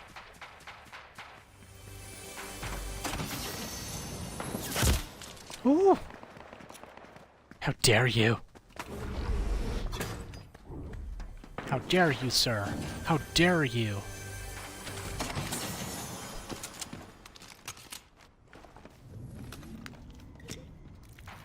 Where is your honor, sir? Shooting a man as he's looting?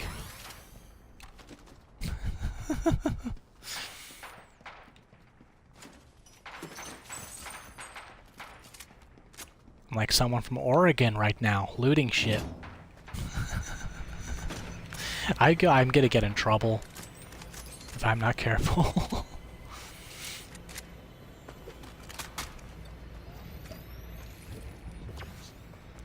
I'm not careful, you're gonna be watching one of these streams one day, chat, and all of a sudden the stream's just gonna vanish. My channel will be gone. Because YouTube would have Thanos'd me into existence. Out of existence, rather.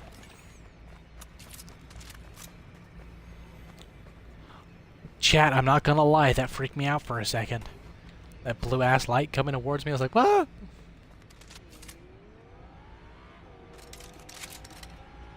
Oh, it's the same damn gun. Shit.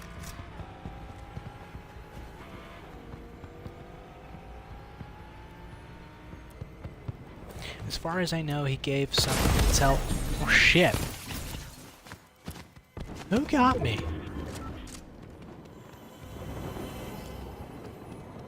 Some caked up hoe. As far as I know, he gave some intel on the supplies and train times to the Brits and the USA because he was a train conductor when Germany had an emperor and the rail network wasn't changed at all that much. Oh shit, man. That's awesome. I'm glad I'm in the Midwest in the US. Fuck both coasts. Yeah, like, well, the West Coast is pretty bad. East Coast is pretty bad.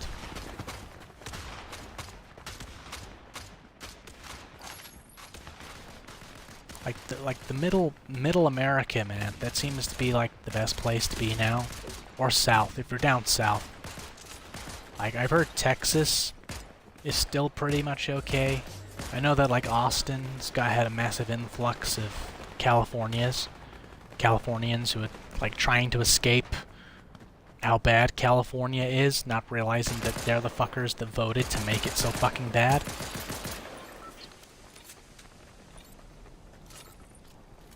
Like, I think, like, there should be a ban on people from California leaving California. Like, if you, like, unless you, like, pass a specific test or, like, you were born elsewhere in the States and you moved to California and you realized it was a mistake and you're trying to get away, like, then it's fine to leave. But if you were born and raised there and you've got California politics, no, you should be forced to stay there. You made your bed, you can fucking lie in it, you fucking little assholes. There I go again, like ragging on people for their political opinions. And I said I need to be careful, because otherwise I'm gonna go the way of Cecil.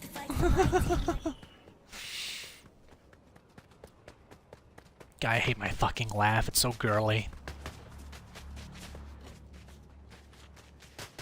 Like, and that's not me putting on a laugh. Like, I know I've told you guys already, like, I speak in a higher register on stream than I do naturally. But, like, my actual laugh, that is my actual laugh. Like, sometimes I will laugh in, like, my natural, like, speaking register, like a really low, kind of hearty laugh. But a lot of the time, I have that weird, kind of girly, Mickey Mouse kind of laugh. It's kind of annoying. Shit, I thought I had a gun for a second. I was just like, oh, shoot him. Instead, I was just waving my magic wands around.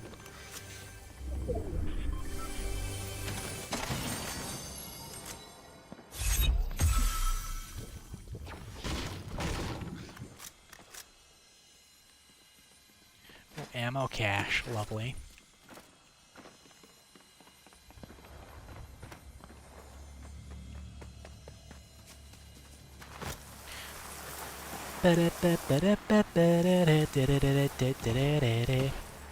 Like, one of the things that does annoy me, though, about streaming is that sometimes, right, I'll have, like, a really amazing game. Like, I'll be, like, in a match of Fortnite, and it'll be, like, my best game performance of all time. I'll be doing some absolutely awesome shit, and of course, I'm not streaming it, so there's no evidence of it, unless I, like, take a clip on Xbox or something like that. Which I try to do as often as I can, but like sometimes you're just so caught up in the moment you don't do it.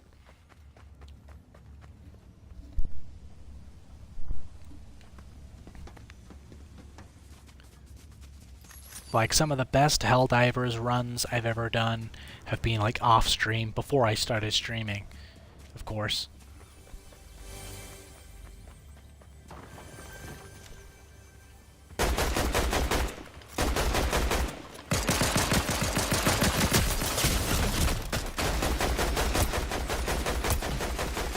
God, that was terrible shooting. God damn.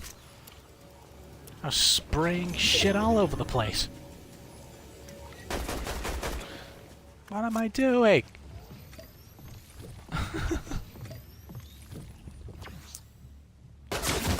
Ah! Motherfucker. To be fair, I was just standing there like a fucking lemon, so my own fault, really. Great Granddad is kind of a legend. Like, he got taken prisoner by Russia close to the end of the war and was there for 5 years and they got nothing out of him. Jesus Christ, man. Fucking, what a legend. What a fucking legend.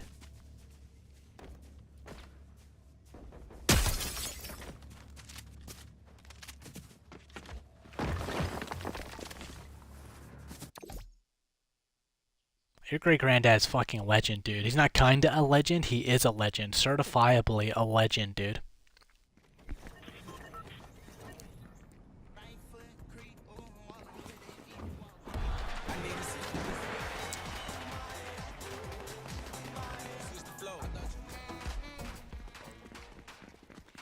Lucian Wolf, one day I'm gonna ask you for your great-granddad's name. Like what his name was. And if it's alright with you, I like to honor your great-granddad for being such a fucking base legend. Because if I ever hit membership, like a subscriber count where I can hit memberships, I want to name one of the membership tiers after your granddad, your great-granddad. For being such a base fucking legend, because that is fucking awesome, dude. Like if you're okay with it, of course.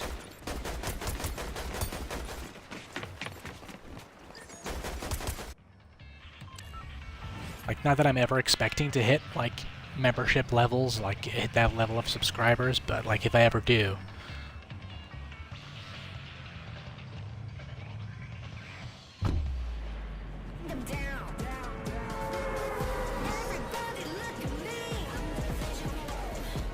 For accents, I've always loved French, Russian, and Hispanic accents on chicks. Oddly enough, for some chicks, a Boston accent can be cute. Huh.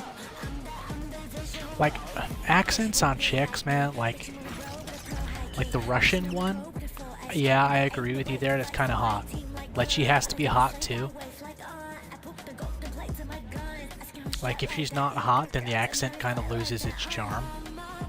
But I think that's the way with, like, everybody. Like, whether you're a dude, whether it's a dude or not, dude or a woman, I think if you're a hot dude and you got a hot accent, or, like, people can find your accent hot, but if you're not hot, your accent's not hot. Same thing with women, you know, I think, personally.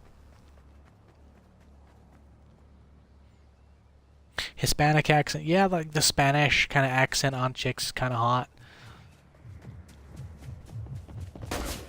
Like, the thing is, though, like, when it comes to, like, Hispanic chicks, like, for me, it depends on where they're from. Like, if they're from Mexico or Colombia, yeah, pretty much very hot, you know. But if they're from actual Spain, for some reason, I don't think there are very many actual, like, Spanish attractive women to me. I don't know why.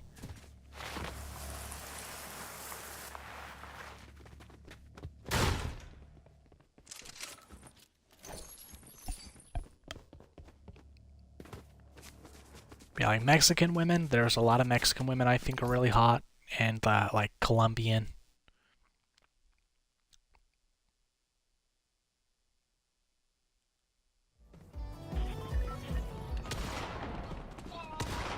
I think Brazilian women are hot too. Like, well, not like in general, but like, you know, there can be hot Brazilian women. Actually, in high school, one of my girlfriends was actually Brazilian, from Brazil. One of the few girls I actually did date when I was in high school.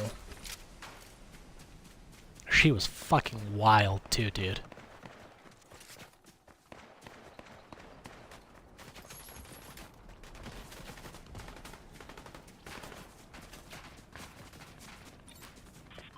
Like, she was awesome, but she was like, she was wild at times, and then she was like super fucking chill.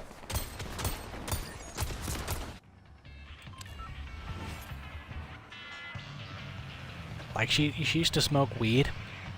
It's like, I've never smoked it, right? I've never smoked weed. I've smoked cigarettes before, but I've never smoked weed. But we'd be hanging out at, like, her place, like, after school and shit, and she'd just be like, she'd look over at me, grab hold of me, kiss me, do all that stuff, make out and stuff. And then she'd be like, okay, I'm gonna light up. And I'd be like, okay. And then she'd just make the fattest blunt. Like the biggest fucking reefer this side of Marrakesh, right? And she'd just sit there and spark up and just start puffing away on this thing.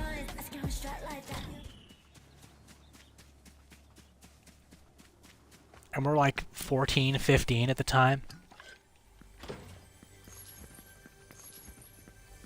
And she was like, oh, dude, this is how, like, chill, like, well, actually, no, I don't think I can say. No, I'm not gonna say that just in case I get in trouble. But, like, she was that chill, right? Let's just say that more often than not, we'd be at her place, like, her mom would be there, like, in the next fucking room. And she would be like, okay, let's go. I'd be like, what? And she'd be like, let's go. And we'd get down and dirty. Her mom's in the next room. And she wasn't quiet either. That was the thing. Her mom would be like in the next room, knowing what we're doing. And her mom would just be like sat there, like, watching soaps. Like watching the crappy British television soaps in the afternoon. While some, like, American dude, some American kid's railing her daughter in the next room. It's like, Jesus Christ. Her mom was pretty chill, really.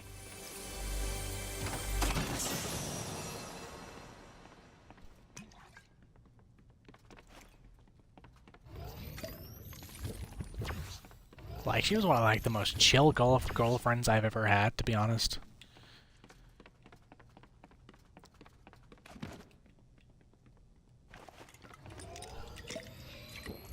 The thing is, the weird thing is, like, I can't remember where we were when we met, or when exactly we met, but I know we met because of Dildo Shaggins. It's all I know. I think Shaggins was dating her friend at the time. And we met up, all of us together. I can't remember where we were. He's asleep, so he's not going to be able to contribute to this conversation, the fucking asshole. Right when I actually need him to contribute to a conversation, he's not fucking here. Fucking bell end.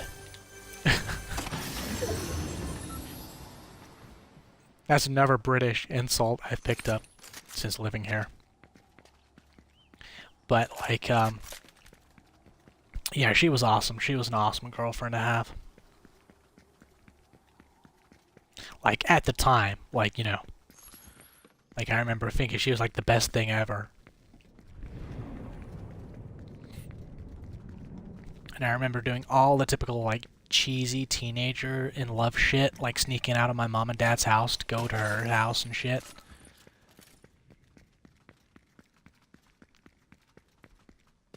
Like, she'd text me and just be like, Mom's out. I'm home alone. And it's like 11 at night, you know. And my mom and dad, they had this rule. They said if you're in the house past 11 o'clock, you can't go out unless it's like an emergency or you're going out with Shaggins, basically. That was it. For me, that was like one of their few kind of rules that they had.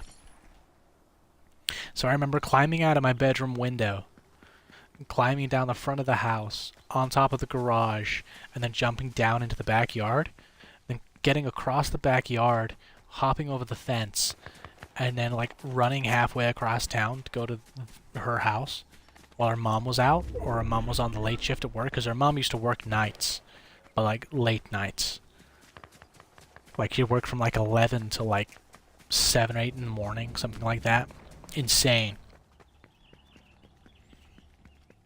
Of course, I'd go there, and there'd be a school night too, so I'd go over there, spend the night. We'd get up to all kinds of adult-rated shit. And then I'd be like, yeah, we'd go to sleep, and then I'd wake up at like fucking 7 in the morning, and I'm supposed to be at school at 9. I'm supposed to be at school to start school at 9 o'clock, right? That's when my first lesson starts. I'll never pull that off at that distance again. Holy shit. So, like, I'm getting up at 7 to get all the way across town. Like, halfway across town again to get back to my room. So my mom would never wake me up. Never would my dad. Like, we were expected to have our own alarms and shit, so we were expected to get ourselves up for school. So I'd have to get across town to get back into the house without my mom or dad noticing. I'm pretty sure my dad knew, though. I'm like 100% sure my dad knew what I was up to. I wouldn't be too surprised if my mom did as well.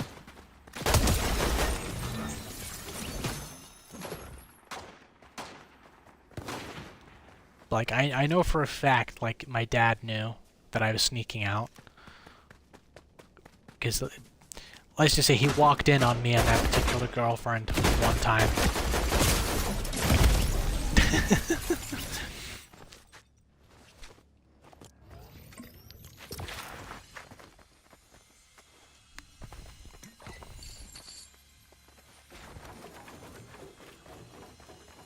It's a relatively common first name. I mean a certain ketchup brand, Heinz, has his first name. Oh, it's a Heinz. Oh, awesome. Heinz ketchup's the best, though, man. Honestly, Heinz is fucking awesome.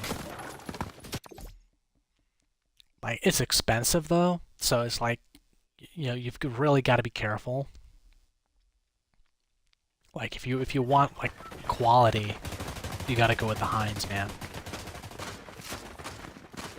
Like, Heinz do baked beans as well, but I think their baked beans are too sweet in flavor, so, like, over here, like, I always go for Branston beans, and with Shaggins, they got me onto Branston beans, man. They're, like, the perfect fucking baked bean, like, in terms of, like, how sweet the sauce is, because it's not too sweet, it's not too bitter, it's literally, like, like, Goldilocks and the 3 hairs, it's just right. 3 hairs? 3 bears. Mom's out. This chick sounds kind of rad. Not gonna lie. Props, bro. Oh, dude, she was awesome. She really was.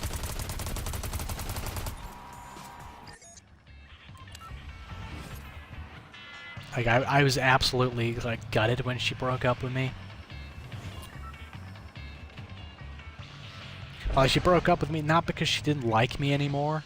It was more a case of, like, her mom was just like, we're gonna have to go back to Brazil, like, the next year. And she, like, you know, she didn't want to be, she wanted to, like, give me a, she wanted to let me go before, like, a year out, basically, from when they left, because it would have been harder for me. I was like, I appreciated it, but I was just like, babe, okay, I like you a lot, but I'm not, like, in love with you, to be perfectly honest. Like, I kind of loved her, but I wasn't in love with her, and I think there's a difference between, like, loving someone and being in love with someone. I think there is a huge difference between the two. Like, I think a lot of people are married or in relationships, and they love their partner, they love their wife, they love their husband, they love their fiancé, or fiancé, but they're not in love with them. You know, I think for you to actually be in love with the person you're in a relationship with, I think that's a fucking rare thing. Especially for my generation, dude.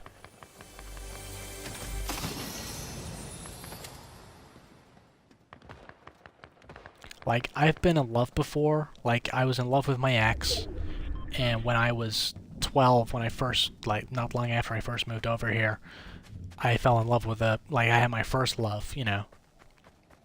Little 12-year-old me, you know, falling in love, you know, it happens a lot, you know, so I've had, like, those two. And apparently, like, you fall in love with someone, like, you fall in love 3 times over the course of your life, I've heard. So, like, I would very much like for the next person I love to be that third person, you know, the next person I meet. That would be awesome. Mom's out, haha, bro, nice. Your dad was a bro. I'm sure he was like, that's my boy. Probably. Like, he's not really said a whole lot about that kind of thing. Like, he walked in on us, we had a conversation, and it was basically like, not the talk, because I'd had all of that figured out, basically. I was just like, Dad, you don't need to give me the talk, I know. You know, I know how things working down there now, blah, blah, blah. And he's just like, yeah, I kind of got that figured, but he's just like, you know how to use condoms and shit, right? I'm just like, dude, of course I do. You know? Not that me and that particular girlfriend were using condoms. She was on the contraceptive pill, so...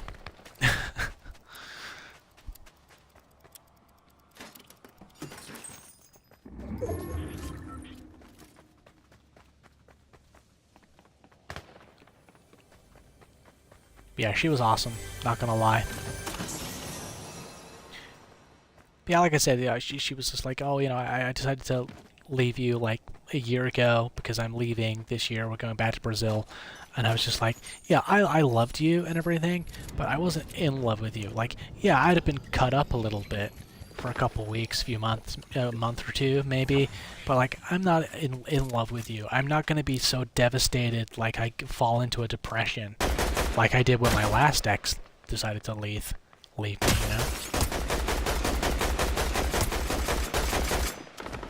I mean, to be honest, to be perfectly honest, I'm still in that deep depression. I'm just coping with it better.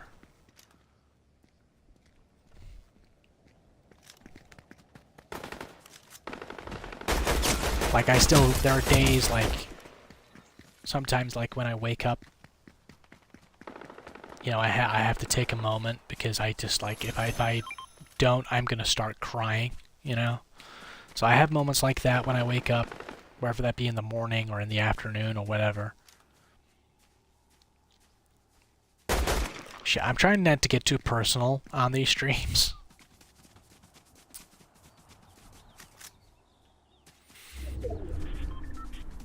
I don't want these to become like a fucking therapy session, like, you know, Darkside Phil does.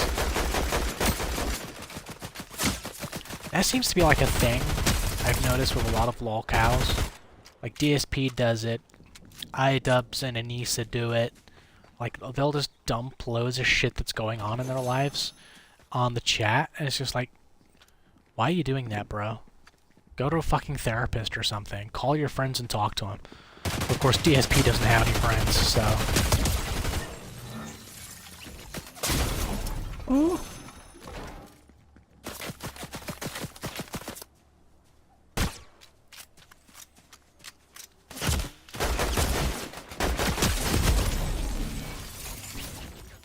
Like, I'm so glad, though, I'm not, like, I've got enough, like, self-respect when it comes to, like, relationships and women.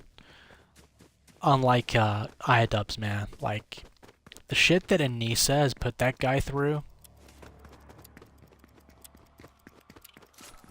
Like, dude, I would not have been... I would not have been with her for this long. Like, that long a stretch of time. But at the same time, I can kind of sympathize a little bit with him and empathize a little bit with him, you know, because he's very... iDubbbz clearly loved her, fell in love with her, and, like, possibly the first person he ever fell in love with, possibly the first relationship he ever had, so he's, like, superly, properly pair bonded to her. That, the way she's treating him, and the shit she says to him and shit, like, he just doesn't see how bad it is, you know? Is that supposed to be Rick from Walking Dead? That's what it looks like to me. I could be wrong. But that's definitely what's going on there with iDubbbz, you know? Like, eventually... Like, and Shaggins has said this to me, he's like, Shaggins was just like, dude, your ex, eventually you would have seen the red flags, you would have picked up on the red flags. I mean, I kind of did when she said, like, she wanted to try and make the relationship an open one. Because she tried to do that a few times. And that was the first real major red flag that I picked up on. And then looking back, there was a bunch of others I either missed or ignored. Because I had, like, the rose-tinted glasses on. But that was the first kind of thing that really I should have left then. Like, maybe giving her one shot. It's just like, no, I'm not into that, you know that. Yeah, but if she brought it up a second time, the second time she brought it up and tried to, like, talk me into it, that's when I should have left, really.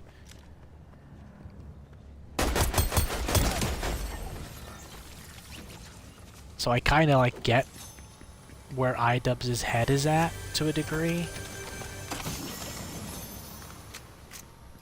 But, like, you know, it's like, dude, grow some fucking backbone. You know, open your fucking eyes, look at what's actually fucking happening, and grow a bit of backbone. Get out of that relationship. Are they married? I think they're married, right? Divorce her if you're married. Get out of there, find someone else. Not gonna lie, though. Yeah, I wouldn't kick Aneezer out of bed. To be perfectly honest, I wouldn't kick her out of bed.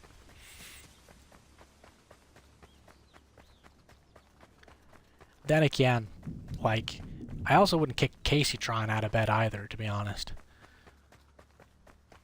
But then again, I've been in a dry spell for a fair few months now, so... like, a fair few months, like, I haven't been in a dry... I've been in a dry spell since my ex, actually, so... Right now, I'll take any gassed up mid I can get. Just to get me back in the game. Oh, look at that. Wasn't my best shooting, but at the same time, I got him, so... I'm happy with that. Motherfuckers, let's do this. Bitch baps, let's go.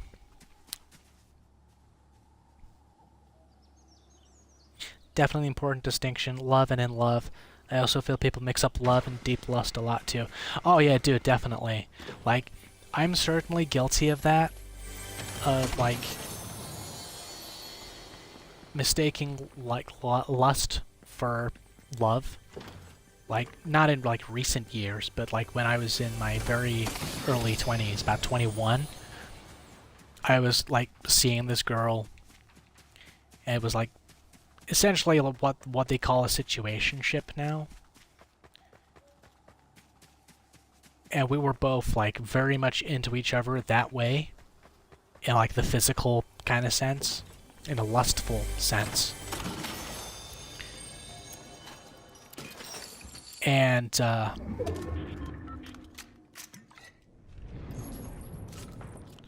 for some reason, I kinda just, like, because she was, like, that much into me that much, and, like, we were doing it that much, I think my brain just kind of, like, got, like, this massive high and all confused off of all the positive, like, chemicals and shit, like the dopamine and shit, and I was just like, oh, I love this girl. And like we'd never really had like a proper conversation about like what we wanted for the future, that kind of thing. And we never really spoke about whether we were like an actual couple or not. We were just like going at it on the regular. And, like, sometimes, like, 2 or 3 times a night, dude. And, like, eventually one day, we had a conversation.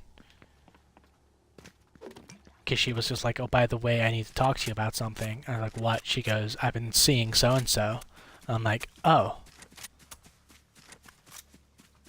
Okay, I... What? And she was just like, we were never exclusive. She said, I thought you'd figured that out. That we were never actually exclusive. And that, you know, she said, like, you're great and everything, but I don't like you like that. Like, in the feelings sense. And I was like, oh, okay, and like I got a little bit upset like afterwards, like after she left. And then after like a week or two, I sort of like looked back and I was just like, do you know what? Yeah, like I didn't actually love her like I thought I did. It was literally just because we were banging a whole lot and my brain got high off of all the dopamine and shit. Got confused.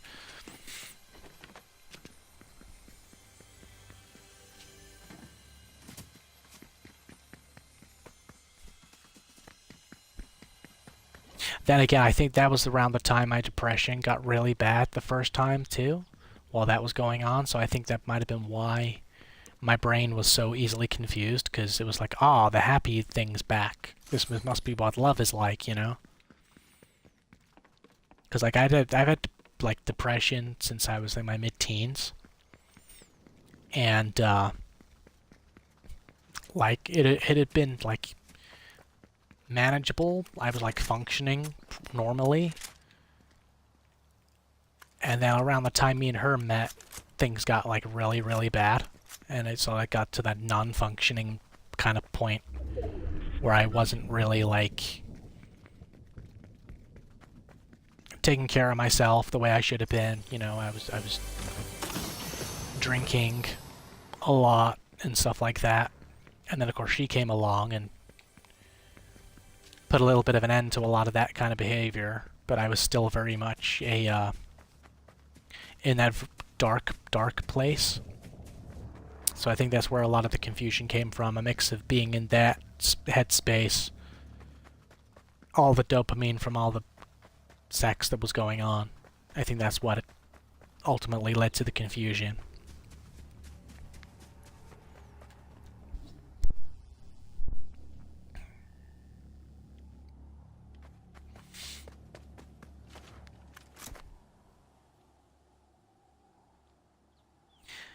Yeah, having a pretty chick to talk to in my IT job, like I mentioned above, is a nice perk. Oh, dude, that's awesome, man. Like, is she like somebody that works for the same company or a customer or something?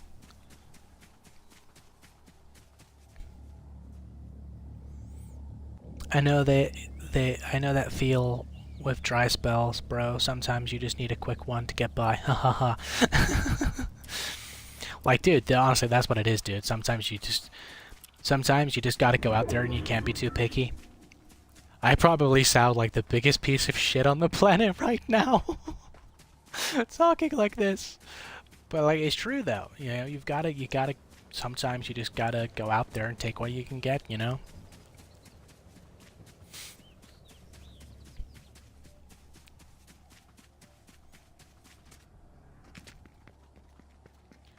Where the fuck is everybody? There's like 20 fucking people left in this match, and I can't find fucking no one. Where are you, you pussies? Come on out.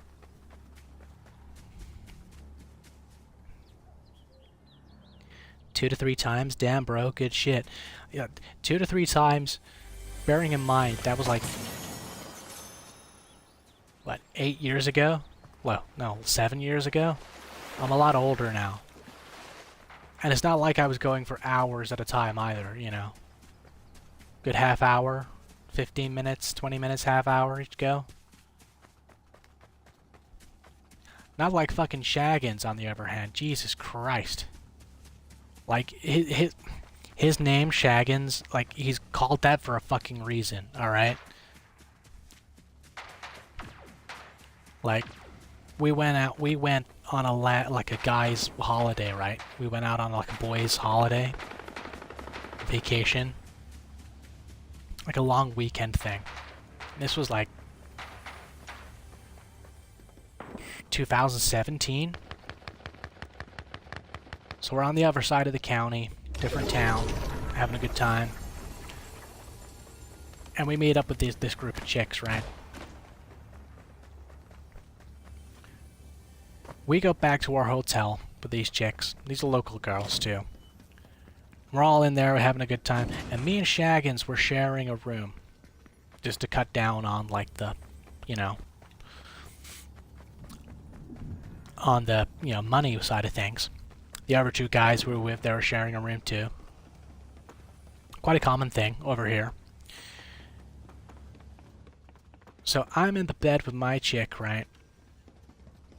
And Shaggins is like on an air mattress on the other side of the room, and we've got like a curtain thing, not a curtain. What the fuck are they called? Like a screen, like a folding screen, like, you know, people used to stand behind them when they were getting dressed, like women in the olden days, something like that, right? And that was like the divider of the room. And he's out there on like this air mattress thing on the other side. We go back to the hotel room one night. And of course, we're all getting frisky with the girls we're with, blah, blah, blah. 20 minutes, half an hour later, me and the chick I'm with, we're just like, we're done. We go to bed, we go to sleep. Well, we fucking try to, anyway. 4.5 hours later, Dildo Shaggins is still going with his chick. And we're like, dude, it's like fucking 6 in the morning or something. What the fuck are you doing? Have you taken Viagra or some shit? He's like, no. And this is a conversation we're having over this fucking, like, screen thing. And he's still plowing this chick as we're having this conversation. I'm just like, dude, what the fuck?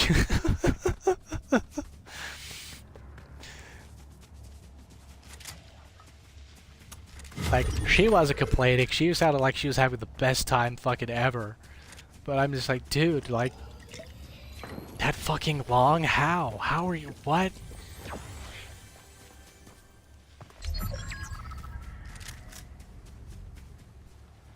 And, like, that was what he was getting it on the regular, too, at the time. Like, he was crushing it back in the day. Like, back then. So it's like he didn't have it all pent up in there, you know? It's just like, Jesus Christ, dude.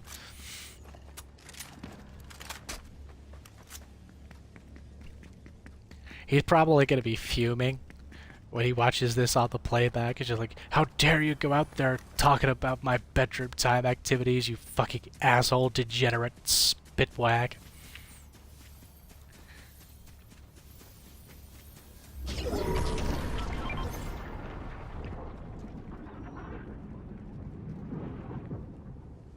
I mean, like chicks that I have IT calls with, I work remote so I don't have coworkers in a regular sense. Oh yeah, yeah, totally. It's called a room divider. Yes, that's it. Like, I knew there was a specific name for them, but I just couldn't remember what that specific name was. Haha, Shaggins, my man. Dude, seriously. Like, that's like the only time. Like, well, not the only time. I've never walked in on him, but I've heard him on a few occasions over the years with chicks. In that sense. But, like, that was the longest I've ever heard. Like, I was like, fucking hell, dude. It's like, where do you get the fucking energy from?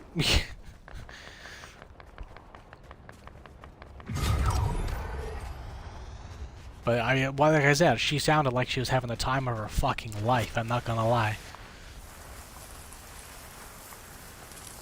I'm not gonna lie, though, I did feel kinda inadequate. I was just like, damn, I'm here, like, half an hour Harry in the sack, and he's over there, like, pulling Olympic gold winning performances in bed, you know. I did feel kind of inadequate, I'm not gonna lie. It was like, damn. But from what I've been told, a lot of... Oh, I was second place? Oh, yeah, we could have won that one, dude. Or from what I've heard, like, a lot of women don't like it when it goes on for too long, but she didn't seem to be complaining.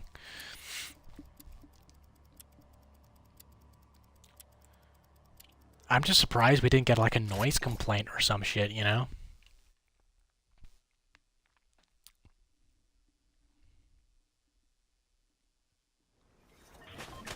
It do be like that. I remember going for 2 hours with my BF. Oh, dude, it's like...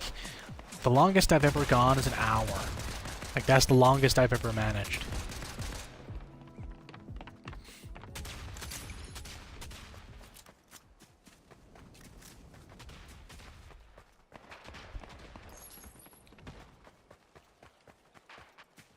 Like, not that she was complaining too, either, you know, she was like, there was actually a point during that I wanted to stop because I was getting tired out, and she was just like, no, you're not stopping, keep going. I was like, okay, mommy. I didn't call her mommy, I'm joking. That was there for comedic effect. I do not suffer from the Oedipus complex, okay?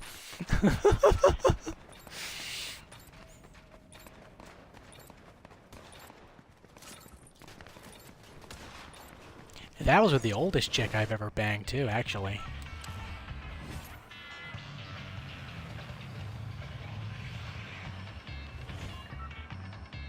That was when I was 19 on that occasion. She was 30? Or 31? I can't remember.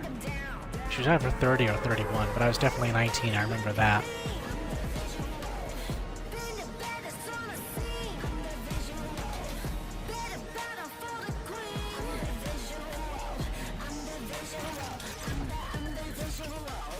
Bet you wanna be like me, bet you wanna roll with a pro high key, bet you know my code with a full ice cream, and there ain't no way to flex on my team like but I'm gonna slay that wave like I put the golden plates. Just land on top of the big thing.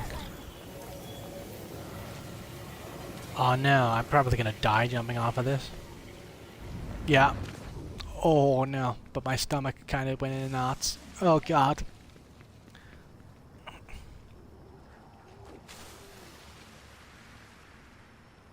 Wait, Lucian, you're a chick?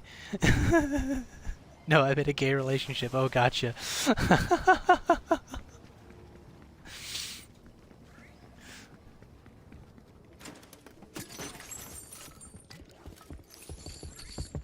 My god, can you imagine that? Like, you spend your whole time, like, knowing somebody online and you think they're a dude, and then you find out they're a chick after all this time? Like, how mind-blowing that would be?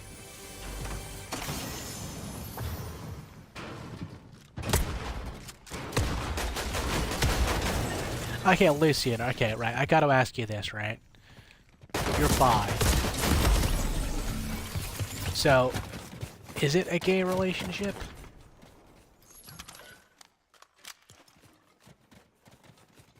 Really? Because you're bi?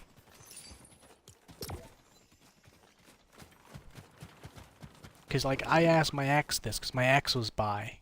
Well, is bi, right? And I asked her, I said, so if you were in a relationship with a woman, would that be called a lesbian relationship or a gay relationship? And she was like, well, no, because I'm bi, it wouldn't be called that. It didn't make a lot of sense to me.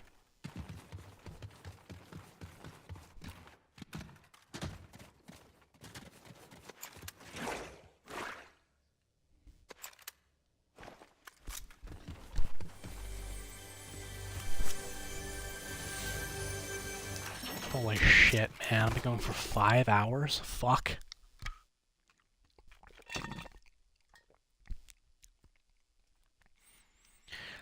Well, I'm gonna call it a night. Well, a morning. After this match chat, because we've been going on for over 5 hours now, so... I gotta get something to eat and go to bed for a few hours before I gotta be up again. Oh, the joys of having a fucked up sleeping pattern.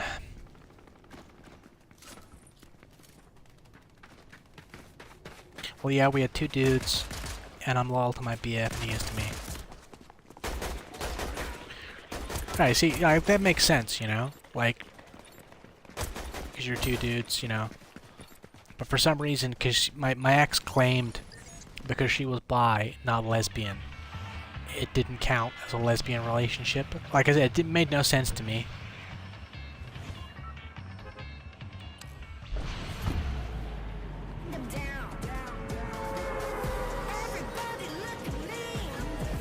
That's awesome though, dude. I'm glad you got somebody who's like, you know, loyal and awesome. He bagged a good one. I hope he's aware of that too, dude. I hope he's aware that he's got a good one.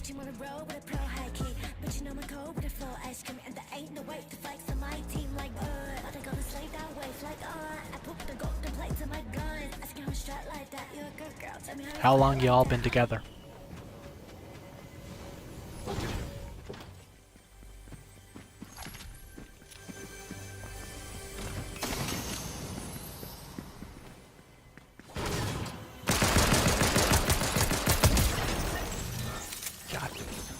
Damn, that was gorgeous. Look at that. That was gorgeous.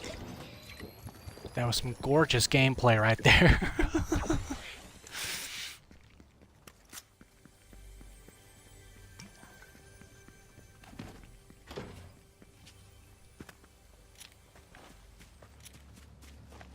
Can I get... No, oh god, I used them the wrong way around. God damn.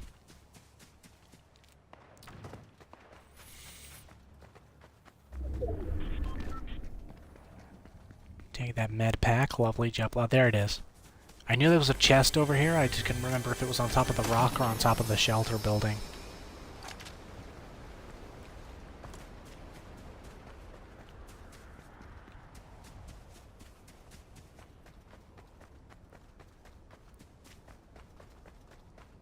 Da da da da da da da da da da da da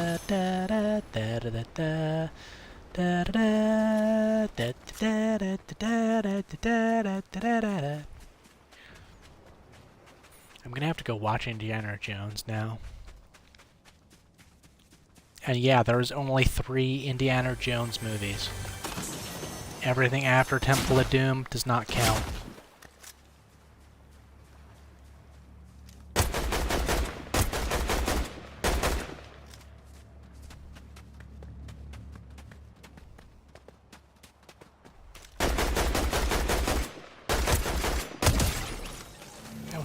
Awful shooting. Yeah, I made up for it there at the end, but my god, it was still awful.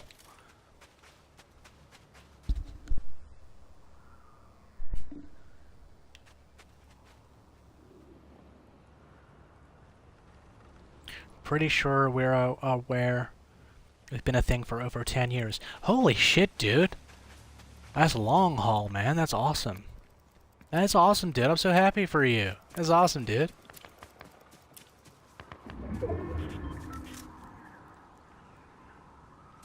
"10 years is love right there." Yeah, dude, that is love, man.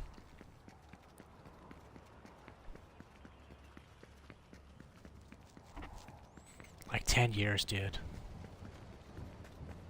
Like, I can't imagine being with somebody for that long. Like, the longest relationship I ever had was for 2 years.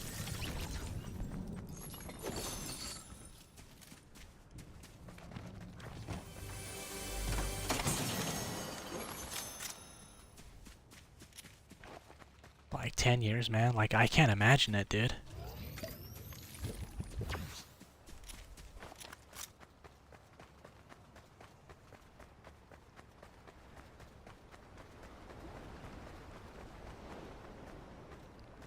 Like, the weird thing is, though, like, I can't imagine spending 10 years with someone.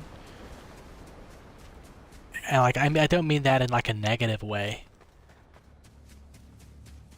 But, like, I say that, and I can't imagine it. But, like, I feel like I lived a lifetime with my ex in the, like, the 8 months we were together.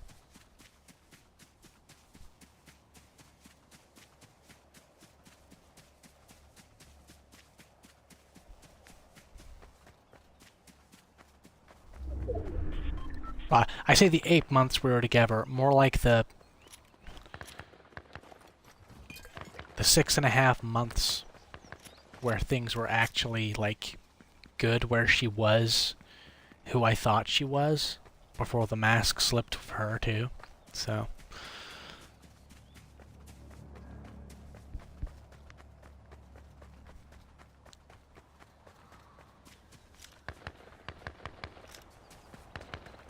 Alright, there seems to be a lot of action going on over here, so I'm just gonna run over here and stop this. Try and see if we can get a couple of kills in. A couple more anyway. We got 3 in. But we can do some more. We can do better than that, surely. Are they up on the fucking hill? No, they're down here.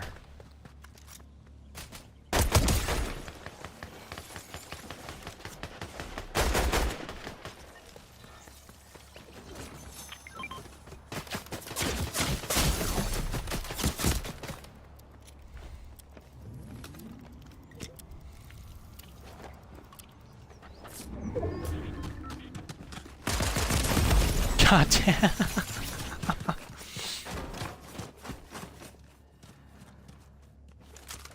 bro, you want to be a father, but you can't imagine a longer relationship. How does that work out? No, like, I don't mean it in that kind of sense. Like,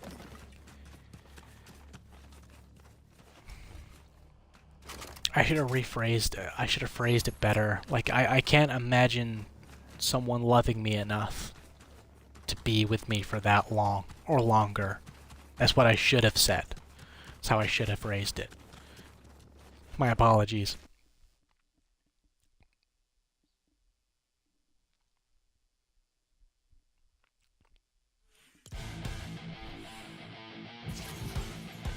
Ooh. More cred gained. You got cred. Eric Cart. You got cred. What do I look like, a valet?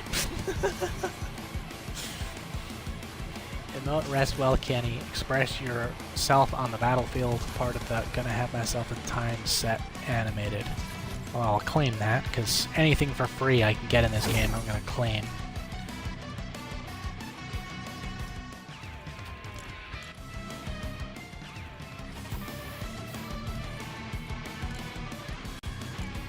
I'm not gonna pay for shit in this game. Fuck that shit, man. The OG. Oh, guys, what do you think about that? We gotta get the we gotta get that. Definitely gotta get that, dude.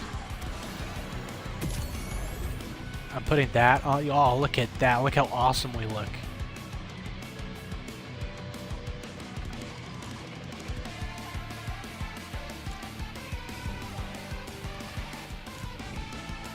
I'm gonna go put that on right now.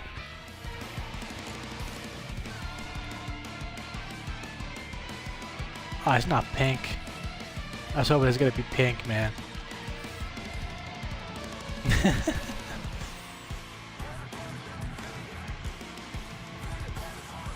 Oh, we got our little yeah, we got our magic wand. Oh, what else is in the locker I gotta have a look at? Because I hate it when I've got stuff in there I need to look at that I haven't looked at. It gets annoying after a while. Seeing that that little yellow dot there. Oh, okay. There's another card. I like the card with the big giant fly and the panda man. It's Panda Lee. Alright, guys.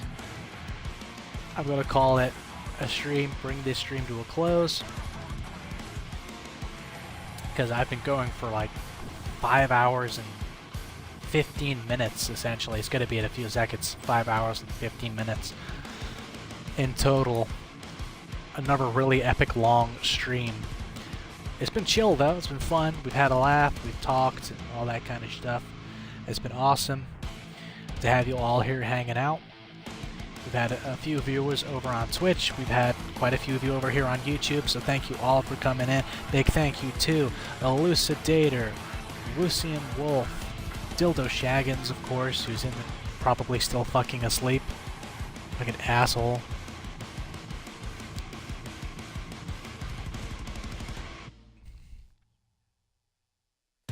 Oh, Maximus Metal was in here. Sorry, dude. I did see ya. Oh, man. I feel really bad now. Maximus Metal was here. And I didn't notice. I feel terrible, dude. Maximus Metal, if you're watching this on the playback, I'm so sorry, man. I'm sorry. I'm so sorry, dude. I feel really bad now. I really do. That's awful. That is so I feel terrible. Oh, dude.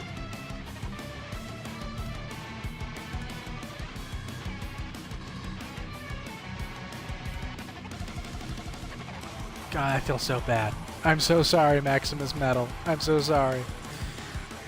But, guys, yeah, I'm gonna call it quits for this particular stream. Been a good stream. Thanks, dude. Thanks, Elucidator, man. That's awesome to hear. It means a lot. It really does. I'm glad that I provided some background noise and some conversation amidst my terrible gameplay. So yeah, I'm gonna do the results of the poll that's up on the single player RPG that you guys are voting to see me play. I'm gonna end that on Monday night. Well, Monday night.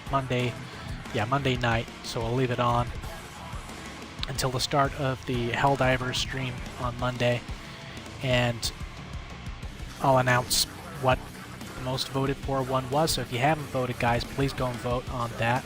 We've got 3 options to choose from, and then on at least 2 days a week, I'll be doing a stream where I play that game that's been the most voted for, and that'll be like a twice a week thing. And then we'll have Pump Day Helldivers 2 on Wednesday, and Monday Night Helldivers as normal.